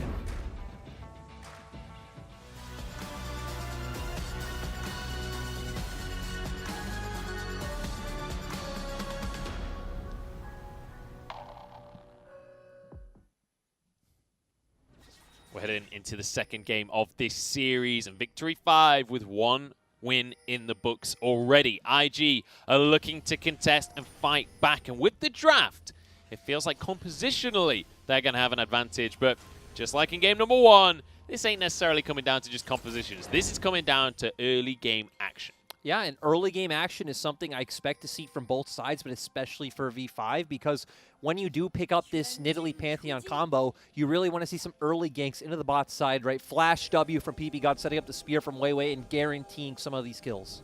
And you can see already IG are trying to prepare for that, right? You've got the cleanse that's going to be there, which is obviously for the Enchanted Crystal Arrow as well. And you've got that exhaust from Baolan. And Baolan, if you can predict these plays from PP God, you can play the Pantheon out of that stun. So Baolan does have at least some counterplay for what the game plan here is for V5. Oh, wait, I got surprised. Just It's not the real one. It is not a Kennen mid. It is Nico just pretending in the end. Mole is going to be bringing this set to the mid lane once again, though. This is something that we've seen him do a couple of times already this split, but also it's a style that we've seen from him a lot. Something that is non-interactive and can just clear the wave and get elsewhere on the map. That's what we said we loved about Mole, right? Is he's able to play numerous styles. He's able to pick up a Zoe and carry one game, and the next game go towards a set or a Fiddlesticks, ignore the lane completely, and just try to support Weiwei in the jungle. And talking about mid-jungle, even Rookie and Ning having good setup. You have the Glacial Augment coming out from Rookie, and even Nico overall having great gank setup from her E, all the burst damage being there from Ning. If you time it well, can blow some summoners from Mole. And the damage that Rookie actually manages to churn out on this Nico is damn high as well. Like, we've seen the clip of him from Spring getting that pentakill on this Nico as well. So, like, you still have to not only look at the utility that Rookie brings with this pick, but definitely the damage, the positioning, and that counterplay against what V5 want to do. And like we already mentioned as well, Rookie going to have a very good lane matchup for himself. Obviously, Set does not have lane presence anyway, and it's Rookie on something like a Nico that has mostly only good matchups. Like, everything is stacked in Rookie's favor. It's just a matter of whether or not Weiwei and Ning can influence this laning. Well, already we can see that Ning and Weiwei are clearing the same direction. They both started top towards bottom. And I like this adaptation from Ning because, look, you know that you want to try and make a play bot side here as Weiwei. So having Ning mirror this jungle route means that you can always position around that bot side against V5. And funnily enough, as you say that, we see Ning go, well, yep, never mind. I cleared towards bot. Let's go get the top side scuttle because, you know, we have top side priority. They have bot side priority. I guess it makes logical sense for Ning, but yeah, I want to see if V5 are able to pull off this bot lane play. We do see right now Puff and Balan are under their turrets, so not going to be easy to set anything up. And as we talk about this, PPGod's going to mid. He certainly is. He wants to make a play here, but Mole is not really in a great spot to make a play right now. Already down to 200 HP. Does have the heal, though. Yeah, he's got the heal, which is why I think they might have been able to make something work, but PPGod's been missing for too long. With where Rookie was positioned in the lane as well, playing up towards Ning on that top side of mid lane, means there's not able to be any sort of play that can go forward. They also did have a ward, but, you know, that overall, yeah, exactly. Vision is good, unlike what we said in the first series. Yeah. Unlike what you said. We've said a few controversial things on cast before. Maybe in the name of humor, or maybe, just maybe, I don't believe in Vision. Mole going to take a big old trade in the mid lane, but Rookie is out of mana right now, so nothing too much going to come of it. Sorry, but it is a bit ironic that the guy who wears glasses doesn't believe in Vision, I'm just saying. Like, this is why I don't like wards. I already have one thing augmenting my vision. I don't need any other extra distractions. PPGod goes into the bottom lane. Puff going to be forced away. A nice play to deter too much of a further play, but with a death sentence there as well. PPGod is low, but he flashes forward with the ignite. Samdi forward as well, and it's a 2v2 kill. But it goes both ways. Puff goes down to the volley. Now, it's going to be Baolan and Samdi in a 1v1. The teleport that I saw got cancelled from Rookie. Baolan stacking up his play, though. He wants himself a kill, but the minions are attacking. It doesn't matter. Baolan cuts him down. And that was so insane to see when Baolan initially hooked PPGod. I'm like, what are you doing? You're killing your AD carry. All he's doing is setting himself up for that double kill. Baolan, the bloodthirsty king of bot lane. And the beautiful thing here as well is that because Sam D went down, they can't push in this bottom lane. Puff will be able to get up here and collect this big old minion wave for himself as well. And yeah, this is where Puff takes a little bit too much damage, but PPGod flashing forward aggressively here. I didn't think he was going to go that deep. Well, I still thought that was overall going to work out because you were going to get your kill for the AD carry as compared to Thresh getting it himself. Great save over from Mold to make sure the TP isn't followed through. And yeah, overall, great play from IG's bot lane. And the triumph was clutch there as well, because it meant that Samdi had to turn around again. Ends up staying around that little bit too long, taking more minion damage, tossing that volley in towards Puff rather than towards Balan. It ended up all over the place. And even the wave left in a great place for IG's bot lane, which I feel like is something very crucial to point out, because look at Puff's CS advantage right now. Yeah, Puff has a CS advantage. Way moving into the mid lane, though, and they've got to make some plays here. Rookie did not get away with that one. The Pop Blossom's too late. I was confused by the clone, but V5 weren't. Yeah, overall, the animation, even on the spear, was very strange. Me and Dagda both looking, wait, did that hit? It did hit. V5 able to pick up a kill, but IG going to react by taking a dragon. Yeah, I thought that had gone a little bit astray in the mid lane where Mole actually suplexed away from the spear, but doesn't matter. Still get the kill. IG, though, having that push in the bottom lane, feel comfortable going towards this dragon, whereas Weiwei is just going to exit towards that top side and pick up the scuttle first. And I want to quickly mention how important it was to shut down Rookie in the mid lane, because before that play, there was started to become a sizable lead in the mid lane. There's a sizable lead in the top lane as well, with the fact that the kills didn't go V5's way in the bottom side. We're starting to feel like IG were building a snowball. And I feel like this is very much what Lyric was talking about when we got towards draft, is that V5 are a team that does do well when they've got winning lanes, but hey, this is the biggest test for them right now, is they've got the Shy, they've got the Rookie, both in winning matchups. I like how proactive V5 are being in trying to turn some of these lanes back around, but this is definitely an uphill battle for them this game. Well, and this is why we've typically not seen V5 be the team who strays towards picks like Ezreal, right? It's one of Samdi's least played champions because they realize, hey, we need pressure in bot lane. That's how our team style works. And also very interesting to me that we've seen them pick up this Nidalee Pantheon combo. This is a very RNG-esque combo. Didn't work the other day against IG, and we see it going the same route with V5, where we have not seen this Nidalee come in the lane, you hit the Pantheon stun into a spear yet. I think that's the most surprising part here as well, is just how inactive Weiwei has been towards that bottom lane. Now, I think a large portion of that obviously was Rookie having the teleport. He's more than happy with the wave clear he has to join in bot lane. But now with Rookie not having that TP, I want to see a bit more action bot side. So IG now moving up towards the top side of the map here. Despite you wanting the action on the bottom side, Herald has just spawned. So now a Pop Blossom in the mid lane onto Mole. They want to make these plays, but PPGod's here to protect his mid laner. It means IG have to back away from this one. You see Samdi not on the play just yet, still moving on over, but Bew doesn't care. He's starting this one off on towards Baolan here. As the play comes out, it stops the play from happening for now, but there's the kill in the end for Weiwei. It's first pick here for V5. The Shy was up in top lane. He was pushing in that wave, didn't decide to join in. So with all the man advantage that V5 had, they're able to power through that play. They don't even go for Rift Tower, which I love because it was just open for the Shy to make a play, but he still might. Yeah, Wei not in the greatest spot here. Has to flash away. That's the slicing Maelstrom as well. And Wei goes down. Mole uses a showstopper just to get himself out of dodge. Ning's going to try and chase for this one, but the phase rush means Mole gets out. Overall, nice play coming out from the Shy to guarantee that kill. And now this will mean a Rift Herald for the side of IG. This game way closer than game 1. And I thought that the right call was coming through from V5. Don't go towards the pit. The Shy is going to have a field day if we go in there. Same with Ning with the collateral damage. Puff is going to do great with the Moonlight Vigil. But instead, Wei sticking around that little bit too long, trying to get too much poke on towards IG, while the rest of V5 are pressuring the mid lane turret, and it ends up being that play that gets them caught. So this time around, it's IG with an early lead. It's not as significant as the one we saw from V5, but it's important to mention that IG are not actually in a rush to win this game. They've got an Aphelios, they've got Nico who'll do great late game. They've even got things like the Graves and the Kennen as well. V5, however, with this kind of one-threat composition with the Ashe, they are not going to do too hot later on. Yeah, I do definitely favor IG in the late game. I would say it's not going to be as cut and dry for them, though, because V5 do have a front line, unlike IG, who do have all squishy champions. So we do expect them to win out, but they are going to need to execute appropriately. Which we've seen V5 do many times. We've seen IG show off their mechanics too. Red buff under contestion here as Wei won't be able to smite that one. Ning grabs it in the end, and everyone just retreats. They were just fine for the buff. I think a lot of this is also just piggybacking off that last conversation. It comes down to execution, because you have really high pick potential on V5 with the Enchanted Crystal Arrow, the ability for PP God to maneuver around the map, and these long-range spears from Wei to come through. So if IG end up in these situations where they don't group properly for objectives, or there is just one person lagging behind, there is always the option for V5 to collapse. Yeah, I guess that's the best way to put it, right? IG are favored in late game, but there's a higher execution threshold for them. It's easier for them to make mistakes. V5 have tools to punish. And let's just remember as well, we say this a lot at the LPL, easier to execute compositions are quite often just the king because there's plenty of room for error. But if there is one team in the LPL that has the mechanics to pull off a composition like this, IG are certainly it.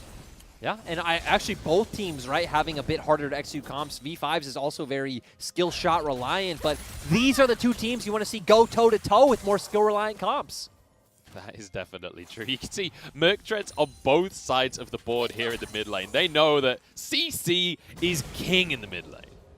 And for the entirety of this game, right? Because look at all the CC that's on both sides. I mean, 4 members on IG, even the Moonlight Vigil. Mo, gonna hop out of there. I was like, do I have a moment to talk? No, you don't, because Dragon's coming up Dagda in 10 seconds time. And IG are the ones with the advantage right now. They're positioning like it as well, but Wei is here. Bu has his TP available. PP God's on the Pantheon, so he can always force a fight. We could have full contest here. Oh, overall go IG using the Herald in bot. Gonna go straight to the Dragon, pulling that prio over. Both top laners have TP, so... well, actually not gonna go for it. Not going to go for any kind of TPs just yet. Herald forced in the bottom lane. And I'm surprised to see this Herald used and then the Dragon not forced immediately. Yeah. I agree, but it does mean that, look, IG understand, hey, with this Rift Tower can go down, we can still get collapsed on by V5, who have super strong lanes right now. Like, Mole in the team fight's incredibly strong. Puff isn't quite there in terms of against Sam D. Oh, Mole's been caught, though. There's a box as well with Showstopper. He's like, okay, you want to fight me? Let's go for this one. In comes Pantheon. There's a phase breaker. The Pop Blossom to counter the players. Ning tries to get out with his own life, but Mole has found himself alone on this one, and Sam D is here to try and sweep it up, but it's the clone. He's got me again, and Rookie gets out in the mid lane now. Mole trying to close the gap, gets the stun for himself. PP God flashes and a spear from Wei. Once again, V5 come out on top. And that's what I was talking about, is that V5 have so many long-range engages, so many ways to get from bot lane into a fight. Even Bu's Call of the Forge God can be so detrimental to IG in these situations. So moving back in towards that Dragon Pit could have been absolute doom, but it did get caught out anyway. But let's remember, that was not IG getting caught out. That was IG getting the pick. That was the threshold coming out from Baolan. And, more? Ooh, that was a close one. PP God will have his Aegis Assault, so he's going to be safe. But you're absolutely right. It felt like They get the hook onto Mole. He's like, I'm not stuck in here with you. You're stuck in here with me. Honestly, I feel like this hook was still good from Balan, and this was just exceptionally played. But who would have guessed that he would go in so aggressively? Such a decisive play coming out from this team. And even Weiwei hitting a great spear coming in. We just talked about the Pantheon ultimate as well. And this is a surprising thing about V5. They're such a decisive team. I think it's such a smart play from Mole, though, because when you look at the champions that are there, you got Rookie, who's kind of that 1-2 punch with the EQ combo. You look over at Ning as well, who's very calculated in the damage that he puts out his Graves. You set up beautifully for Mole to get that full haymaker Sorry, damage. Dagda, no talking today. The Shy's in trouble. Flashes away. Continue, Dagda. But I already, like, Mole was like, look, they aren't going to be able to just suddenly burst me out here. I got my haymaker shield. The damage is going to steadily ramp up, so I'm going to be able to calculate how I can get that haymaker out of full value. But also, again, Balan mispositioning, misplaying, and flashing into the Enchanted Crystal Arrow was really what set that up. Yeah, overall, just great execution coming out from V5, and this game, once again, even one dragon for one dragon, gold pretty much there as well. And we just saw what we were talking about this point in time is, you know, V5 does have some tankier champions. It's going to be hard for IG to kill. And now could be a time where V5 can keep getting these advantages with their composition. PP God is staying in that bottom lane for a second here. I thought he was going to stay out of vision and try and make some kind of cheese play with Bew. One thing I do want to point out that we've not mentioned so far is Weiwei is grabbing every single kill in these fights. He's already finished his jungle item with an enchant. He's got an Athene's and boots on top of it. He is far and away ahead of Ning. Top Esports banned this champion every single game for a reason. Weiwei looks too damn good on it. And don't forget, the whole criticism that he had of V5's composition was, well, they'd like to play at range for what IG have. Weiwei being fed gives them all the range in the world to play around. This is now a new win condition added on for V5 that they can just look to exploit. And they've just been doing so good at not taking these 5v5 team fights, despite the fact that, hey, you know, Aphelios isn't quite there yet, but still, IG will do good in them. They've just been making picks, right? They just threw out the Enchanted Crystal Arrow, the PP God's ultimate came in as well, and they're just using their burst to quickly finish off members of IG, not allowing a team fight to happen. Now, that to be said, we're still looking at even gold. So although V5 have been finding these picks, making these plays, that early deficit is coming back to haunt them just a tad. And especially with this Rift Herald up and available, Mole pretty low on this top side, actually potentially going to lose this tower to the Shy. I'd argue IG can actually go and make a play towards this Rift if they want. They definitely could, and even the Shy right now is so massive, right? Has the Proto Belts, has a needlessly large rod as well as the Blasting Wand, so going to be really strong with the big ultimate. My brain just basically exploded for a second there, because Rookie was pretending to be Baolan and then cloned himself, so there were three Threshers on the minimap going in different directions. It is going to be IG collapsing onto the Herald here. Puff? Yeah, I was about to say, Puff is bot side, Bew has TP. IG need to be really careful here. V5, we know that they're well and truly proactive enough to make the play. In they go with the Aegis Assault. PP got back to full health, but he will eventually go down on this one. Spear goes through, and Baolan has a stopwatch to keep himself safe. Now, Call of the Forge got across the team, but the Rift Herald is taken by Ning. Now the turnaround. That's going to be the Moonlight Vigil showstopper into the play, but it's Baolan, sorry, that goes down at the end of this one. Mole with a Haymaker pump gets out, and that's the ult's coming out from IG, but Weiwei's going to kill on the backside. Sam D gets out with his life. All in all, it's 2 for 2. Yeah, that was massive coming out from both teams. Had V5 known Puff wasn't there sooner. Is this still going? I don't know. IG looked like they wanted. Something nearly gets caught by the Tangle Thorns. Yes. But the really good call by Rookie in that fight was to mimic Puff. By cloning him and mimicking him, it meant that V5 didn't realize that Puff hadn't joined yet, and then they're afraid to make the play. It's too late by the time they realize, wait, this is Rookie, Puff is still on the way, and it's at that moment that it's too late for V5 to try and make this play happen. But still, Mole goes, you know what, I got this. Manages to set up enough confusion that you can get the kill from Weiwei on the backline. Weiwei making a beautiful play here as well to get a double kill for himself, and it does cost Bew his life. But still, it's a 2 for 2. And overall, the play from Mole and Weiwei was so good. That initial face breaker from Mole, clumping so many members together, setting up a great spear from Weiwei. And now, I mean, we're back with both teams going toe-to-toe. Dragon is coming up, but V5 are the ones with vision and priority. And, well, was a Rift Herald. I don't know if it There it is. I was about to say that can still be used. I was like, hang on. And this is going to be able to create this pressure in the mid lane, and then they can move over towards this dragon as well to give IG a little bit more control. And IG, as we talked about, they want to be the ones that can control River because they want V5 aggressing on towards them. So let's talk about Dragon for a second here because it's up. It is only going to be the Cloud Soul, but you can't expect either of these teams are going to be willing to just give it up for free here. Who are we giving an advantage to right now? Because this feels damn close. Well, at the moment, I'd love to just see Weiwei continue poking, not actually looking for these big engages, but Mole trying to get a flank off, see if he can get into the right position to have these big engages, and we talked about it. This is a lot around execution right now. To me, the game-changing player is the Shy. If the Shy can hit a massive slicing Maelstrom onto Weiwei and Sam D, IG will be able to come out ahead. If that doesn't happen, I definitely favor V5's comp right now. Well, it's 5-7 on the scoreboard right now, but the gold tells a different story as IG just 500 ahead. It is so damn close here. I love the way the dive bros are positioned on the bottom side here. Mole and PP God trying to see if they can wiggle their way in towards IG's backside. And it looks like Mole might have found the perfect flank position here. Oh! That's not Puff. Is it Puff? That is Puff. Weiwei's just trying to burn down the dragon right now as Ning gets into the pit himself. He's knocked up though, and Mole trying to find the flank onto Puff. In the meantime, he just finds Ning for himself. Haymaker available, nearly finishes off the jungler. Dragon went down in favor, but there's a flash forward from the Shy. You said he had to pop off, and pop off he will. Pop Blossom on top of that one, and this is going all the way of IG. There's a face breaker from Mole, but he has to flash out for his life. Overall, though, that's what we needed to see from the Shy. It's what we got. Great play coming in on the cannon, hitting the slicing Maelstrom on the two members we talked about, and now picking up 3 kills. And now they can do whatever they like. They can shove in this mid lane. It was such a fantastic call, but the Baron is just If there's anything that IG love to do, especially when they've got a Felios, it is rush this Baron. Weiwei still dead for 10 seconds. Yeah, but still, this is going to be great for them. They have the Aphelios like we've already talked about. They have a ton of bursts coming out with the Graves as well. PBGod does have his ultimate, though. He certainly does. There is plenty of opportunity for V5 to contest this one, but everybody is here from IG. They're 5 members strong. Ult's going wide, though, on this one as PPGod arrives. Mole in the middle of everyone trying to get some facebreaker action going. Haymaker goes through, but the Baron is going to be taken down by Ning in the end. Now can V5 find themselves a fight? The Tangle Barbs is just beautiful. IG might have just got away with daylight robbery here. V5 can do nothing.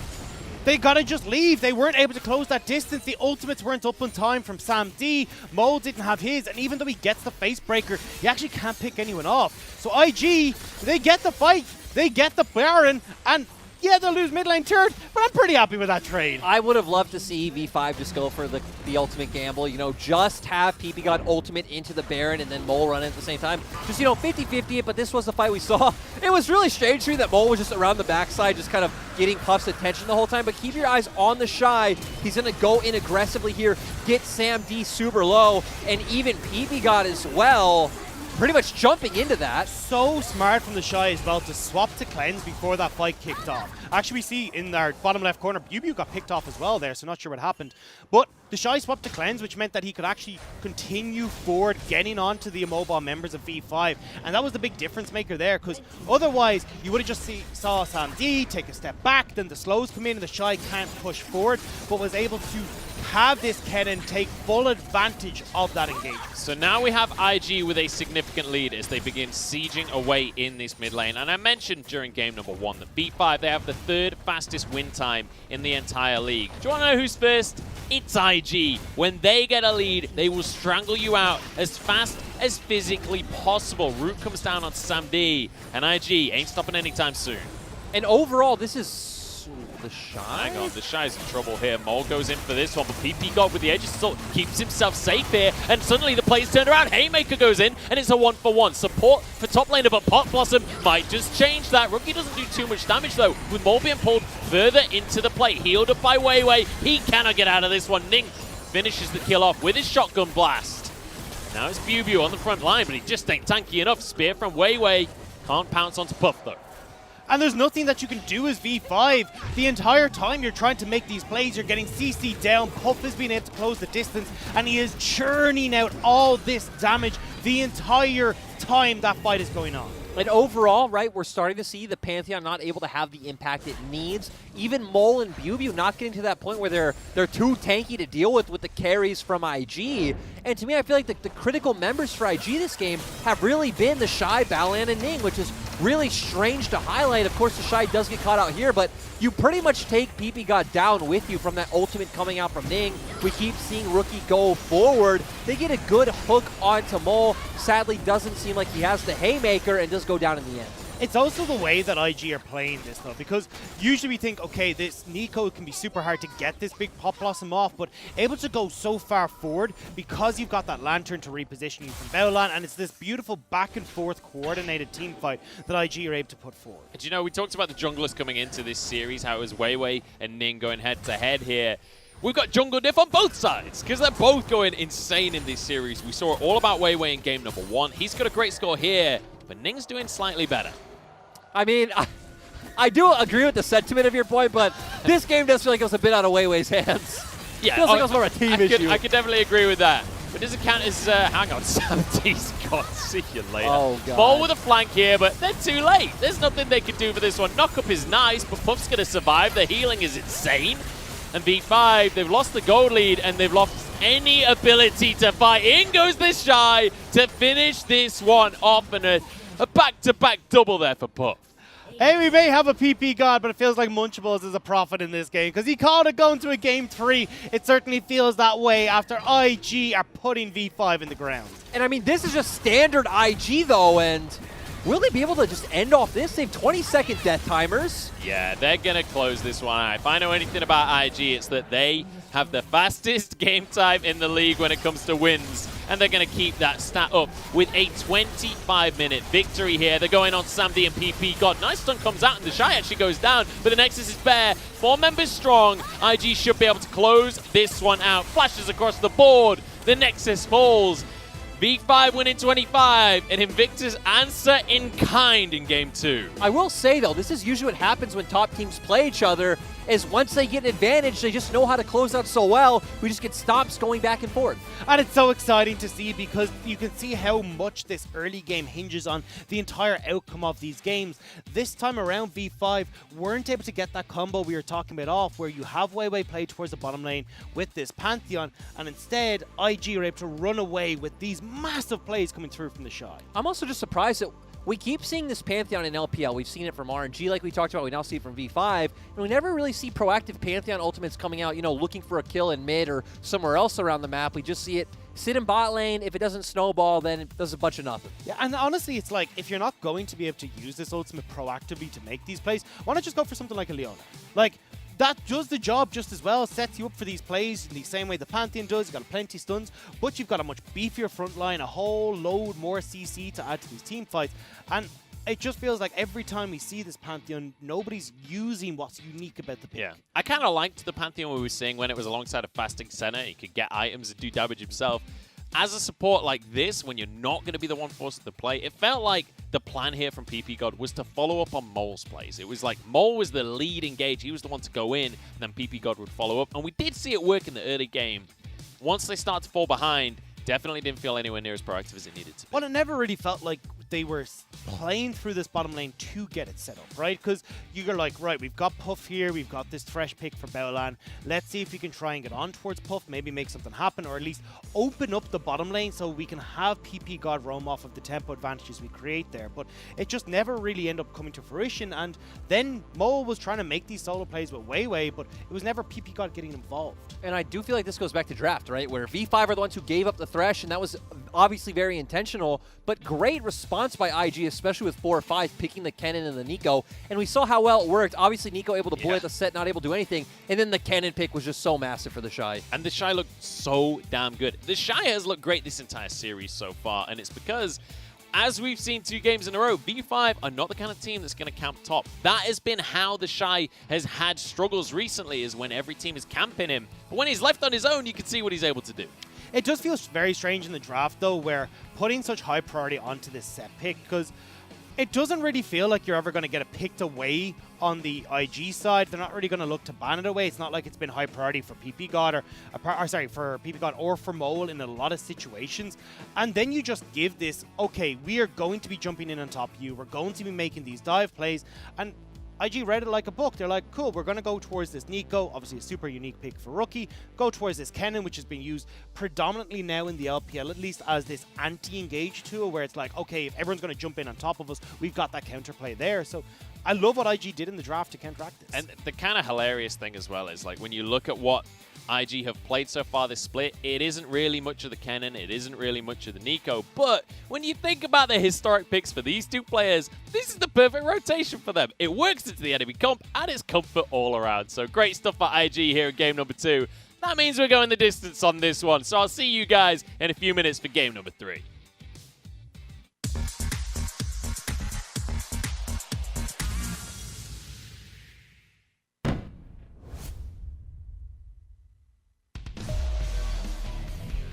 小明的一个先手，小龙宝跟上，盲僧是很迅速的处理掉了索尔的。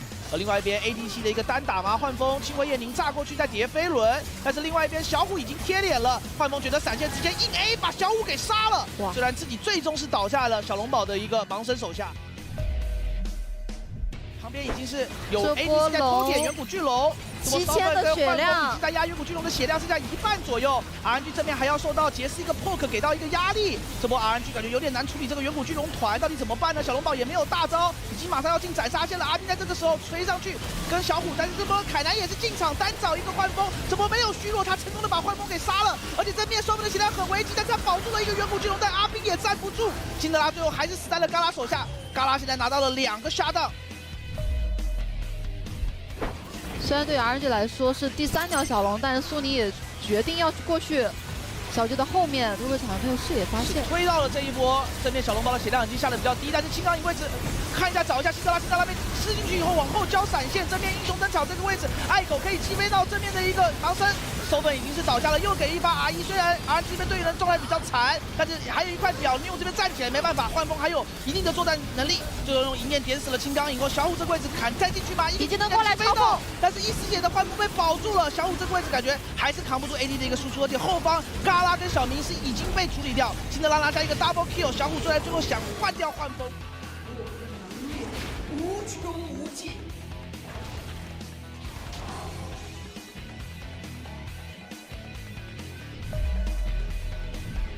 而且你正面的先手，刚刚韩冰的那一剑毕竟没有中，但是我还可以持续的让小技能的弱者退战去找机会。而且这波站位是比较靠前的，被上了一个虚弱，直接要闪现嘲讽，但是塔姆第一时间保护住，让辛德拉几乎没有吃到什么伤害。但是塔姆之前走出来吗？没有，小龙宝贴脸是直接把辛德拉给带走，但是2北流是没有人管，这时候才给一个闪现上来，闪现上来，伤害很高，银剑直接喷出一个3杀，点了一下普攻有罪名，但是罪名的 Q 技能应该是冷却，没有办法在远处定到嘎拉。随遇而动。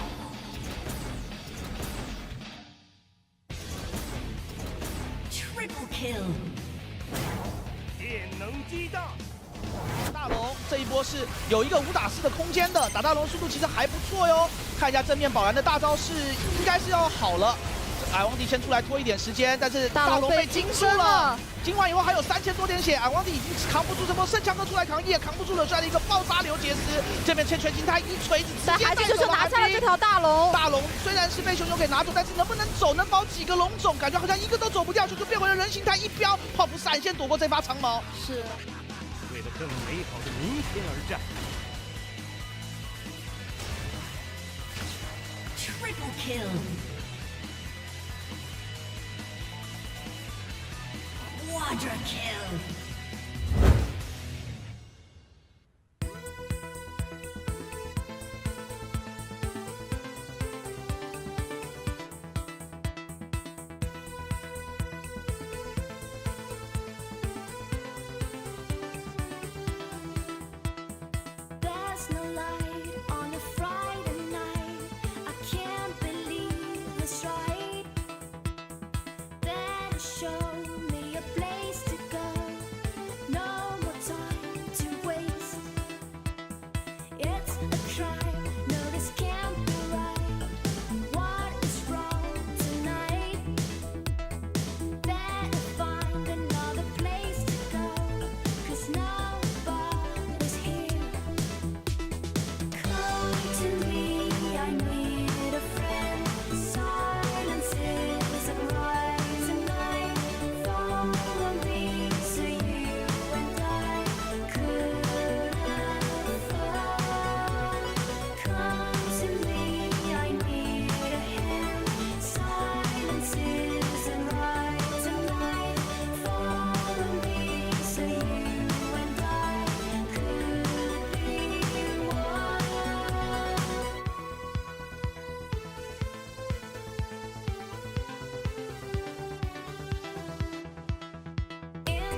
Welcome back, everybody, to a very even series, but not so even games. We're going into game number 3 between Victory 5 and IG, and either one has been a 25-minute victory so far. I'm Munchables, I'm joined by Dagda and Lyric once again on the TriCast as we go into game number 3. And before I pass it over to you guys to debrief us on game number 2, let's talk about our MVP, because I didn't have time last time. It's the Shy in the top lane. He got himself the cannon. He was into a comp that wanted to jump at him. It's the perfect storm.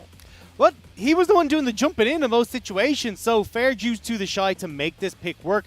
We talked about how smart his summoner spell usage was in some of these plays to set up IG for success and turn around these fights where V5 looked like they were the ones that were set to succeed. Yeah, he was constantly finding great flank angles and opportunities to get the kills onto the V5 members. And I'm sure IG fans watching this are so happy that, guess what? V5 aren't going to gank the Shy. The Shy is unlocked. And the Shy is back. That was the cleanse play that we talked about, being able to get on towards Sam D, shove PP God out of river, take over this game for Invictus Gaming.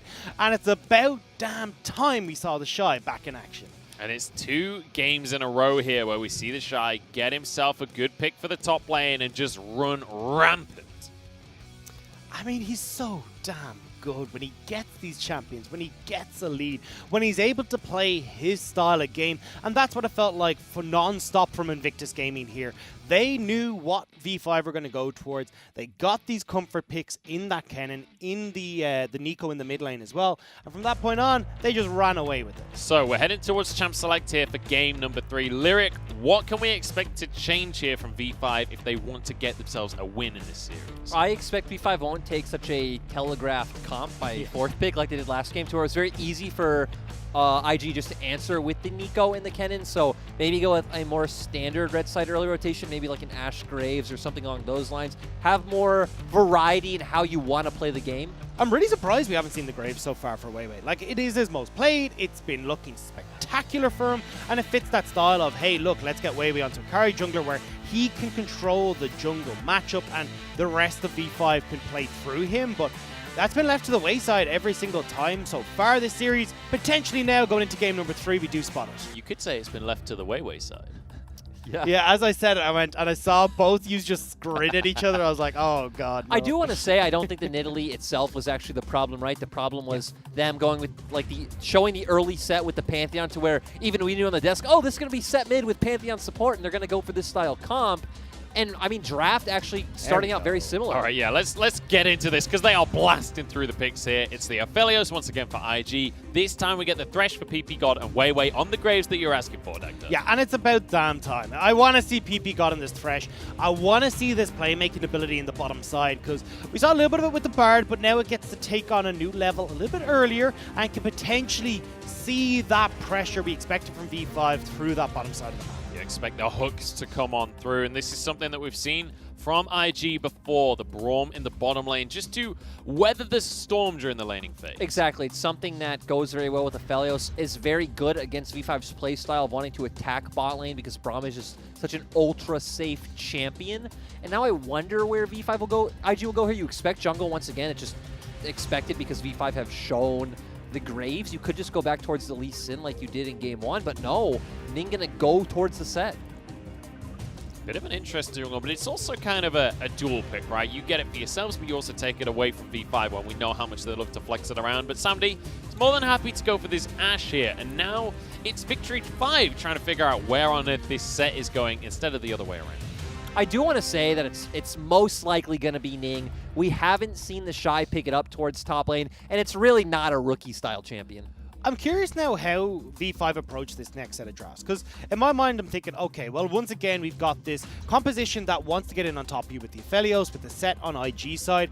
You could potentially have Mo go towards something like the Karma in the mid lane and then have a little bit more of a, okay, we're going to play at range against Invictus Gaming here and try and keep them at bay while we get some poke coming through from maybe the Karma, from the Ashe, maybe even something from Bubu in the top side. I do want to say I would just prefer V5 to counter pick mid. If they're not just going to blind pick Zoe again, which is a possibility because Mo is just so good on that champion, I feel like just 4-pick top because you know you're not going to play her on top set anyway. Why give Bubu a counter pick if he's going to play the same 4 champions and you're going to leave him on an island? Yeah, it makes complete sense. The Renekton already banned, the Wukong taken off the board as well. Victory 5, however, focusing in onto Rookie in the mid lane. As you said before the set, not really Rookie style. Azir and Orianna, though, they've been removed. Yeah, and there's the Zoe ban that we wanted, so I want to see here if Victory 5 do just go towards an Ornn. This time that you do have an AD jungler, you also could go towards the Mordekaiser as well. That's the one that was standing out in my head, is just kind of going, okay, cool, well, if you want to try and jump in on top of us, we're going to yoink one of you out of the play. Most likely, the likes of that set, when he goes for these big engages, you can remove him, no face breaker to follow up, but looks like Mole is going to go for the LeBlanc instead, going all in these early aggressive plays. And this is something we've only seen out of him twice so far this split, but I like that we're seeing a playmaker for Mole once again, because he really has been a pivotal part of every single V5 play that we've seen this series. Now over to IG as they have to finish this composition out. There are so many options as they're showing off. You can go the Sylas here, the Kassadin available as well, but instead going to go back to an old favorite of the Lissandra. Obviously a lot more of a neutralizing lane. Does dissuade the LeBlanc from jumping into your team. Also kind of fits the theme that IG built together of it's not really a comp that wants to go in necessarily. It does great when you jump into it, but it also has good flanking options with the Lissandra instead as well. When you're talking about the theme, I thought you were just going to say bluish splash arts, which would kind of fit into that too. Up to you, Doug. Yeah. I mean, it does fit the blue style, right? I mean, it's just all about control. It's all about trying to prevent V5 from being able to jump in on top of you. Is that what blue means? Blue means control? In MTG terms at very least. So LS will be happy about that one. Over to the other side, Sylas, the final pick here from the side of V5 for Bubu in the top lane. Certainly not a pick I was expecting, but he's got some good ults to take. Yeah, no, I mean, this matchup is going to be very...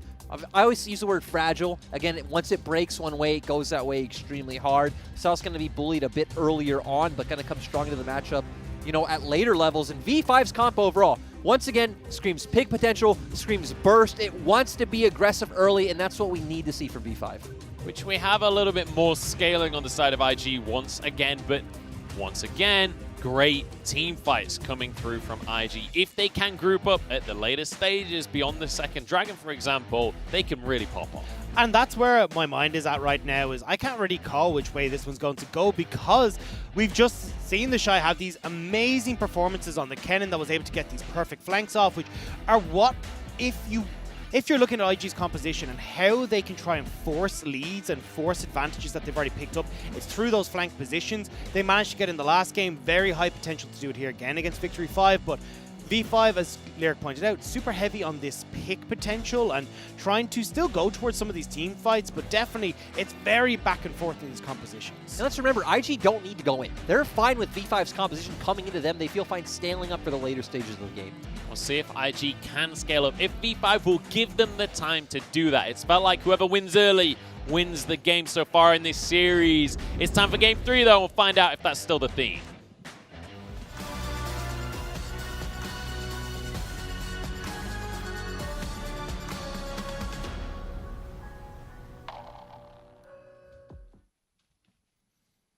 There was really no other way that this series could go except for the full 3 games. Even way to start it out with a 25-minute victory on either side of the board. Coming into game number 3 then, the third match in this trial of strength for Victory 5. With the early game compositions, who are you gentlemen favoring? I actually like IG's comp quite a bit. I think IG's comp, again, you're on blue side, you have a lot of favorable lanes, your bot lane isn't easy to attack, you have a neutralizing mid lane matchup, you have a top lane matchup that could bully the enemy hard early on, and then there's no great way for V5 to get on top of you. If they do, Braum's disengaging, Lissandra's locking someone down, Kennen ult comes out. It just looks very well-rounded from IG. I think the biggest point for me here is I agree with everything Lyric said. It's more about how Wei has an influence here in the early game, because he's going to be the one that's clearing faster. He's got great gank setup from Bubu in the top side, as alongside PP God in that bottom lane. We've seen how potent PP God is on these early stages with the Thresh pick, and how aggressive these two bottom laners want to be. So I'm waiting to see how this early game goes for V5, and then I'll have a better judgment. Speaking of early game, I really want to see how Bubu goes with this Sylas build, because we have seen Sylas go more towards this, you know, now he takes the fleet footwork, goes for GLP, and goes towards an early poking route with Max and Q. But against the Kennedy, you'd assume he'd want to go with an all-in style, max W, maybe go back towards the Proto Belt. And I think that could be really crucial how BuBu does with how V5 goes this game. PP God goes for a Flate early in this bottom lane. Not level 2 just yet, but they will be on the next minion wave, and it will be V5 to have the advantage there. And they'll look to try and keep bullying this. As you see PP God positioned far forward in the lane to try and play towards that, but we're looking at Weiwei clearing towards that top side, and as this wave is starting to push in on top side for BuBu, if he can try and hold this just in front of his turret, there is an opportunity for Weiwei to go for a play. Oh, a nice little dodge from Puff there as PP God abuses the level 2 power spike, but it is going to be deterred in the end from IG. Like, it's great to see PP God get Thresh in the game through the series, but again, this is what Braum was meant to do. Braum was just meant to take all this abuse, be able to stand next to the Aphelios, and guess what? They're going to get through laning phase just fine. It's going to be really tough for V5 to find a way to crack that bot lane. Unless Weiwei can get involved, because that has usually been the recipe that V5 used to effect it. This time, though, he's going topside. They want to shut down the Shy, who's already at 200 health. Sure, he's got flash, but I don't think there's any way out of this play. Kill goes the way of Weiwei. And that's a big mistake from the Shy. He wasn't able to push this wave in quick enough, and we called it like a couple of minutes ago. We were like, hey, this is Weiwei clearing topside. The Shy needs to crash this, and BuBu goes for that aggressive trade to stop it hitting the turret. The wave is stuck, the Shy is stuck, and Weiwei gets the kill. I also think the Shy had the ability to crash that wave. Yeah, like just from looking at it, when we got to see the trade, it definitely looks like it was an intentional, slow build from the Shy to abuse the matchup as much as possible. And like you said, he gets punished for it, and ultimately, it's not going to change the dynamic of like the lane or the game too much. It's just going to be more gold in Weiwei's pocket. I do think we have to bear in mind that if you're looking at this from the Shy's perspective, a guy that will take every advantage he can in lane anyway, and then we're 2 or 3 games deep now into this series, and they've entirely ignored top lane both other games, I'd probably be a little greedy too. Oh, and that trade really good from BuBu. But yeah, Munchables, I completely agree with what you're saying, and it looks like they are going to abuse top lane this time around with Weiwei spending more time here. Also, to go back to what I said earlier, BuBu is going for that new route of maxing Q on Sylas, so going to be a lot more about these shorter, more poke-oriented trades. There's a big old minion wave that's about to crash on the bottom side of the map. No junglers anywhere nearby, so nothing too much should come of it. And it could actually mean that SamD should be able to even this 10 CS deficit that he's built up in the bottom lane just with the minions here. And the big question for me is, what can V5 do to start to build a snowball here? Like, what's the point in the game where we need to start to see them making more proactive plays, especially around this bottom side? Well, now.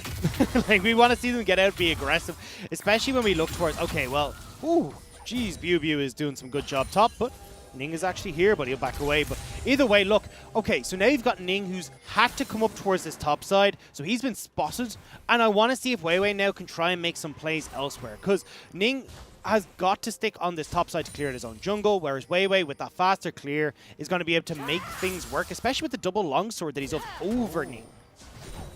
Mole is going to get rooted here in a trade. This is not the kind of trade that you win when you're playing against Lissandra.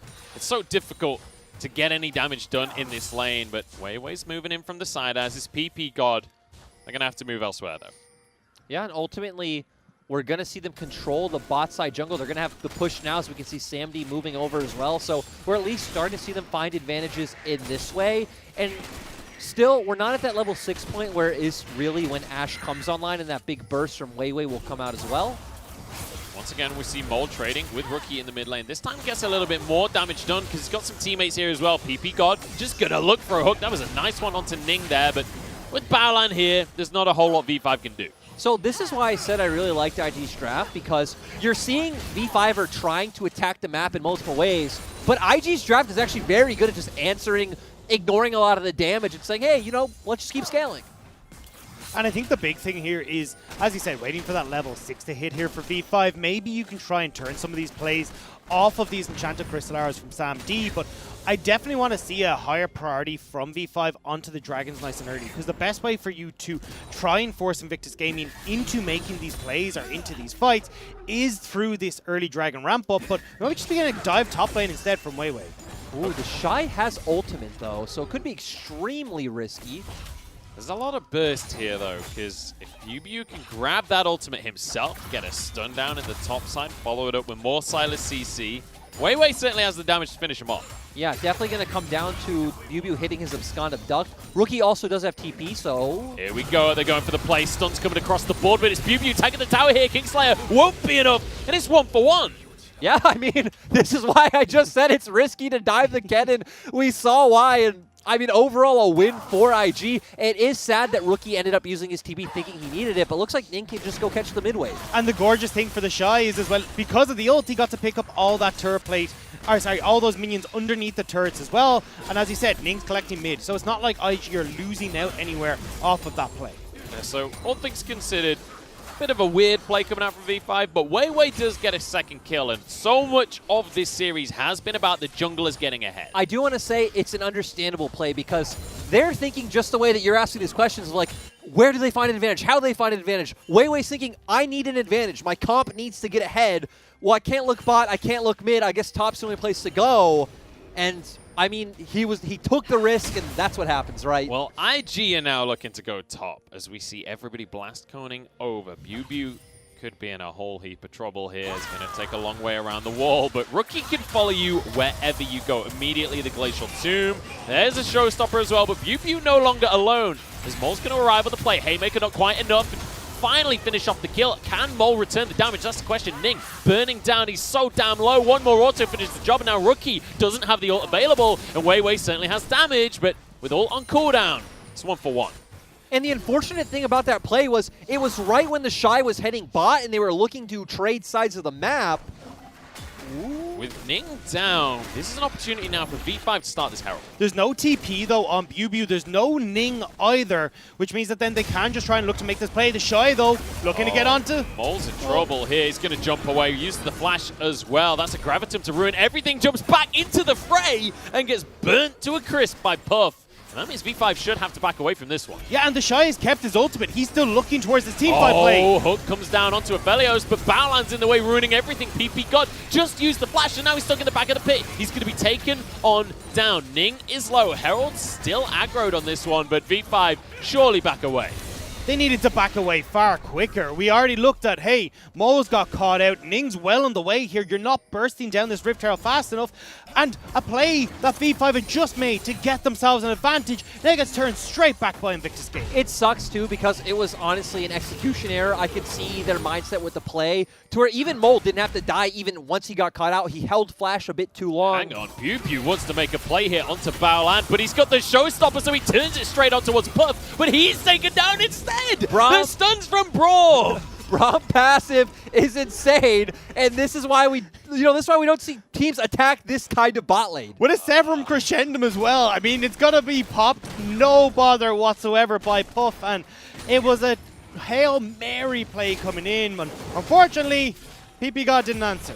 And it goes back to the mindset that you were talking about before, Lyric, where it's like, look, V5 know they've got to get some advantages, and hey, props to him. At least they're making these kind of plays. The confidence that requires to make that kind of play against IG, you got to give him a bit of applause. It's just maybe a little overzealous. And I do want to say, like, V5 winning this series would be awesome. It would be hype. But at the end of the day, I do think it could be more important to lose and, get the takeaways from that coming into playoffs rather than just getting more, confidence wins that don't matter anyway. The world's biggest V5 supporter giving us reasons why it's a good thing if they lose to IG here today. I see how it is. Any excuse will do. They can do no wrong, Munchables. Win, lose. If they somehow create ties, it doesn't matter to me. They're still great. I could get behind that. I'm sure the whole Church of PP God can as well. Yeah, the big problem for V5, I think they're going to have to get behind that thought process because Puff is looking huge right now. He's picked up 3 kills for himself, well underway for that Infinity Edge. And as we talked about, there's so much protection for Puff between Rookie, the Shy, Ning with the face breakers, Baolan there as well. It's going to be incredibly difficult for V5 to try and pick off Puff in these fights and then turn around the victory. And let's just remember what Puff's champion pool has been so far this split. He's played 9 games of Ezreal, 6 games of Ashe, 2 Kai'Sa, 1 Kalista, and then 13 games of Aphelios. This will be his 16th now if we include this series in the statistics. He is more than happy to be on the Aphelios. He's already got 3 kills in this game. He is set up beautifully now by IG to be the hyper carry. It goes back to that teams have their role players and IG's is Puff. Hang on, Ning wants to make a play on the bottom side here, and it's PP God that's the target. The concussive blows will get the stun, but they want a Sam D as well. It's just going to be the 1 kill, but hey, that's 4 now. And immediately there's a play on the other side of the map, because BuBu trying to get onto the Shy, Weiwei looking to follow up as well. The Shy's surviving for now, but you're on the wrong side of the map, my friend. Mole is moving up as well. Weiwei is happy to just chase this one through. Needs to be careful though, because the Shy certainly has some damage.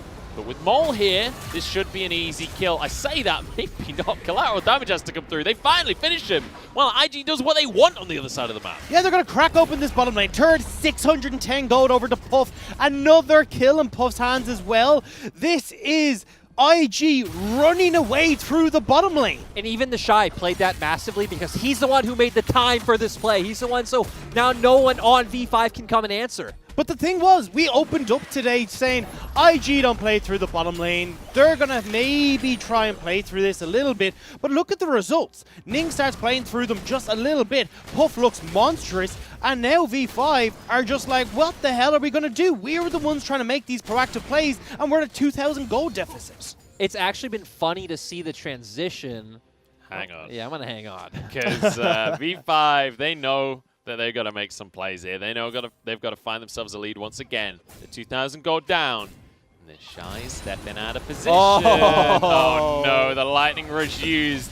And the Shy knows what's coming here. You can see Ning on the mic. He's like, what's going on up there? Are you okay? Yeah, no, he's not okay. He's gone down. Another kill for Weiwei. These are the cheeky plays we love to see from V5, though. Really exciting for them to pick that one up and, you know, try and find the small advantages back to keeping this game even. And nice timing as well, because IG actually can't do too much on the map right now. Rookie shoving bot, but they should be able to protect that mid lane turret. Another trade on the bottom side, but once again, LeBlanc, Lissandra, not too much can happen, really. In the meantime, though, IG do get themselves a turret plate in the mid lane. Yeah, overall nice play coming out from IG. We don't have another Drake up for a minute and a half, so I do expect us to see still at a bit of a lull. We do have proactive pick tools for V5 still up, like the Enchanted Crystal Arrow, though. Hang on, Ning splashed in, and he's got a showstopper for Sam D. The Lantern is denied by the Facebreaker. That was beautiful. PP God flashes over the wall as the TP comes through here from BuBu. Gets himself a Lissandra ult, keeps himself safe. The health bars are low from IG, but no one's gone down just yet. Ning the first one to fall. PP God wants a bit of revenge for the play before. Mole over the wall here, flashes forward, looks for Puff, but he won't finish off the kill just yet. Weiwei's here as well, but ult's on cooldown. Everybody getting away.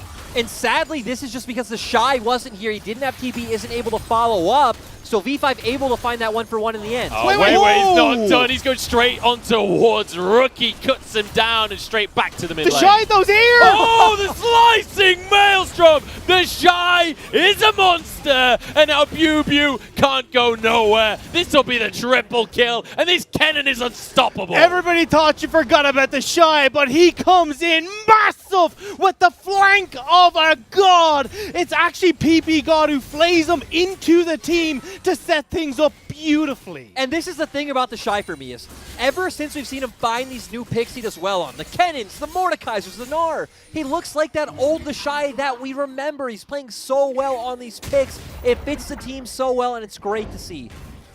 This is beautiful. So we get this TP play that sets everything up here. The denial from Ning on that Lantern was clutch. But then IG kind of go, hang on, are we able to take this? BuBu thinks the same thing because he flashes out, but able to keep himself alive. IG are separated off of the damage, and it means that then V5 can continue forward. But this whole time, you can see the call from the Shy. It's, do I come in? Do I come in? And watch the play here. PP God puts him back in on top of everyone, and it means that then it's too little too late as the Shy turns that entirely around.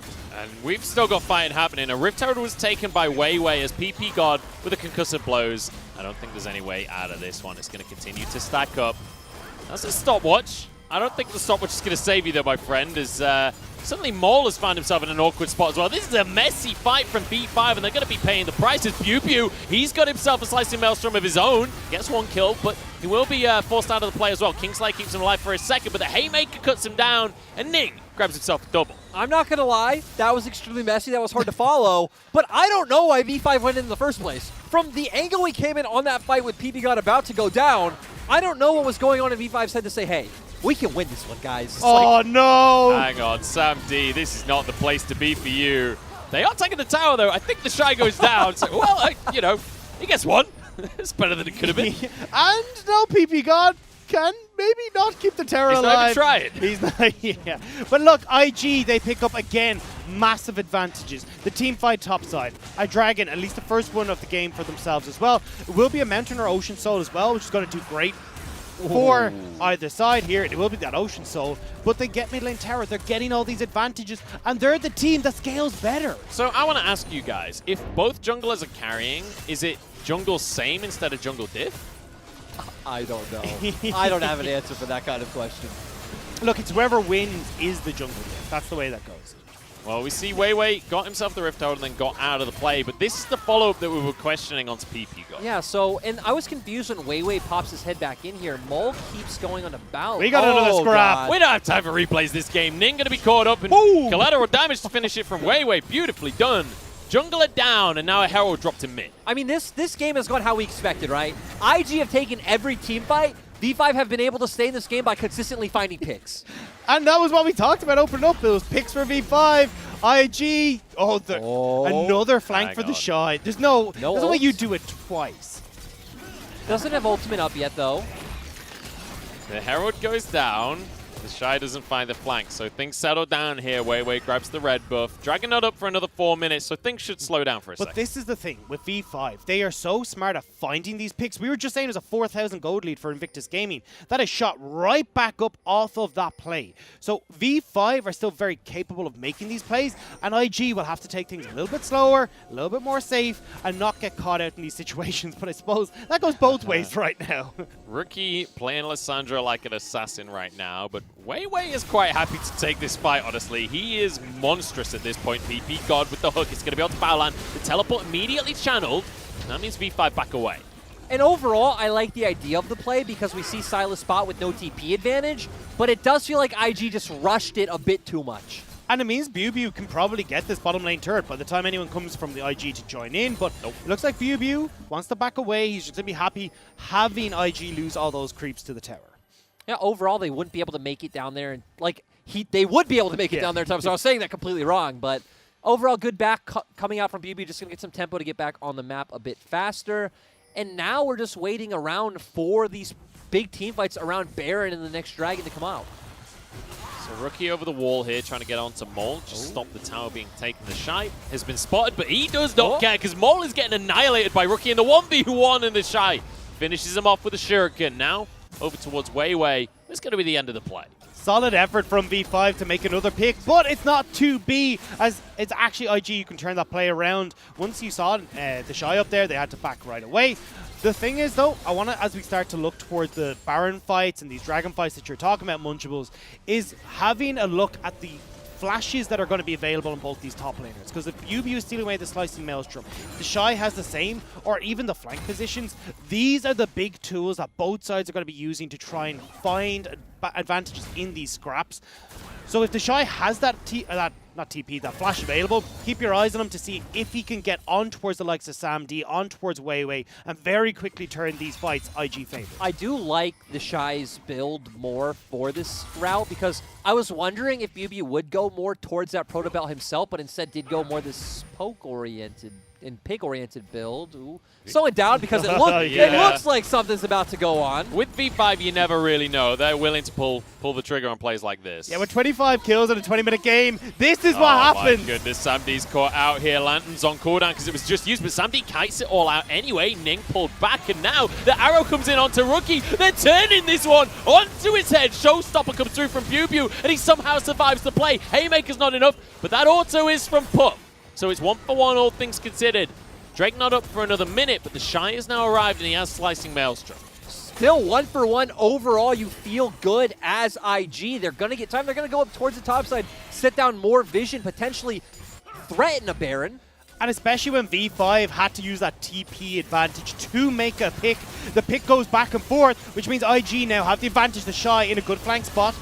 He's going to find a 1v1 on Weiwei and go into the rest of the team as well. Not much follow-up from the rest of IG, though, and the Shy goes down. Suddenly, Ning getting chased down by Sam D, who's on this Ash. He can fight all day long, but health bars are low. Mole not having a good time on this LeBlanc. Rookie is, though, as he's on the Lissandra, finishes off Weiwei, on towards Sam D. Puff will grab that kill, and it's all falling apart for V5. I love it because IG making the correct play, getting a bit too ahead of themselves when they don't need to, but it doesn't matter. It works out in the end. And now you've got no jungler for V5. You're running out of hopes for V5 as well. BuBu is trying to be the one-man army here to stop IG. We're kind of low, but you still have to deal with Puff and Rookie. Yeah, Rookie's got him on the backside here. BuBu has hijack available, but I think he's used Rookie's ult too recently. Beautiful dead centers. PP God grabs that kill for himself. Now onto the Baron, 600 HP. Ning gets the smite at the last possible second. Mole jumping in to try and find the play. Showstopper, and it's a double for the PP God himself. Now on towards Puff, but he's a Felios, and he is fed.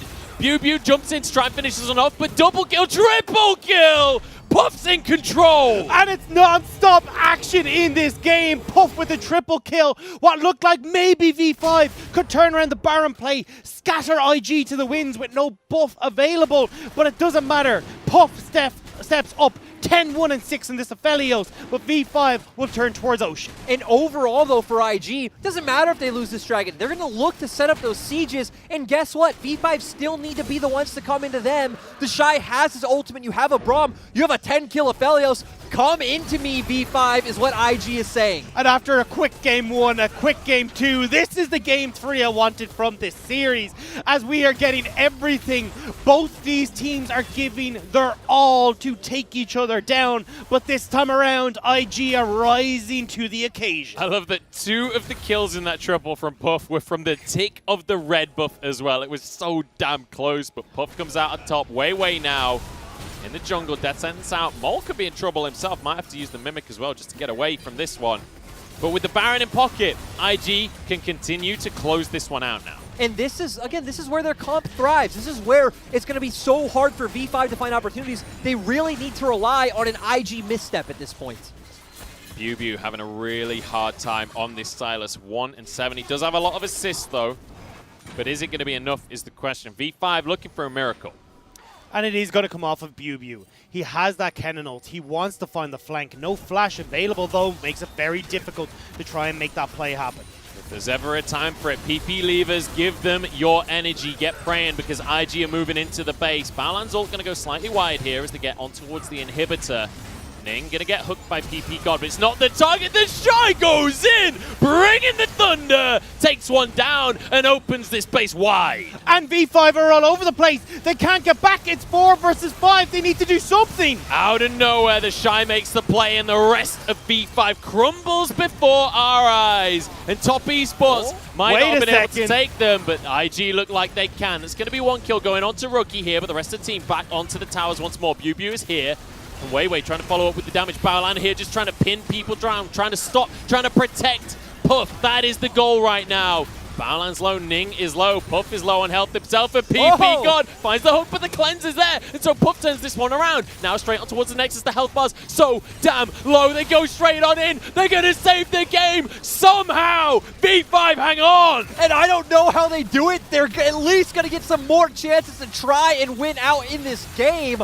And I mean, just typical IG over pushing once again. Weiwei, the hero of V5. The way he played that fight was perfect. 10, 1, and 2 on this Graves. He's able to dodge everything. We do have PP God who's being shoved away by the Shy. A lovely hook is actually what seals the deal there. But while this is all going on, Weiwei gets in aggressive. He manages to dodge the face breaker from Ning with a great peel back, and then is able to survive long enough to get back out. And with BuBu and Weiwei diving for Puff, there's nowhere to go, there's nowhere safe, and IG will fall.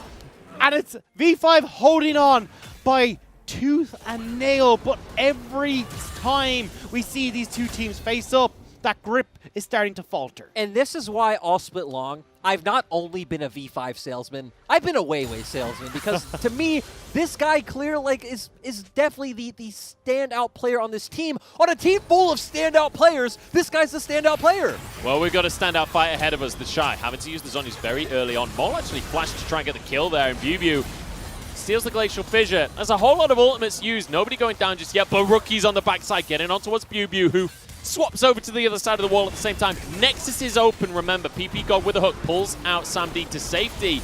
They got to get in position to defend their Nexus right now because IG are bearing the teeth. Death Sentence goes wide. Ning chasing down Weiwei, but he doesn't have the damage to showstopper in. Ning pulled underneath the tower here. The Shy trying to get onto the Nexus as Rookie went so damn deep on this one, but SamD survived. Zonya's used in the meantime. We see the Shy getting onto Weiwei, who's going to go down for this one. Ning burning, but he survives. IG are winning out the fight here. Bubu trying to back away, but IG have done this one, I think. Bubu gets himself a Zonyas to stay alive, and that's going to be that IG on blinking health bars finish the series. And what a game 3. What a send-off to this series. Back and forth, every single fight. We didn't know what way it was going to go, but IG clutch it out in the end. Here's the thing, guys. Can you imagine this, but a best of 5? Oh, how amazing that is going to be. And once again, because obviously we're going to have a lot to talk about with IG, V5 have now lost to 3 teams. LGD, FPX, and IG. All 3 went the distance. All 3 were extremely close. This team can go toe-to-toe with anyone, even when they come out with these losses. Unbelievable stuff here, and IG managed to take it at the end of the day. That last fight could not have been closer, honestly. So scattered. It was not the closed 5v5 that IG theoretically wanted, but hey, they've got the clutch factor. They pull it out in the end. And credit where credit is due to V5 in that last fight with trying to maneuver around, getting into the correct positions, making sure they're trying to play at range for what IG were trying to do. But unfortunately, with not having the likes of that Slicing Maelstrom available for the Silas to try and steal away from Bubu, it meant that they couldn't quite find that scrap that they wanted to. Weiwei was the first to fall, and with that, so did V5. I do want to say, Munch, I feel like you highlighted that perfectly. Like, that was not even the way IG should have taken that fight. IG could have just stayed as a 5-man core, walked forward, and hands down crushed V5. They all spread out. They take these chaotic skirmishes. They still barely come out ahead, but that's what's insane to me about IG.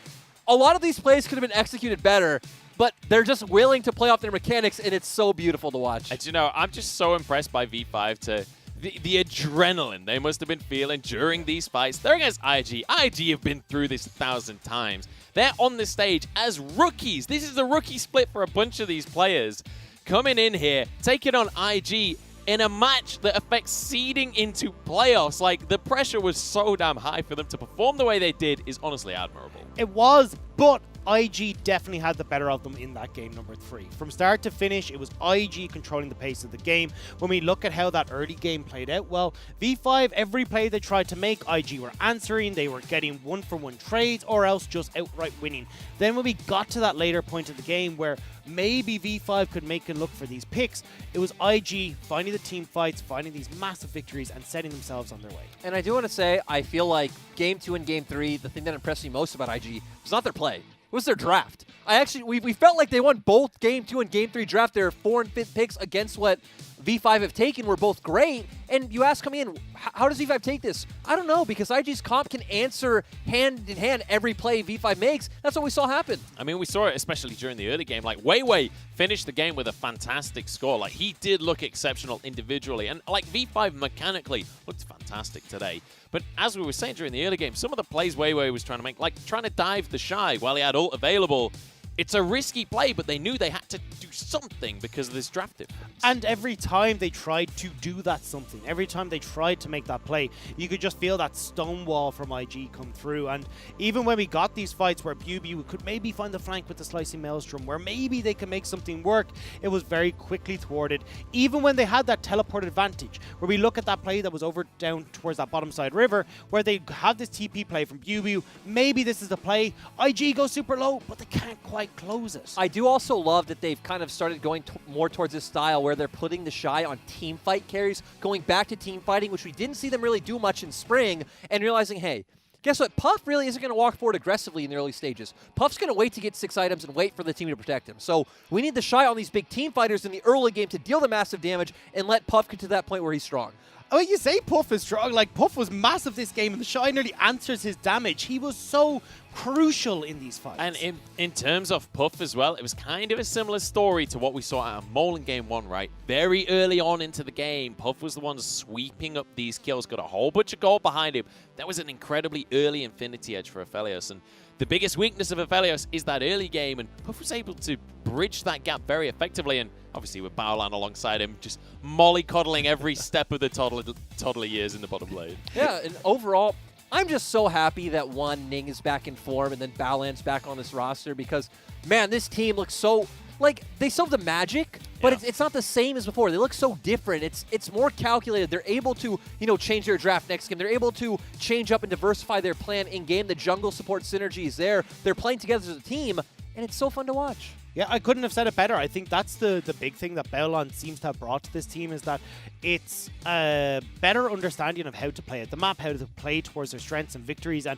even then, we're starting to see changes on the solo laners as well, where we're seeing the Shy playing a little bit safer. Yeah, he got caught out a couple of times, but he's still moving away from this solo lane dominance into this team fight dominance. And that's what's made such a big difference here. Now, we do say that, but let's just bear in mind that this series, the Shy had so much fun in the top lane. He wasn't getting camped until game number 3. He was able to have a ranged matchup. He was able to just bully Bubu in the top side. And it was rough for Bubu. Like, we saw like a 40 CS lead in the first game when the Shy got his Jace. This Kennen doing wonders into the Ornn as well. Like, he got to play 1 game of Jace and 2 games of Kennen. Like, can you imagine someone like Longshank thinking, well, I'm playing Ornn this game compared to, you know, the Shy who knows he's going to get Jace and Kennen every game. Yeah, it's the dream scenario for the Shy being on IG because they know the power that he can have when he gets these kinds of picks. And we got to saw it here. We got to see it here today. Has to be said, though, returning to this jungle matchup, I'm impressed by both sides. I've said it a few times during the series, like, Wei obviously the standout player here on the side of V5, but Ning as well stepping up. His set looking pretty fantastic as well, which is good because we've seen a lot of not so great set jungles here in the LPL, but Ning really stepping up to the occasion when he needed to. And I think as well, it was the way IG played these fights, because apart from the last one, which was super all over the place, it was actually quite blocky. It was, hey, all of IG are moving in together. It's very much about setting up for the likes of Puff and moving in as a team. Ning having these great engages as well. And it felt like a very different style of Invictus Gaming, who he's always talked about as these skirmishers. And it felt like with Baolan and Ning at that front line, they were able to just follow up on these big old engages. So I'm super happy with the way IG played. I love that you highlight Baolan and Ning because I feel like those two really did that job. Yeah. They tried to stay with Puff, or if it was Rookie or whoever going in, they would facilitate that role to where no matter what, we'd still see Rookie go one way and the Shy be willing to go the other. Those two are still very much, you know, Rookie and the Shy. But hey, if Ning and Baolan are going to be kind of the bandage and the bridge to bring it all together, that's what IG need. And you know, the person they were bandaging the entire time was Puff. And when you've got a hyper carry and a composition and a team playing around him, they're going to do pretty well. Puff did exactly that. We've got some highlights of his play. This was the triple kill that he got that really set him so far ahead. And let's remember here, this is a bit of a mistake by Mole, but great job by IG to capitalize. And we just saw so many fights where he would do so much damage on the Aphelios. Here we talk about Baolan and Ning always right by his side, making sure he could do his job, flashing forward aggressively because that's what we want to see out of Puff, and that's what will really bring him to that next level, making those aggressive plays. And it's great to see Puff stepping up to the mark, right? For someone who's had a lot of criticism on this IG roster, for Puff to have this standout game where the team was very much built around him, that's the performance that I want to see out of this IG bot laner, now paired with Baolan. This was the triple kill I was talking about. But you're absolutely right. And let's just remember what we were talking about with Puff and Southwind way back when they first joined the roster. It was that they would play safe, play back, not be too aggressive. But Puff has evolved from that player. Yeah, exactly. And it definitely feels like Baolan's been a part of it. And it's kind of sad for Southwind because he just wasn't able to become this aggressive playmaker on the map to where you definitely need the diversity. And with Baolan coming in, Puff being willing to step forward with him, it's been great evolution for him as a player and them as a bot lane. Puff with a phenomenal performance here. 13-2-8. Nobody could get close to him thanks to his team, and he was able to carry on this Aphelios. You can see the gold difference and the damage to gold conversion as well. Like, this guy was churning out the damage during these team fights. And it's impressive as well, because Aphelios, he loves it when it's just grouped up fights. These kind of chaotic skirmishes can be difficult, but he pulled it off. Yeah, and I mean, this was where we talk about Ning and Belan being able to set that up. His aggression and flashing forward was absolutely great. And honestly, I was super impressed with the entirety of Invictus Gaming this series. I think they look great, at least from Game 2 and Game 3 on. We get the usual mucking about in Game number 1, but at least Game 2 and 3 still looked absolutely stellar. And I mean, commiserations to V5, but they should still be proud with the performance that they put in here. Yeah, unfortunate for V5 at the end of the day, but IG, the better team when it came down to it. So, with that said, let's look at our results as we round things out today, because we started things off with LGD looking exceptional this morning, actually destroying WE in our first series. Then obviously we just witnessed 2-1 over V5 and for IG. Today was a day full of top-tier teams. LGD looked so good in that first series, and both of these teams in the second one, again, both of these teams are going to be in playoffs for sure, and both have a claim at, you know, even making a very deep run, if not taking it all. And that's the big thing, especially as we start to come towards the end of our split and we're starting to talk about playoffs. To see a day like today and see these results and how a lot of these teams are standing up and performing, it really does get me excited for playoffs, but also throws my mind through a loop to figure out how the hell this is all going to shake out. Yeah, who knows? But what I know is IG are the first ones in the league to grab that double digits. They're now on 10 wins, which means